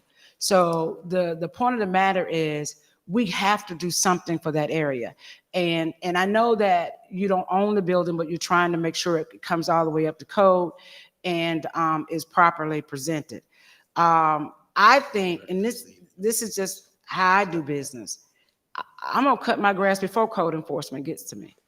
And so I don't have to wait to the court systems to find me or to make me do it, because I just think it's the right thing to do to be a good neighbor. And I guess you're saying is, if the owner is willing to do these things, to repair the sidewalk, to make sure the fence is correct, all of the proper things that are needed for this property to bring it up to the level where that community deserves, I don't think you need to wait for us to do it, because in order for him to rent it out to anybody else, it's going to have to be done. So I'm kind of baffled on that end. I think the problem is we're talking about two different people. Are they in court, or is the owner in court? They're in court. They're in court, the tenant. So why is the owner not in court? Because the code says whoever offers themselves in possession, dominion, and control of the property, which would be a tenant. They were. Oh, you got a bad deal. So what I think, if this body is not opposed to it, and I know the Attorney Washington and I talked, they were considering a consent agreement. We have them on our pretrial list, which is tomorrow, Thursday, next Tuesday, to draft that consent agreement if they're interested in it, and I'm happy to do that. Getting out of check the separation of government. So that's judicial. This is legislative. And to require something legislative be contingent upon something judicial, I just think we're possibly muddying the waters. And I get the law says dealing with people in possession. Is this a use that we are going to permit? Staff recommended denial, and I think planning and zoning recommended approval. Council members in for comment. So I'll, Councilmember Renee, you can finish, but this having court here and a legislative body or administrative part contingenting that upon what's happening there, like, I don't know if we are outside of separation or checks and balances. Councilmember Renee, are you finished? I'll yield, Madam Mayor. I'll yield. So just out of curiosity, what were the containers filled with before they arrived at this facility? So Redbox Plus is a national company with a local franchise. And so when construction happens all over Metro Atlanta, there are containers for construction sites. And usually these sites are parked at buildings where there's new constructions, and all those materials are put in there, but for various dumpster uses or remote dumpster uses. At the outset, I would like to say that this particular special use permit is not a redevelopment of the property. It's essentially granting a business license to revitalize that particular parcel. And so to Councilwoman Renee's point, approving this would essentially allow us the opportunity to upgrade the property, because otherwise we can't operate or enter into the development phase. So our goal here again has been and continues to be to put forth higher conditions than what the city has offered, to demonstrate that we want to be good citizens and we want to upgrade this property, because otherwise it is blighted and underoccupied and underutilized. I appreciate that. I feel like we may have different definitions of revitalization. Sure. And actually, I'm kind of confused on how this passed planning and zoning, because this really should have been denied, in my opinion, because we had the LCI grant with the Willingham Corridor study, and having empty containers where the business is in operation from 4:30 in the morning until 7 p.m. That's a very long day. And according to that plan that we spent a lot of money on, I personally was involved. A lot of residents were involved in spending their time in voicing their opinions and their concerns on what they wanted to see in this area. And yet we're here with another company wanting to put in, empty containers with a porta potty on it. So I'm happy to present the actual kind of part of rationale for why we think that we would be appropriate at this site. I fully recognize that there was a lot of work that went into the Willingham Corridor study, and completely agree that the goal of the Willingham Corridor study is to develop from heavily industrial uses to mixed uses. The point that we've made and consistently made is that while the property and the corridor is firmly industrial, the alternative to having a semi-empty and vacant and blighted property is to have a good corporate citizen here that is here for a specific limited amount of time, that upgrades the property, that makes sure that the sidewalks are reestablished, raises the level of the fence. And again, our best day is when our containers are across the Metro Atlanta area. We don't, pay any disrespect of sorts to the work that citizens put in. We agree that this area is transforming, and East Point has a lot of priorities. We think that in the alternative, versus having an empty site that is home to nothing or to underutilization, that you put a corporate citizen there that is actually going to maintain and upgrade the property. And so that has been our goal. I will go to a couple more slides down. So Our containers are in the back of the property. They are well organized. We are a national franchise. We have a brand to be concerned about. And those 4:30 to 7 a.m. hours are mainly for, in 4:30 in the morning, we do pre-inspections. We look at the containers, we make sure that they are safe and ready to go, and then they're deployed across Metro Atlanta. So they aren't necessarily, the reason why the length is today is because if you think about a construction site that begins at 7 or 6 o'clock in the morning, you want to have those containers in place and there before the day starts. And these are what our products look like when they are out in different places. You know, I fully recognize that there is a goal, an aspirational goal for the future for the Willingham corridor study to transition. But while the use is still firmly industrial, our proposition is that we are allowed to do business in the city of East Point with a special use permit. with a special use permit, correct? Right. And so I was part of the process to try and implement that or try and write that out back in 2020. So the other thing is I don't really see this as a solution, because if the issue is that this is a blighted vacant property, you know, we have a court system for that. We have code enforcement. We have other things, other avenues that we can go through to make this a better use.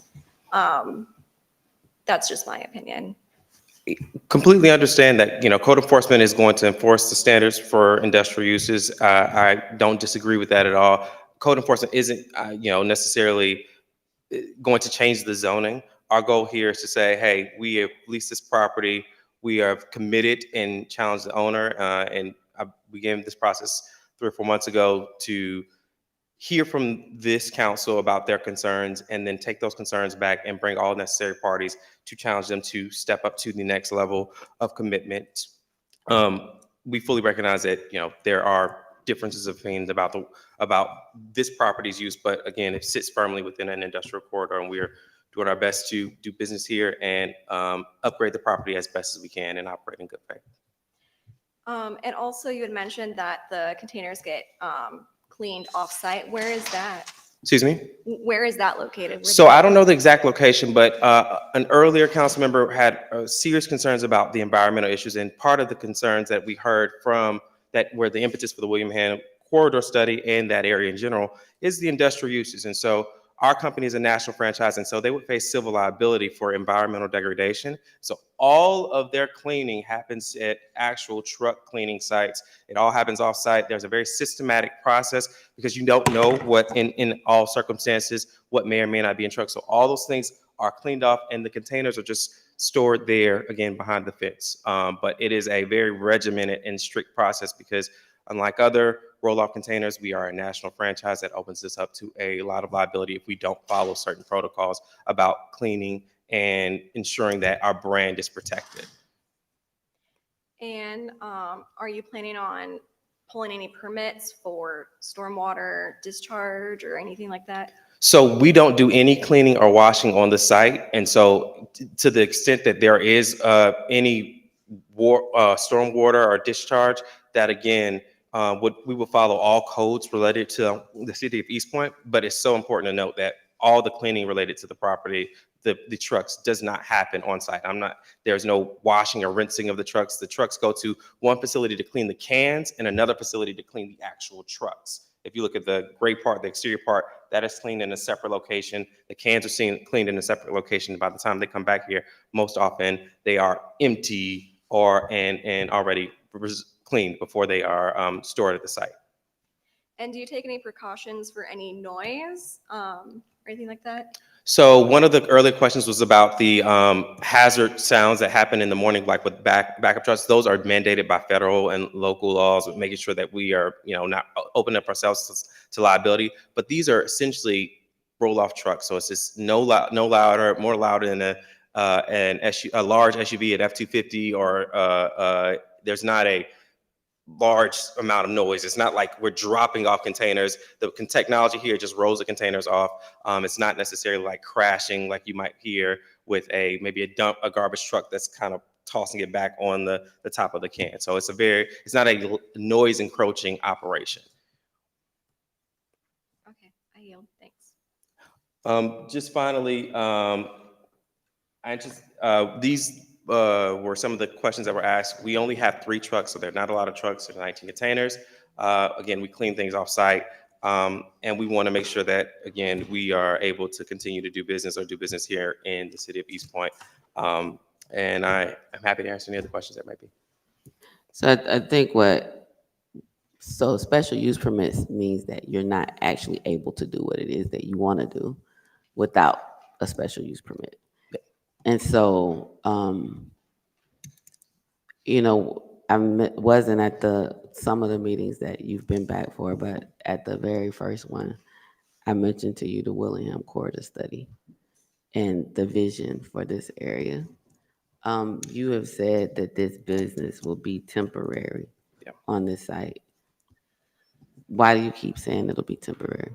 So our goal is that we don't own the building. So we are only here so long as the lease permits. And so our goal is to be here so long as we can with a few years. I don't know the exact timeline, the runway. What's the time? What's the I current don't lease? have an exact number of years, and I have not had discussions with my client, but I will say that because we're not title holders of the property, this is not a special use permit in perpetuity. And that's why. But it is, right? So once we give it to you, like we don't revoke it for as long as you're there. So commercial leases are usually like 5 or 7 years with a renewal. So like if your client decided and the owner gave him or the company a 10-year, 15-year lease, you're not, once the decision is made on special use permit, like it doesn't come back before us again.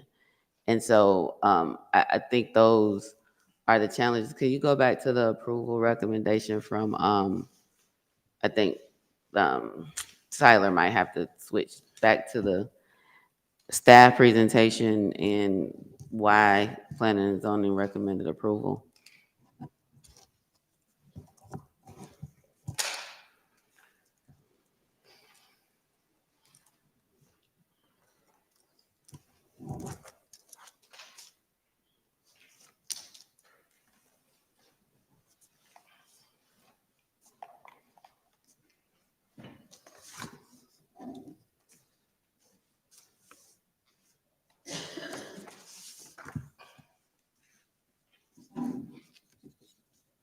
Go to the next one for me.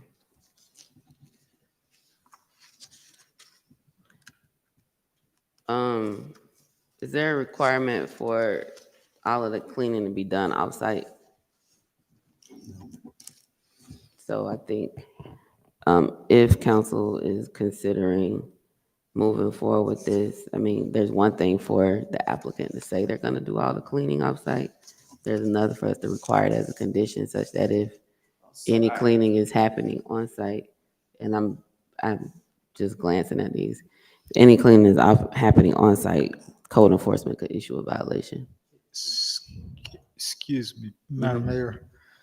The applicant actually provided some conditions and they added 9 and 10, which included. Oh, there's another. Yes, ma'am.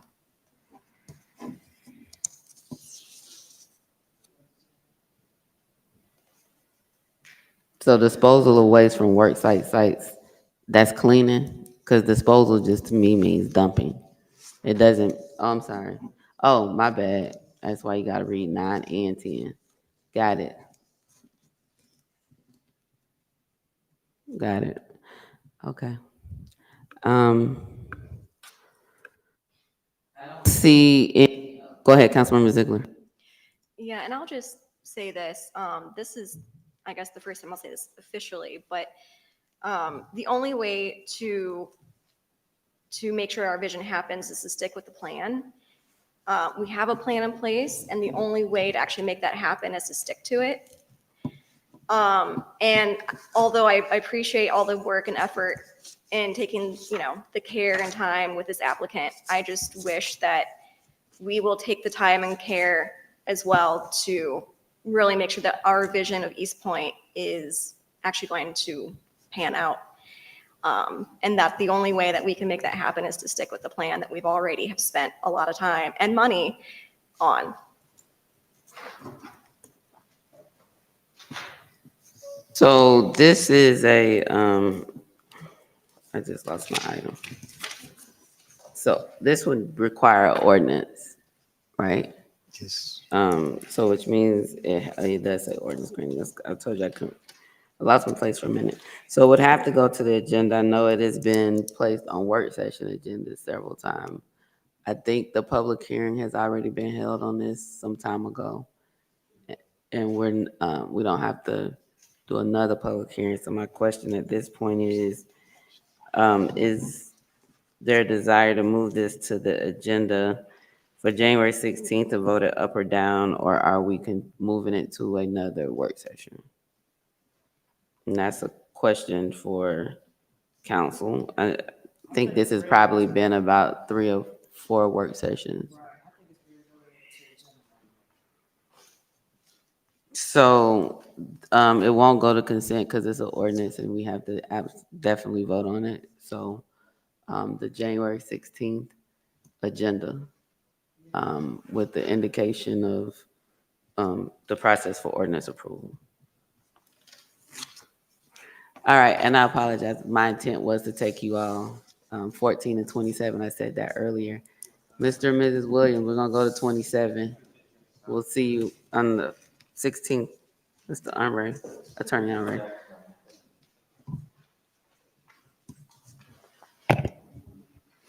We're gonna go to 27. We have a resident applicant here for that one, and then we'll go back to 15. Madam 20 Mayor. Yes, go And ahead. council, this is 4225 Ben Hill Road, case number 2023U-001-09. A special use permit. The applicant is Mr. Ernesto and Elaine Williams. The zoning is residential limited. The applicant is seeking a special use permit to continue the building process for a habitable accessory structure in the RL zoning district. Property is within the RL zoning district. The future land use designation is growing residential. This is a copy of the existing conditions, the land survey. The actual site plan, which you have before you. These are site photos of which you can, in one, you can see the proposed structure in the rear. This is that was a copy of the picture from the applicant of the proposed habitable accessory structure. These are section 10-2130 are the actual minimum standards for the habitable accessory structure requirements. The applicant is requesting a special use permit to continue the building process of the habitable accessory. Staff recommends to deny the applicant's request. Based on the items submitted to staff for review, the proposed habitable accessory structure is not in compliance with section 10-2130. The Planning and Zoning Commission recommended approval with the following conditions. Bring the total height of the habitable accessory structure to the allowed height within the zoning ordinance. Must use building materials that are compatible with the primary structure. Must include only one kitchen, and the habitable accessory structure must mirror the architectural style of the principal structure. And She skipped the page, the slide with the denial from staff, unless it wasn't in there. There it is. It was hidden. It's hidden. You gotta unhide it.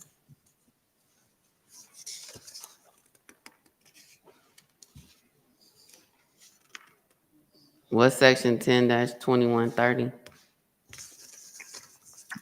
habitable accessory structure. That's the minimum standards. And that was the next slide. Right, but then planning and zoning recommended approval. Planning and those planning and zoning those recommended conditions approval. Yes, are to bring it in compliance with section 10. that's correct. Yes, ma'am. Okay. Councilmember Renee. All right, so my question is to you. Go back to the slide where the house is this. I saw a house in the slide. Okay, I saw that one. and there's a new, fresh, brand new, can you go to the very next one, please? This one. This is the proposed habitable accessory structure. This is in the back.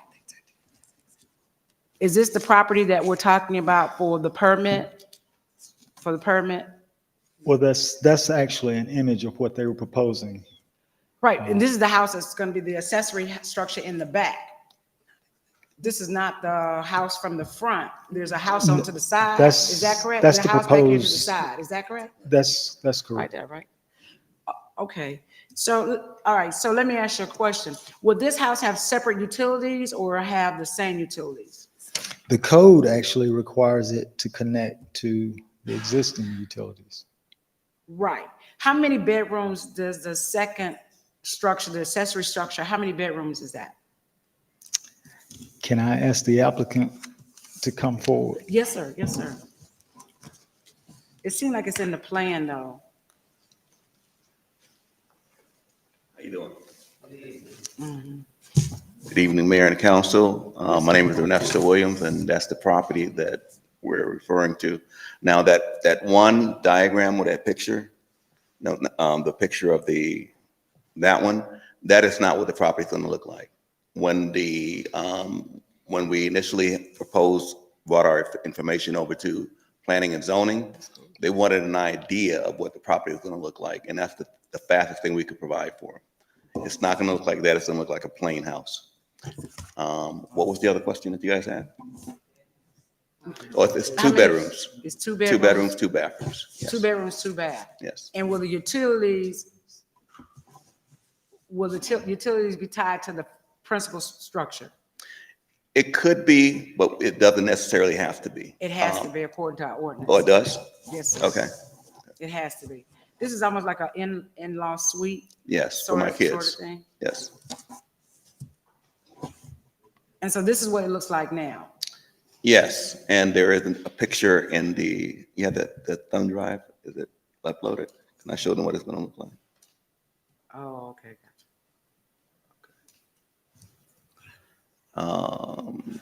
Yeah, let's go to the pics. Yeah, that one. Oh. And while they're doing that, I think I saw this. It looks like the main structure has about 5,000 square feet. I could be wrong. Yes, And that's then this correct. one has about 1,800 square feet. That's correct, So you yes. fall within the guidelines of everything, and I can see Yeah. why planning and zoning approved this. Okay, that's right. It's 5,000 square feet. So, and it says that you could on this structure, the house that the accessory house can only have one kitchen because they're labeling it. I guess they're going to label it as an in-law suite. We've done a lot of those in Jefferson Park. Yes. Where people have added on to their garages and then had and they literally rented out the back space or however have you. Let me ask you a question, staff. What would be your reason for denial? Because I can understand why planning and zoning approved it. I don't know. They said it was because it wasn't in compliance with 10 whatever that section was, and the recommendations, the conditions and the approval by planning and zoning bring it into compliance. Initially, they were actually building without a permit. Right, okay, I got you. Okay, I got you. And that's what triggered really all of this Code got them. for the most part. On section 10-2130, the principal structure based on the tax records was 2447. And right now, the proposed habitable structure is 1,800. The habitable accessory structure must only have one kitchen, and right now that's unknown. The maximum height of the habitable accessory structure is 35 feet or existing height of the primary structure, whichever is less. And right now it exceeds the primary structure. And aesthetically compatible with the principal structure, and right now that's no. So that's why staff recommended denial. Go ahead. So it looks like they need to provide a better plan, or, because I'm kind of confused. If planning and zoning approved based on the conditions that they have, right? And habitat, so to mirror the style and principal structure of the, I guess, the principal house. So is there an additional planning, a plan for the second structure, the accessory structure? Because I don't see a problem with this. It's in the thumb drive. And are you meeting the qualifications that planning and zoning have? Because I'm pretty sure y'all will find him because he stepped outside the zone without the permit. You paid your fine? Let's go all the way down to the bottom. Let's see. Okay, I'm sorry. You ain't got to answer that. But I'm like, I just want to see the plan. He's saying he don't know the height. Go up a little. So, right. But what I'm saying is, the hours saying that they, like they don't say the height. Okay, I got you. Make it comply.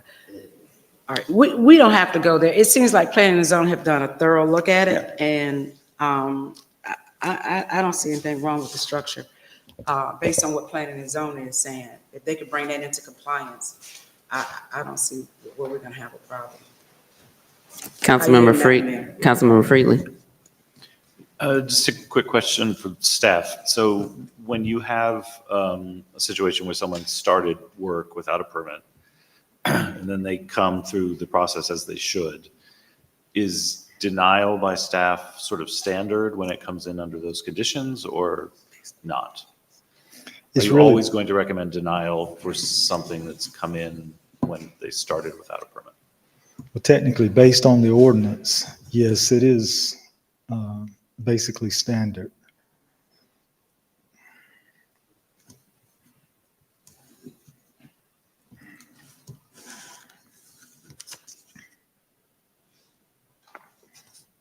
Councilmember Martin Rogers. Are there any additional concerns through planning and zoning with this? No, ma'am. Okay, thank you. So the conditions by planning and zoning brings it in compliance with the statute, the ordinance, and then. That's correct. It might require some changing of the plans, but it will be in compliance. Yes, ma'am. Okay. Any other questions? Madam Mayor, can we add this to can we add this ordinance to on the agenda for the next week, please? Because it requires a public hearing. So, Mr. and Mrs. Williams, thank you for your patience tonight. I really intended to call you all earlier and then got sidetracked, but I appreciate your patience. We'll have a public hearing on Tuesday, January 16th, and our public hearings go before our public comment, so they're towards the top of the agenda. Same 6:30. Yep, same time, same place. You're welcome. Happy New Year.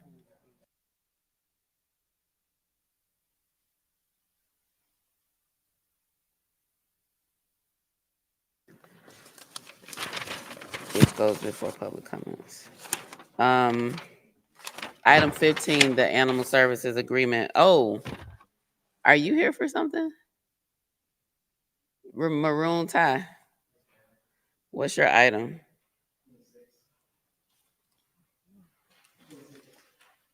Come on up.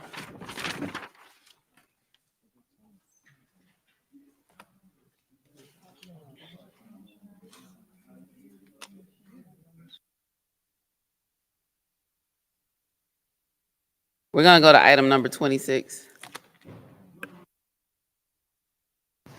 Madam Mayor, Mr. members Reed. of council, Jesse. we are presenting the results of the proposal for our insurance brokerage contract and procurement contracts and procurement issued the RFP. We received 4 proposals. One proposal was just a one-pager that didn't comply with the components of the RFP. And we had a committee composed of user departments: electric, water, sanitation, and risk management. And based on the final proposal, the results that we received from contracts and procurement, McGriff was the identified vendor. This is a contract that does not pay, the city doesn't pay any money on it. It's commission only. It comes from the insurance premiums.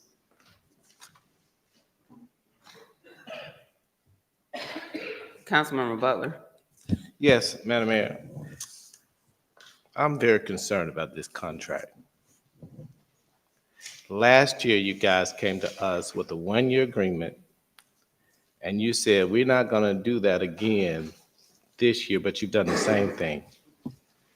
You did not put the contract out for bid so people can bid on it. From the research I have, you put the contract out for bid December 13th, and you closed it 7 business days later on December 22nd. That's not what we want you to do. It's not transparent, and it seems as if you tailored this towards one particular person to get the bid. And we said, we let this go last year. You came to us and said, oh, it's time sensitive. So we allowed you to do that last year. But then you come back with the same thing and the bid opened for only 7 days. And my computer froze. So you only have 4 people for a bid for property and casualty insurance. We didn't have the vendor who did the insurance prior to that, nor the vendor who did the insurance prior to that to even bid, because they weren't allowed to do it. So my counsel, I'm asking that we consider making them put this back out to bid so that everybody who wants to get the chance to bid on this particular contract can do that.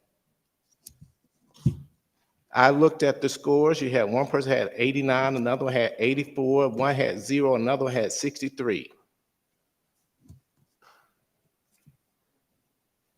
That's not acceptable.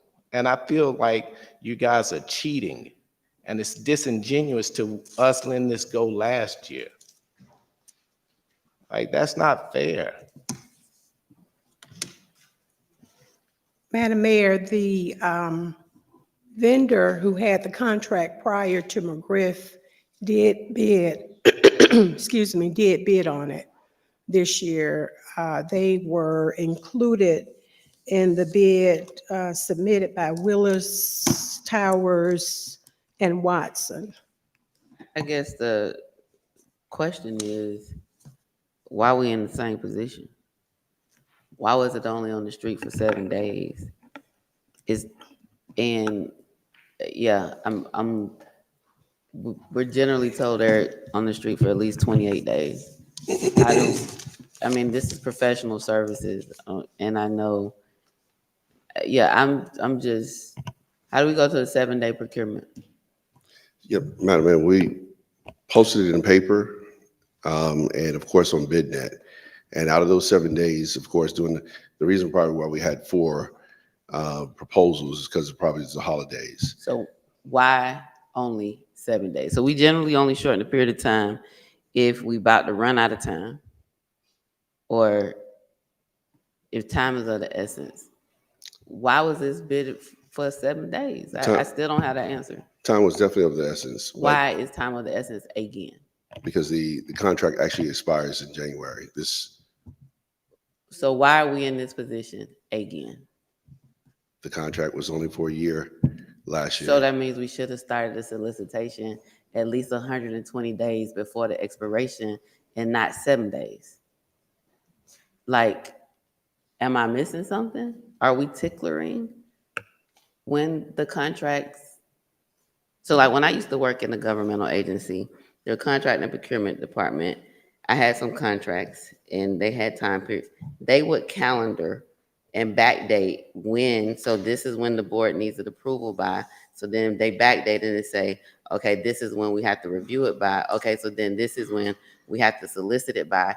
And they would give me, as a department head, all of those dates. And then they would meet with me before the solicitation was to go out, maybe 30 days or so, to help work on the solicitation. So we wouldn't run into a situation where the board of the governmental entity that I was working for would be receiving it after the contract expired.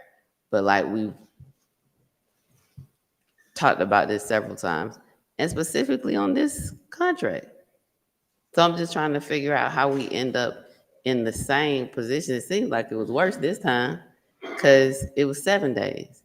So people who are responsible for making sure contracts don't expire, and we've talked about this before, our city manager, which is the department head, whomever responsible for it, procurement, the city clerk, who's the keeper of our records, and legal, with a date of when the contract should expire. And everybody should work together to make sure we're not in this situation. So here's the problem. It expires at the end of this month. We don't have one more meeting. There's no way. If we put it back out, we then gonna be in a position. I think there's a provision in our ordinance that we've had to use before about continuing a contract for, I don't know if it gives us, I think it might be 30, 60, or 90 days. But like, I just don't understand how we're here.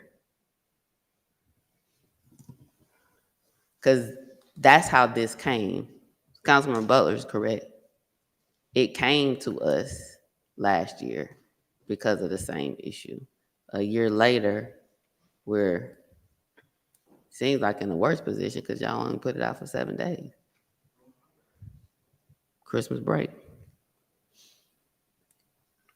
So the decision to put it out on the, what date was it? 13th. So the new city manager, interim city manager, started on December 12th.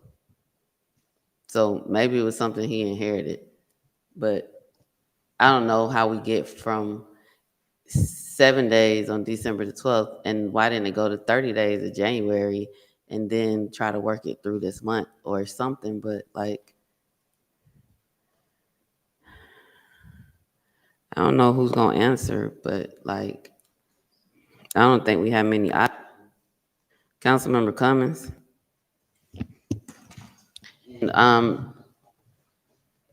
If legal can look at the provision in our ordinance that addresses extending contracts for, I forget, 36 or not. We've had to use that provision before too. I just don't recall what it was, but hopefully somebody in legal can pull that up. Councilmember Cummings and then Councilmember Butler.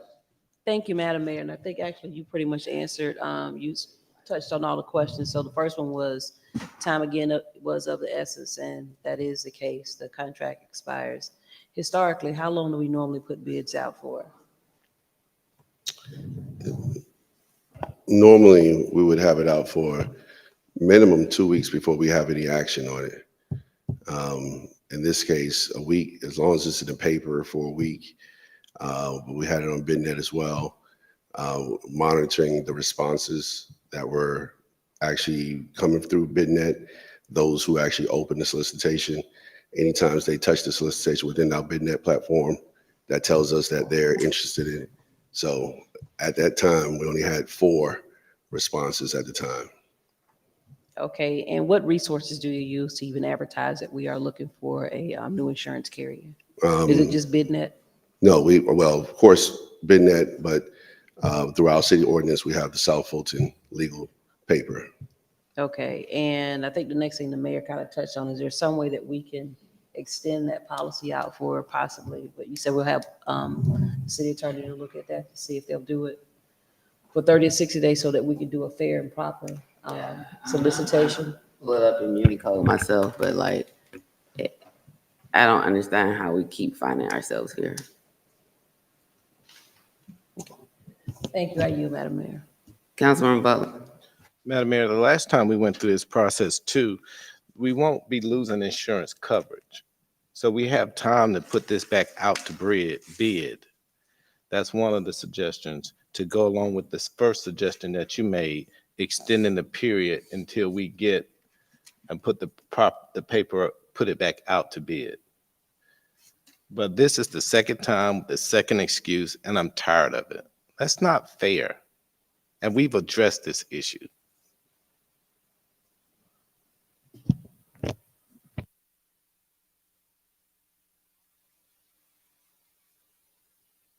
Expires at the end of January. Is it just the brokerage contract?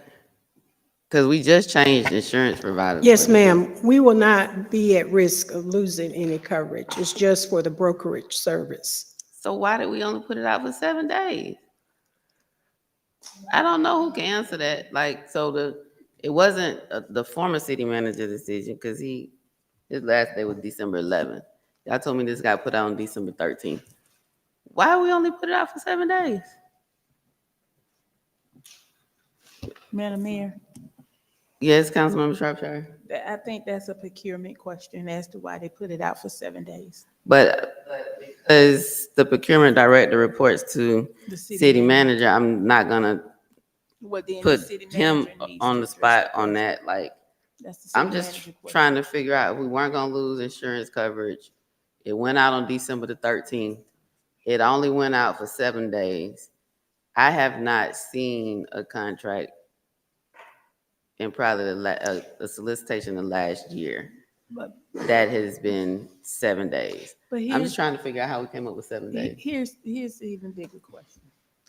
If we had this problem last year and we back facing this same problem this year, then that's an ongoing problem. And you listed the names of who oversees the contracts. And I'm not gonna solely put it on the city manager because you just got in the position. But, and I'm not gonna say the city clerk because she can only maintain what's sent to her. So was anybody notified that the contract was gonna expire or we needed to renew the contract? What's the process? The purchasing agency, section 4-3317, extension And I and guess my question expiration is, of what point contract. do legal get involved? What's the process? So I don't know. It sounds like nobody was really involved. This is not the first time we've talked about contract expiration and the need to coordinate between operations, city clerk, and legal.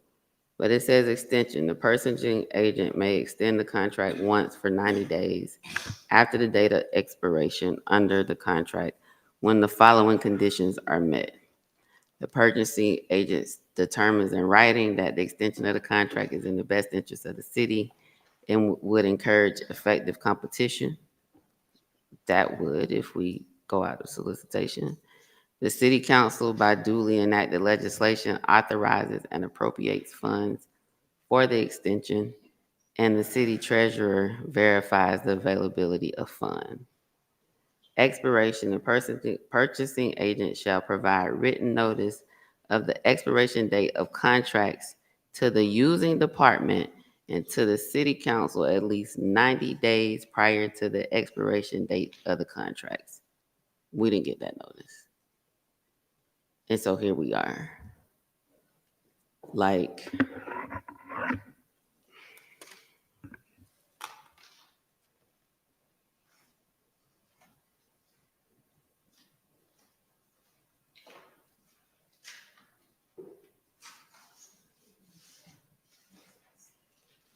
so we didn't get the expiration notice that's required for 90 days prior to any contract expiring. So maybe we'll set our own timeline. We'll set our own tickler table for staff to follow. Maybe we had to do it through a policy or ordinance. So expiration it's about to expire. There's extension provisions that if it encourages competition, funds are available, and the other requirement I mentioned. Madam Mayor, do we need to make a vote on that to send it back out, or, because that seems like the will of council? is to send it back out for procurement for bid. Do we need to make a vote on that or send it back to? I thought I was told that we have to send out stuff for at least 28 days, or maybe it's that zoning or something. What? This No, is professional services. yeah, no, anything for the state of Georgia has to go through a Georgia procurement registry over a certain amount. That's $50,000. No, I'm sorry, $100,000 has to go to the Georgia procurement registry. That has to go out for 30 days. And that's not professional services in this case. For us, as long as it's in the paper for the week, according to our ordinance, being advertised in the paper, self-hold illegal. How much is this contract? It's actually no cost to the city. And normally, Madam Mayor, through Contract Works, we get notifications of expiring contracts, notifying each director and so on. I think they said it's supposed to come to council.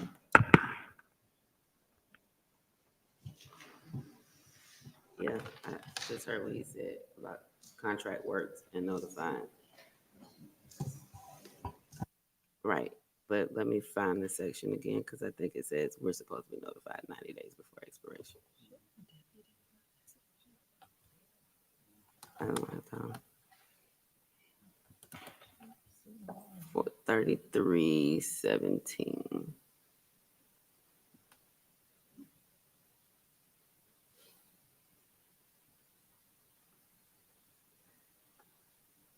Want to go up?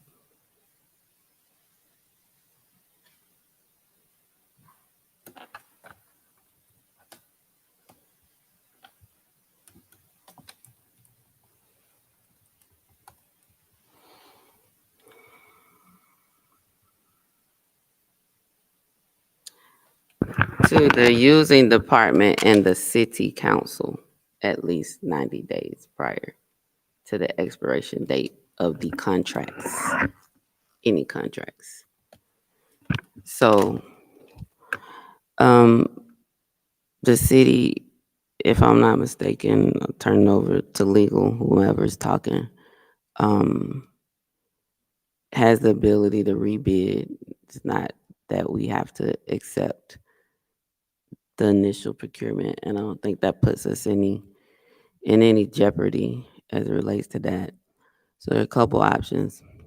One is to place it on the agenda and move forward. Two is to rebid it for at least a period of 30 days, which require extension of the existing contract, but it sounds like it's a no-cost contract, so it shouldn't be a budgetary impact to extend this current contract if it meets the requirements of what I say 4-3317, and then bring it back forward. And to the vendor, I mean, this isn't necessarily your issue. I know you're here tonight. I don't think this is. I'm not going to speak about a particular vendor. I'm not even going to suggest that staff was trying to cheat or do something unscrupulous as it relates to this. I just know that we have to clean up these processes. So everybody is aware 90 days prior to the expiration of all contracts. So maybe that's going to require staff starting to do a report and working with legal and city clerk and all y'all collaborating, as we talked about previously, to provide reports to us of contracts that are expiring within 90 days. So maybe then the city clerk can make sure that they're calendared appropriately before us, and y'all can backdate it out. So those are the options. I thought it was 3, but I think it's only 2. Move forward or rebid. The desire of council. Councilman Martin Rogers. I'm gonna say, my desire is gonna be that we rebid. Right. Anybody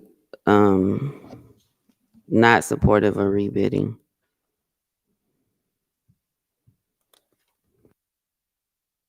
So sounds like So I think though, I don't know if we have to take an action to direct it to go back out. So staff has done a solicitation, they've come back before us.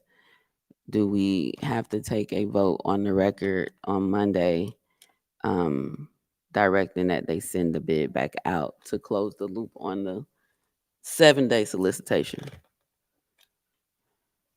Okay, put it on the agenda for the 16th to, and not on consent, it'll be on the agenda, and we will, we got too many items I asked, but we don't have a response yet, so everybody chimed in. We're gonna put that on the 16th, and we're gonna move on. Thank you, so we're putting the item on the agenda, and then we will have to take the motion at the meeting on Monday.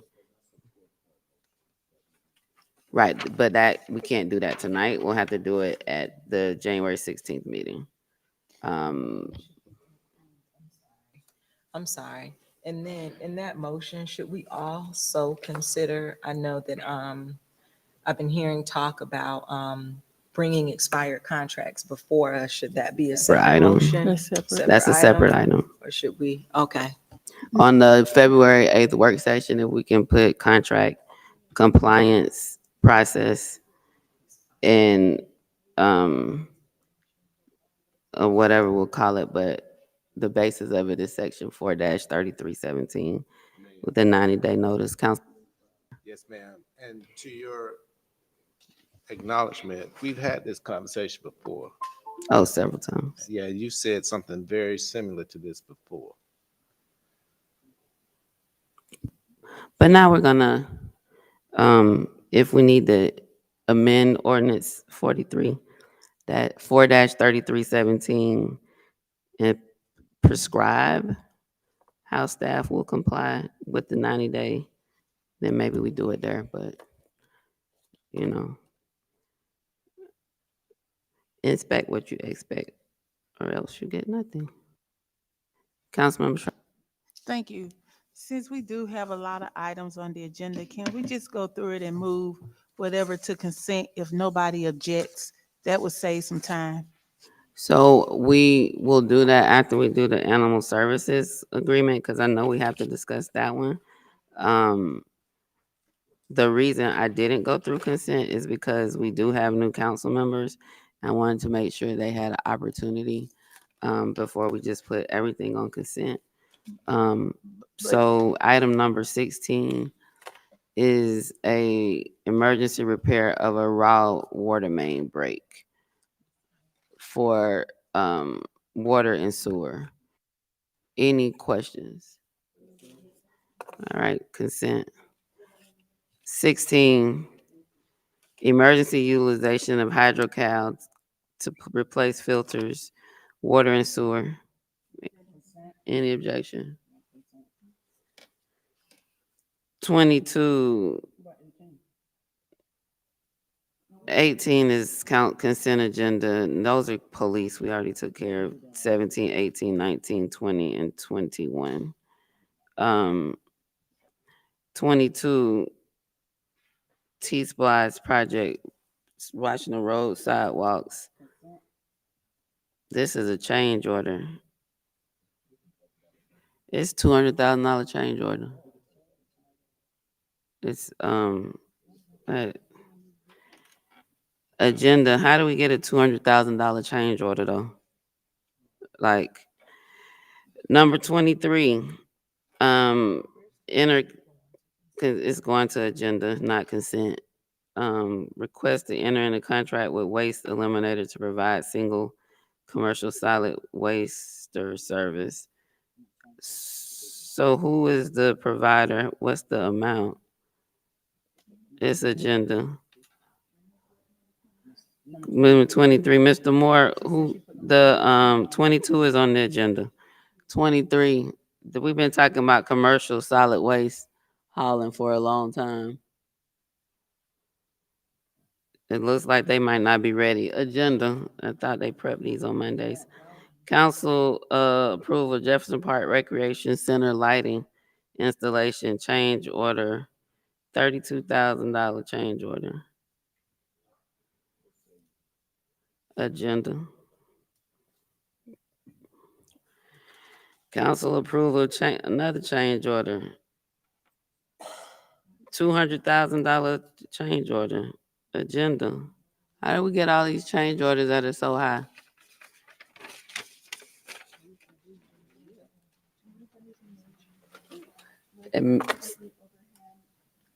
So a change order means that they're $200,000 over what we. Okay.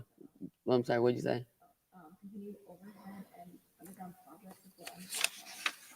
Right. So, they are here tonight. So Power is here if we want them to come up and talk about their two items in their change orders. Number 26 that's the agenda item to rebid. Lahip vendor contract. Mr. City Manager. And then the illegal dumping and environmental concerns. So let's go with the animal services agreement. I think will be Public Works has a $200,000 change order, and the East Point Power has a total of $230,000 in change orders. Just so we clear, can you go over what went to the agenda? So because I see the staff people sitting here, the items 22, 23, 24, and 25, and I think 28, there are people sitting here so they can briefly discuss. Like the question is, why are those change orders so high? We can put them on the agenda if we need further discussion. The animal services agreement with Fulton County, I noticed city attorney had gotten an extension of time. I heard from another city, their time expired today. When is ours expired? There's an extension of time. We actually had a meeting with Alton Adams as well as Ms. Barra Swain with Fulton County.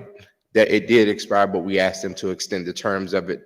Myself and the city manager, and they agreed to it. They had given us a contract that actually gave rise to suggesting that we actually had a specialized animal control person on staff.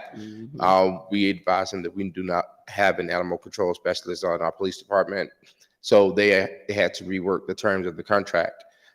They've sent that contract to us yesterday, I think it was, and we are within the last couple of days, and we are going through it, and we intend to meet with them on the end of this week or the first of next week to go ahead and I basically give it to you all. I don't believe there's anything. Can we do all of that before January 16th meeting? No, I don't think so, because they just they just opened their new facility on Fulton Industrial Boulevard on Collier Heights, historic Collier Heights. So to that end, he says he's spending a lot of time over there making sure that that gets up because it's in the mayor's neighborhood. So I'm just saying, if it's not January 16th, then we're either doing a special call meeting or waiting to February 5th. Right. I will try my best to try to get Mr. Barra Swain and Mr. Adams, as well as their attorney, because they have to all three be there by that date. But if not, I will have to report back to this body next week. So let's put it on the 16th to see if we have it. And then if they're requiring us to do it by 31st, then we'll know we'll need to do a special call meeting if that's the case. If not, we can wait to February 5th. But they've assured us that we are going to continue to have services until then. Am I right, Mr. Reese? Okay. Yes, they continue. They guaranteed us that would continue our service until we were to get approved by council, because we did tell them if we couldn't get it in, that it may have to go to February, and they are agreeing with that. Yes, sir. That's fine. Let's just have January 16th as a check-in and yes, ma'am. What date? We should have it. And thanks. 22, $200,000 change order, Public Works.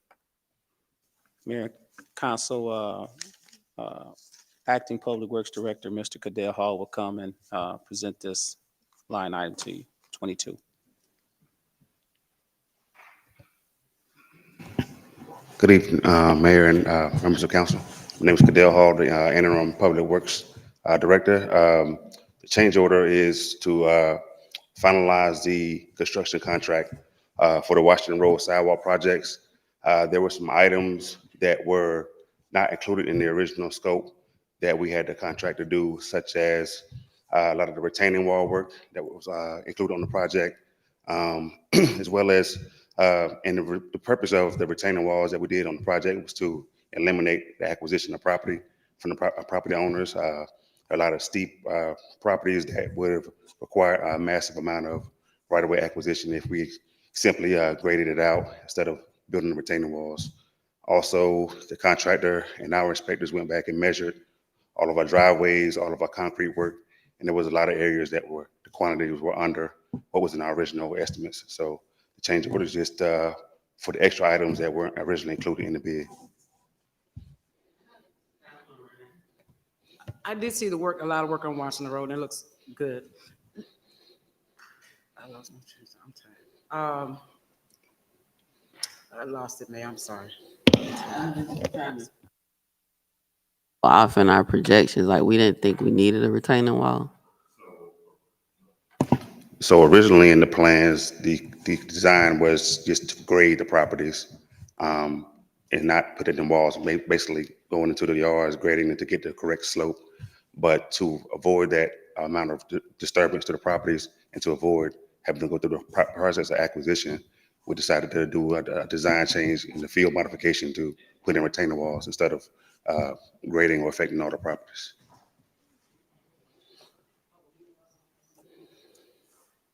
Martin Rogers, the councilmember. Where's this at on Washington Road? I'm sorry. So this is for the entire extent of the project from to the Low Drive all the way to going towards Campbell Drive on 285 on Washington Road. Are you asking for specific areas of where we did the work? Okay. The biggest areas, if you're looking at Washington Road, near the intersection of Dotson Drive, there's probably over 100 foot of retaining wall there. And then various other properties that we have retaining walls. And we went with a modular style of brick retaining wall to eliminate like graffiti and any type of disturbance that's harder for people to write on it with spray paint. Okay, so where's the funding coming from? What's your funding source? Is it for the additional amount? So the project was completely T-Splash funded. Okay, and so it's coming from that funding? Yes, ma'am. All right, so we won't be impacted. All right, will this hold us up from any other, because I know we're headed towards Sylvan Road, for some sidewalks over there, they've been on us real bad about that. So would this hold us up from any other projects that we are looking at in the near future? Well, the contractor has active projects with us, but the work has been completed. We're just modifying the cost now on the back end for work that they've already completed. So we didn't get approval before they did the work? You're asking us to pay for it, they already did? We've gotten written approval from without an apartment before they did the work, us agreeing on the work to be done and approving it to be a change, but we haven't been to council to get an official change order. Mr. Reeves, we'll talk about that. Any other questions? That's it for me, Madam Mayor. All right. Is Mr. Moore's back inside? Mr. Moore, Mr. Reeves, solid waste, enter contract with Waste Eliminator to provide single commercial solid waster service. Yes, ma'am. Director Charles Moore will present that line item to you, Mayor and Council. Good evening, Mr. Moore. Good evening, Mayor and Council. Happy New Year. Happy New Year. I don't know why, but when I come up here, I get this. Oh, you're strange fine. feeling, but okay. What's Well, Mayor and Council, I'm sorry, help Charles out here, man. Charles and the team, Kareem Smoot from the city manager's office and staff from procurement and other departments, they actually worked on this contract with the single commercial hauler, which is something that's been ongoing for almost 5 years, I believe. Because if you remember, originally we had about 7 commercial haulers and weren't able to document what we were receiving from each one of those haulers, because we still had instances where people were coming in and hauling without us being able to track them. So Charles and staff have gotten together and done their due diligence, actually made sure that the contractors were going to be able to handle what they needed to do. They actually have discussed a transition plan for the contractor to come in. So Charles is now, are you ready? Ready. Okay. Thank you for that. Now we can get started. Okay, what we have here, Waste Eliminator was the successful bidder, and the procurement vetted them, the haulers that we had. We had about 4 major players, and those haulers, procurement looked at all their rates to determine what would be best for the city. And at that point, we took the lowest bidder. We did some research on the hauler to ensure that they have the capability to provide the service, and they checks out. They have some long time experience haulers that's been involved in this business for a long time. They got a good transitional plan to make this thing roll out real smooth. So if you all have any questions from me, I'll do my best to give you what you ask. What's the amount? Is there a contract amount here? It's really not a contract amount, because here's how that works. When the hauler provide the service to the customer would in turn pay us, and then we would give that money back to them. Right. We got one once you guys approve it.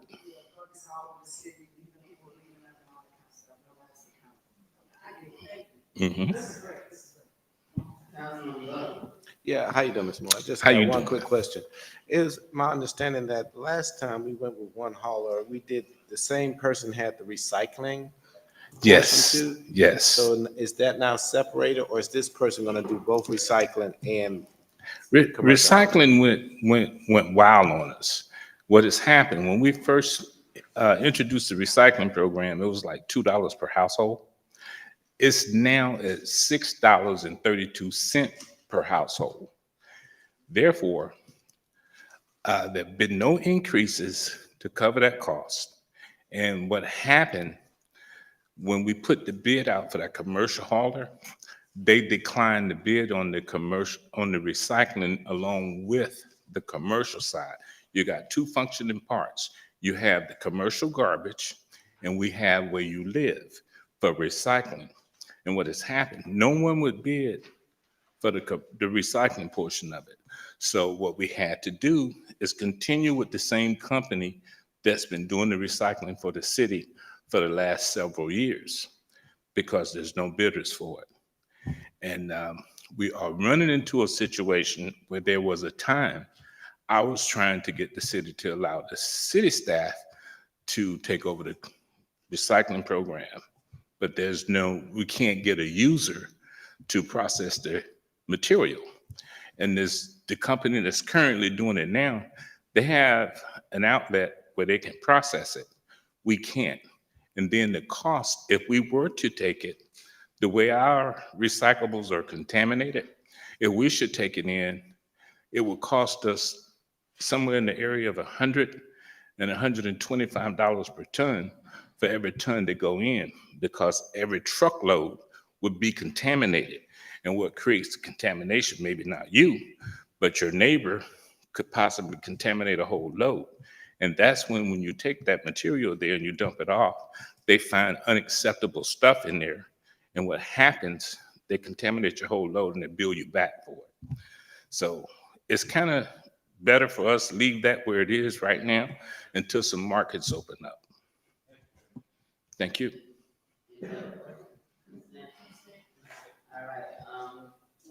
25 East Point. Thank you, Mr. Thank Moore. you. 24 and 25 East Point Power, $32,000 change order and a $200,000 change order.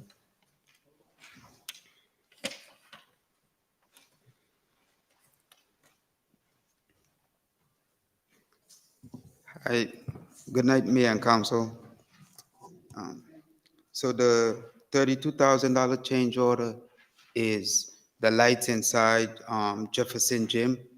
They were way outdated, and wasn't working, you know, that type of stuff. So the project that we had down at the ball field with West Georgia Lighting to change out those lights, the total overall cost that we budgeted was 500,000. The project itself down at the ball field came in under. It came up to 460,000 for that project down at the ball field. So when I got with the Parks and Rec director, and he told me, well, you know, the lights inside the gym are terrible also. So I asked the guys from the same company to, if they, because they do sports lighting, and took them over by the gym, and they gave me a quote for the $32,000 to change out the lights inside Jefferson Gym.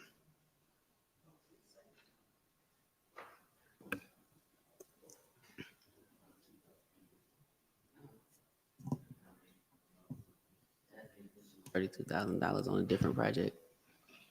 Councilman Butler. Yes, thank you, man. Hey, Sean. So is that $32,000 into the addition of the savings? So it was 500,000, all the cost was 460, so we have 40,000. So it's the total price $72,000. Now, with the 32 added on top of the 40? That's all? No. So the overall project that we budgeted in the capital budget last year was 500,000. The project cost for the lights down at John Milner Park was 460,000. So there was 40,000 left over from that capital budget. So the 32,000 that they're charging, that's where we were planning to use to fix the lights inside the gym. Okay, so it's no additional money coming out the budget. It's No. just changing money from No one additional bid money. to another. Okay.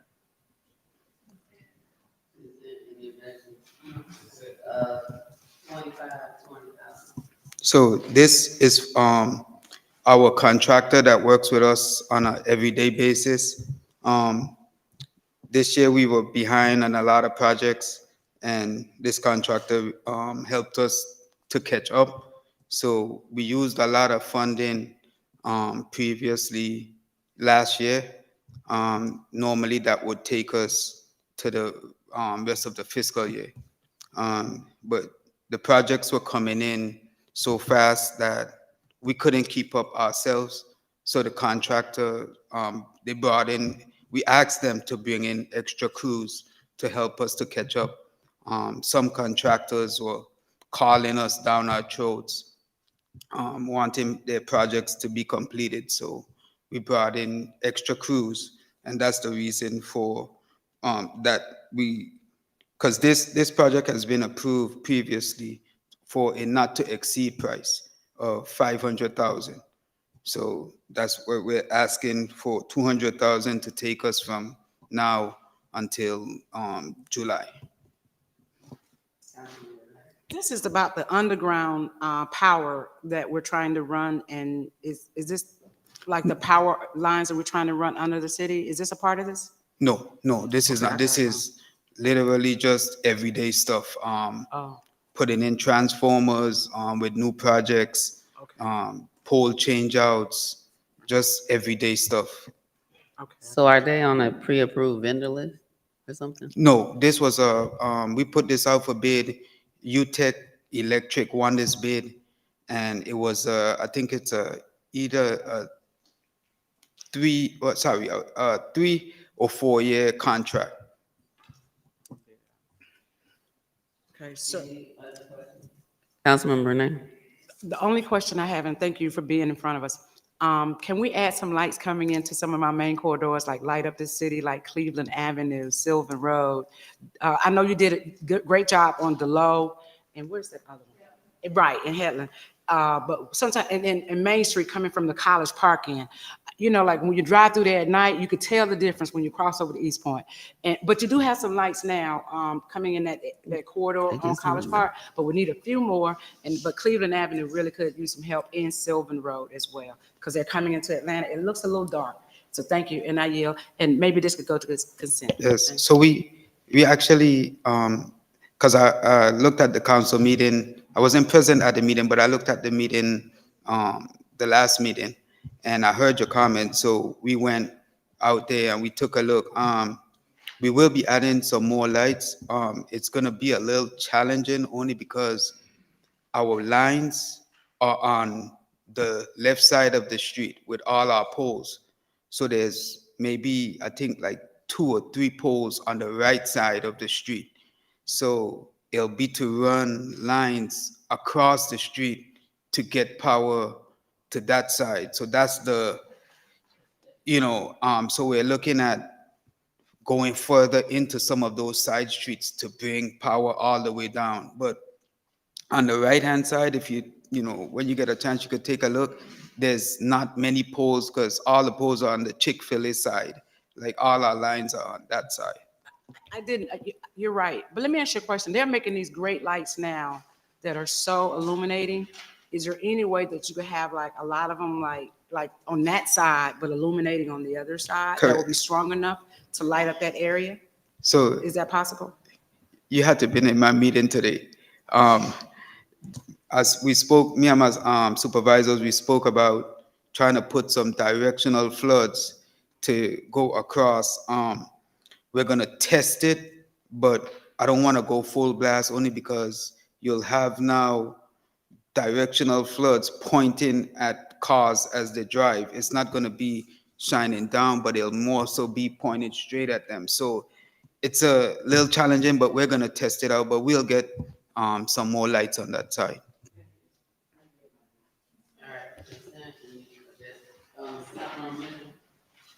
Oh, yeah, just a quick question. So what's the procedure? Say if there is like a dark area in the city that may need some street lights, or take that into consideration, what is the process for that? Excuse me, I didn't hear you. So say if area needs some street lights, right? What is the procedure process for you? So normally we'll get inquiries to C-Click Fix, through customer care, that type of stuff, and we'll go out and assess. Honestly, our biggest challenge has been the whole backlog of getting in streetlights. The streetlights right now, the company that we're using, it's taken between 6 to 8 weeks to get in some lights. But once we do get in lights, then they're all gone because we've been backed up for such a while. But we try to put a light on every other pole. We have a light. We have, I think it's between 10,000 to 10,500 poles in the city. So we definitely can't get a light on every pole, but every other pole we try to do. So once we get those inquiries, we send the guys out, they take a look, and most times they're like, yeah, it could use a light here, that type of stuff. Okay, thank you. All right, Councilman. Thank you. So we had a lot of power outages and flickering of lights in Jefferson Park over the weekend. I think that it's, do you know where that stemmed from, and is that from maintenance issues, or what happened? No, so we had a regulator inside the Oakley substation that it got overloaded and it melted the top of it, so that caused the initial outage. We call it switching, so we switched to a different circuit to bring the power back on, and then once we found the easiest way to replace that regulator without causing any more damage to the rest of the substation, we went ahead and changed out that regulator. And then even today, as you would notice today, about 4:30, between 4:30 and like 5:30 or so, there was a little outage, but we had to drop the circuit so that we could untie the feeders and then put it back on.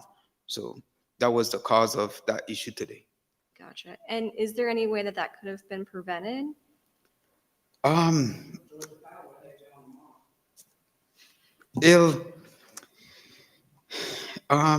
To be honest, I don't want to say that it can't be prevented because it could, but it's something where, someone would have had to been watching the amperage on that regulator at that time to realize that the amps are getting too high for, like, we don't have a 24-hour staff in our control room. So, that's something that we could definitely take a look at in terms of monitoring the amps a little better. But for the most part, we don't never get up to that type of amperage that we need to worry about the amps. Thank you. Mayor and Council? I just wanted Sean I know he called me today and told me that it was going to be down for a moment and he sent the information out. But Sean, is this something that if we know about it, is this something that we could do at nighttime and take it down when people aren't using as much power and it won't be impacting them in the middle of the day? No, well, actually, changing out a regulator and that type of work, for me personally, unless it's a dire emergency, I don't like the guys doing that type of work at night. Inside the substation, you have over 100 kV coming in. I don't like to play around with that type of voltage at night. Preferably something to do in the day where the guys could see everything around them. But yeah, so I think it was maybe like 30, 45 minutes. We had to drop the circuit just to get it back on. All right. Next part is thank you, something simple. Presented tonight, we're gonna have it on Monday, on Tuesday, so thank you for your patience. LIHEAP vendor contract, number 28. LIHEAP vendor contract, Mr. Reed. Mayor and Council, line item number 28 will be presented by City Manager's Office, Ms. Yolanda Johnson. I think she'll have. Good evening. How are y'all? Good. Well, the ask is for us, the city of East Point, to participate in the state of Georgia Low Income Home Energy Assistance Program, which we call it LIHEAP. And the program is actually what provide us we will become a vendor so that our residents can benefit from this program. So basically, we're becoming a vendor. Basically, it's not anything, no money from us or anything. So the state would, how would it work? The state would pay the residents that qualify, would pay their utility assistance, the energy assistance. Mhm. Okay. I think we sign one of these every year, maybe, I don't know. I think I've signed one before. I believe y'all have, as long as I've been here, it has been. Okay. Any questions? Consent? Thank you. 30, 60, 90-day plan on litter pickup and illegal dumping cleanup. Councilmember Ziegler. Yes, thank you, Madam Mayor. I may have jumped the gun a little bit in putting this on the agenda, but I did kind of want to just start the conversation on coming up with a 30, 60, 90-day plan, because, this is a concern of a lot of people, including mine. And I think that, I would really like to put this in the lens of support. How can we support you? How, mainly, so like 30, 60, 90-day plan, the first 30 days is only about learning. It's to, talk with people, do ride-alongs, figure out what the issues are. And so you're not really like actually doing anything at that point. You're just kind of learning what's going on. And then, trying to put in some action items that are a little bit easier to do. Like, for example, I don't know, buy more trash cans or something like that. Like that would be pretty easy. And then, all the way up to like, I would guess that we'd have to, there'd be a request to hire more people or something like that. And that would be, longer term. And then eventually, once we come up with a plan, to do like a long-term follow-up. So, it's just basically like regular check-ins to make sure that the current plan still works, because, life is flexible and things can change. But, I have some ideas, but I didn't know if it was appropriate to bring it, at tonight's meeting or not. But I do have some ideas. Okay. For like the first 30 days would be to, like I said, to, just kind of learn about the process. And then like in 60 days or so, I was thinking about like utilizing, I didn't realize that the police cameras for the Eye in the Sky was going to be like coming so soon. And I would really hope that we could use some of those to try and track our illegal dumpers. Because it really is like the spots are pretty much the same all the time. And so it'd be really good to just try and figure out who it is, to try and just stop the problem. And I'd also like to talk a little bit about maintenance, like maintenance of our trucks.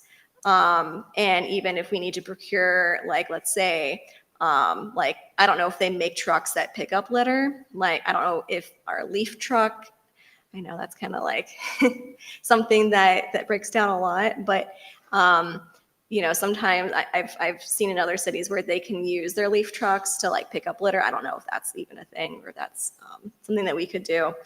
Also, I would like to engage the community as far as like with our high school and things like that to come up with a new slogan and try and do some kind of outreach with advertisement. Like back not that long ago, but there's like give a hoot, don't pollute. And I don't know if that's copyrighted. It probably is.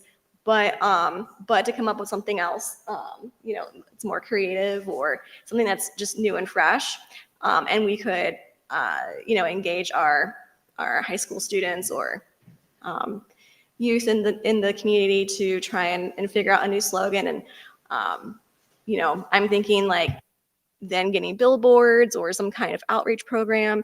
I'm not a huge fan of using signs like that you would put in the ground because those just tend to get swept away. And I think that the Finding the Flint people actually found one of our signs in the Flint that said, "Don't be a litter bug." Just lessons learned because you try something and then you find out later it didn't quite work. So, also the other problem that I've noticed with particularly like the illegal dumping per se is that the reporting of it and like making sure that someone knows that it's there or like that someone has dumped again. I don't know if there's some kind of an incentive program we can have with like employees or something where, okay, so you're out, your Parks and Rec, you're driving to a park to maintain that park, or your water and sewer, you're doing something that's unrelated and you notice while you're going there, hey, someone has dumped in this spot again. So, maybe creating some kind of an incentive program within the city to, just even get these things reported. I don't think you, what'd you say? What did you say? Jumped the gun. That's what I was. I don't think you jumped the gun. We've been talking about this quite a bit. I think it's definitely something that you bring over into your experience or your service on council. The concern about this, I think, what I interpret this as to be is to have staff share with us a plan around litter pickup and illegal dumping.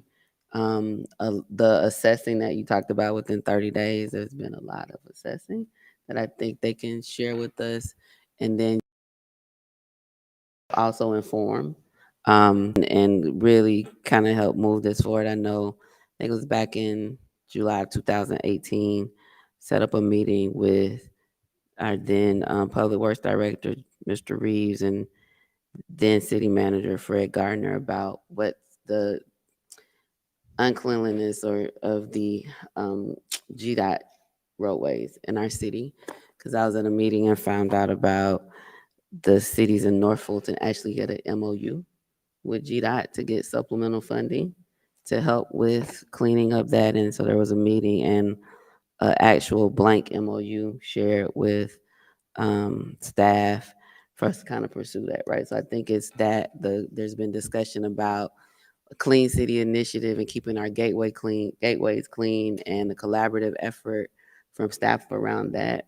So I think this is a good way to like bring all of that together and kind of move that forward, that conversation around a comprehensive approach to litter pickup and illegal dumping. So I don't think you jumped the gun. I think it shows you were an involved and engaged resident before getting here and aware about the issues that we continue to have. I think it's probably something that we continue to put on the work session agenda, like so a 30, 60, 90-day check-in.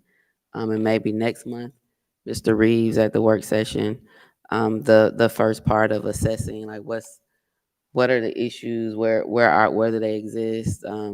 Councilmember Ziegler mentioned like a ride along. I know as a council member, I did some of those and ride around the city. And so that's something you want to talk with the interim city manager about, or ride with him to kind of help inform that as we talk about it at the work session. And then all of the other ideas that you mentioned, I mean, I think those are definitely things to be considered as we look to have a comprehensive plan around this. Mr. Reeves?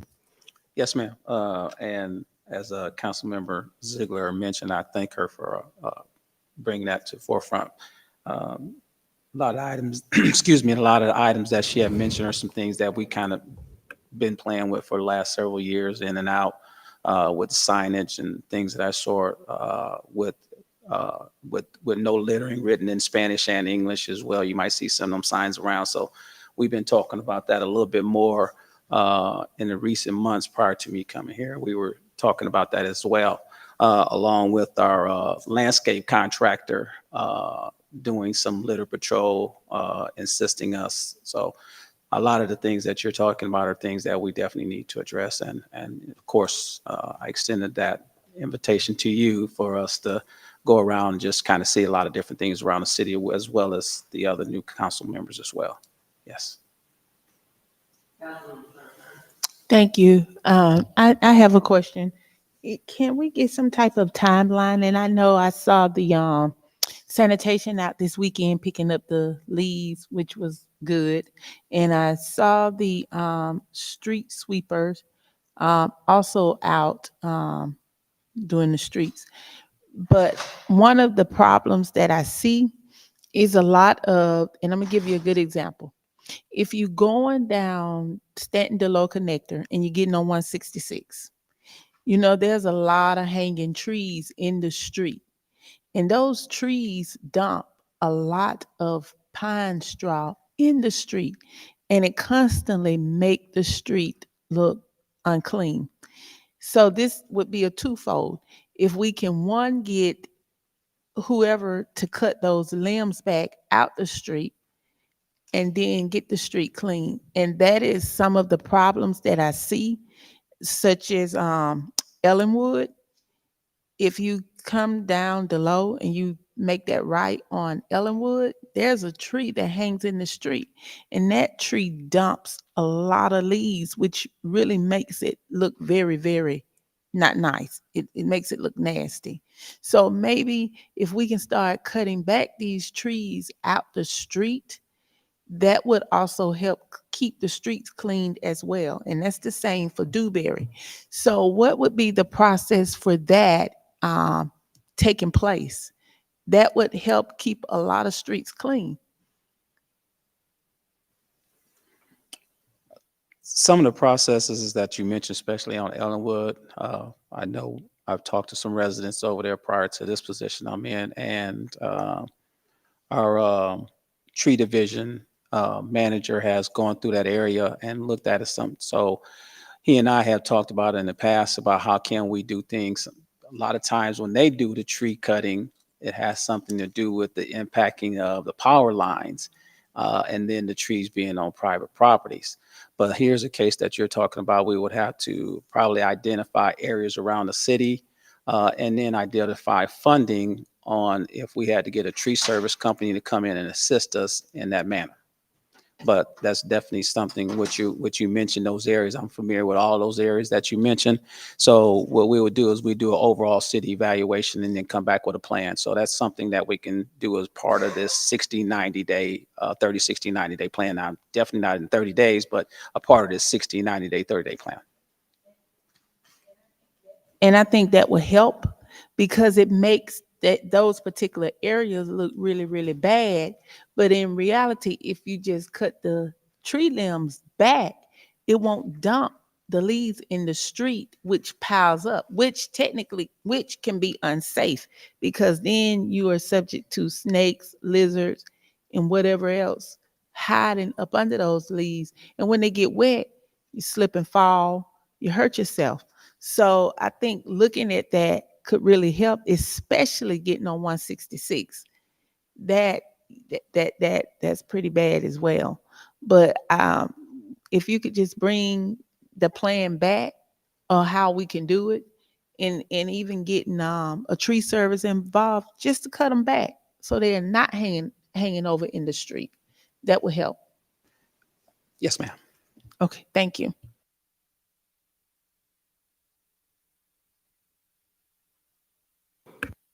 February work session. And last item, update on Ward D environmental concerns, Councilman Martin Rogers. Yes, and I will make this very, very brief, but however, when I was out on the campaign trail, many issues arose in Ward D stemming from the last 8 years and how many of our communities have been neglected. But one in particular, what I wanted to say was, Mr. Interim City Manager, I followed the proper protocol with communicating, but you advised me that as far as this concern was, your office and Janicia would be presenting on this tonight. So if you all are ready to present, then I'd like to hear from you all about this item. I can take a lead on that. Janice and I talked about this, and you did follow the proper protocol, and I thank you for that. Yeah. And I want to say this is, in my email I sent to you also, was this the Sun Valley that you were?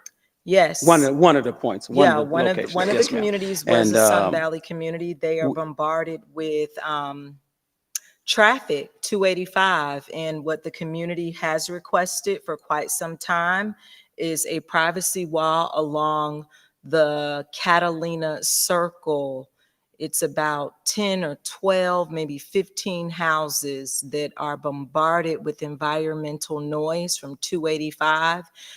They have petitions. We have been in contact with one another prior to me becoming a council member, and they are willing to advocate and stand up for that privacy wall for their community. So yes, you ma'am. did advise that you and Janicia, if you all are ready, I'd like to hear more about the steps and necessary steps that need to be taken. And if not, we can put it under presentation for the January 16th council meeting for a brief presentation. Well, I can give you an update on the conversation that we've had. One of the things that we did go back and try to find information that pertaining to the previous years, as you mentioned, were residents over there petitioned, and which was several years ago. I kind of remember some of the conversation that they had. And when GDOT was contacted, and when GDOT was contacted about the concerns of the residents over there, GDOT informed them that when they do new projects in the area, that they would do the sound barrier walls. So, and I also believe some of that part of that conversation was that that interchange right there at when you come off of 285, going towards Washington Road. That's the area you're talking about, just for description, right? And correct those who are listening. No, I'm actually talking about from one end of Catalina Circle to the very end where the cul-de-sac is. I do know the residents' names, their addresses escape me, but it's an entire block where they are bombarded by the 285 traffic. So I was wondering, when we could start the engagement process with the Georgia Department of Transportation to alleviate some of this environmental impact that residents in the community are facing from 285, from the traffic, the 24-hour, 7-day-a-week traffic from 285. Yes, ma'am. And to continuing, yes, ma'am, the areas that I was, is the area that you're talking about coming off of 285, going towards our Washington Road on 285 from when you're coming from the Decatur area. So what we wanted to do is we wanted to go back and to address this issue with, of course, to try to address it with our senators in our area and get them involved more with this process along with GDOT. I think there's been some conversations with GDOT a little bit more. I know the mayor has had some conversation with a contact person over there that may have changed since this last issue was brought up. We will be addressing that. So when we come back on the 16th, we will inform you on what contacts that we made and what meetings that we might be able to proceed on.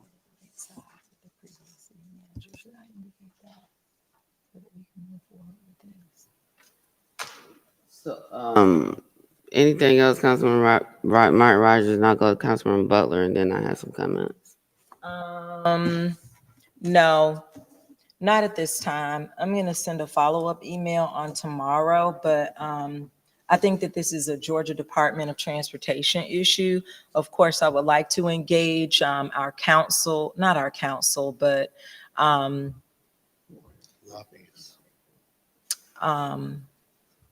I lost my train of thought, but this is an environmental impact issue. I believe that we need to engage the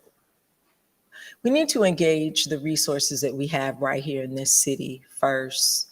And I hear what you're saying, Councilmember Butler, about the lobbyists or whatnot, but this wall has been in the making for quite some time. And I've done my own research as far as it relates to the advocacy work, and just simply contacting the Georgia Department of Transportation and engaging them and possibly holding or having a meeting with the residents that are directly impacted. This has been a long time coming. Again, this is traffic that is constant. And with this community has to deal with not only the 285 traffic, but also the impact of the airport noise pollution. So it's just constant 24/7 noise. So I'd like to start with that privacy wall first and to see what avenues we need to take with contacting the Georgia Department of Transportation, because I believe that this falls in their lap. That's where I believe this fault lies. Thank you. Thank you, Mayor. I too have tried to address those concerns of GDOT, not only for the good people of Sun Valley, but also for the people in my community where the food bank came and took down all the trees. But GDOT also told me the same direct answer, in that they only put up sound barriers when they're doing work on that part of the freeway. We even tried to get them to include the Divergent Diamond as doing work on that part of the freeway to get those sound barriers, and they denied us. So I understand exactly what you're talking about. I've had those conversations too. I'm really willing to have those conversations again. But that is exactly what the GDOT told us, that they denied us until they do any type of expansion on 285. In addition to that, there is some historical context to that too. When Vincent Ford was the senator for this area, there were some funds taken in order to help mitigate some of the damages in Sun Valley, and nobody knows what happened and where did that money go, to whom, in order to fix or remedy some of those problems, even runoff water coming on that side. This happened 15, 20 years ago. So I'm happy to help you engage in those conversations, but that's exactly what was said when I had those conversations before too. I was hopeful. I saw Miss Echevarria here, so I was assuming she was here for this item. So I know she's been aware and been working on this. I'm not sure if she just went to the restroom or she actually left. Can't imagine she stayed here this late for this item and then unfortunately is not here to be a part of this discussion. I mean, she is and has been on the forefront of all of our environmental issues for the city. So my assumption is that she's a key part of this, and probably has already been working on reaching out to people regarding this. So as we move this forward, um, I'm looking forward to hear what Ms. Echevarria has to say about this, given her work. I mean, we now have, what do you call it, the monitors, air monitors that she worked really hard for over time to come into our city, in the East Point Environmental Collective um, was a part of advocacy as well. And so whenever I see environmental concerns, I'm expecting that Ms. Echevarria is a part of that, because I know that's a key part of her work. So again, I thought she was coming up. I don't know. I looked up and she was here, and I looked back up, down, and looked back up again, and she was gone. So my assumption is she's a key part of this work moving forward. Madam Councilmember Martin Rogers, would you like this to be a standing item, or would you want this to go on? Let me just say standing. February work session. You want this to go on that work session? Yes, because I'll be sending an additional email with the other communities that have concerns about it. Okay. Um, thank you. Any executive session? Okay, we'll start. Interim city manager. What type of items? 2 personnel. 2 personnel, 1 legal. Counsel. 2 legal. I have 1 legal. They have 2. This is 3.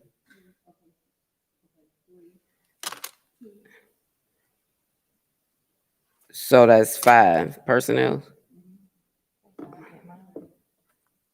I don't know. So what we're gonna do is just take all of them if they overlap. We'll figure that out when we get in there. Did you have 1 too? So we have 2 coming from the city manager, and then Councilmember Freely had 1. Councilmember Shropshire had 2.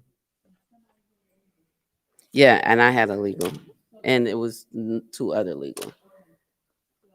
We have 5 personnel and 3 legal. 3 legals. Any real estate? Okay.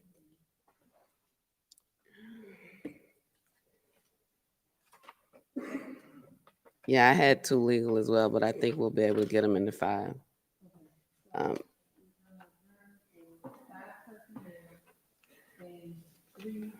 let's do 6 just in case. 6 personnel, 3 legal. Correct.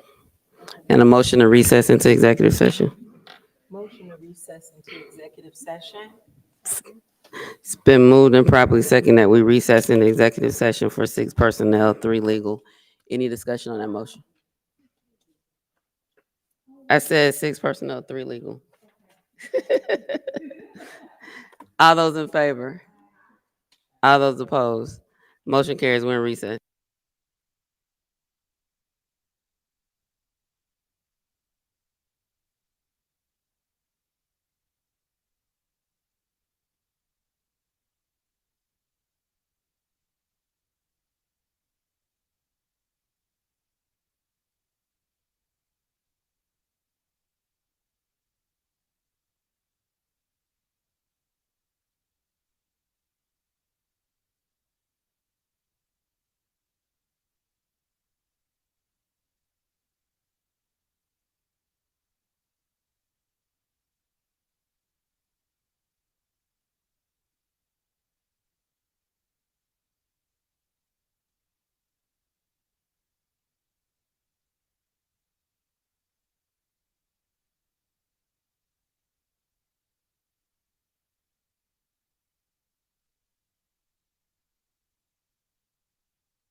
Motion to reconvene.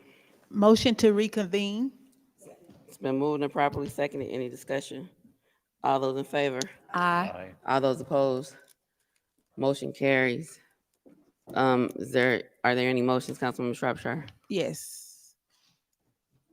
The motion is to engage the mayor, no, to engage a law firm to review, what was it? To review the city manager, the city attorney's contract about a legal opinion, provide a legal opinion, n- um, not to, at the hourly rate of $3.50, not to exceed the hourly rate of $3.50. Is there a second? It's been moved and properly seconded. Any discussion? All those in favor? All those opposed? Motion carries. Can I get a motion to adopt executive session meeting minutes? Motion to adopt the executive session meeting minutes. It's been moved and properly seconded.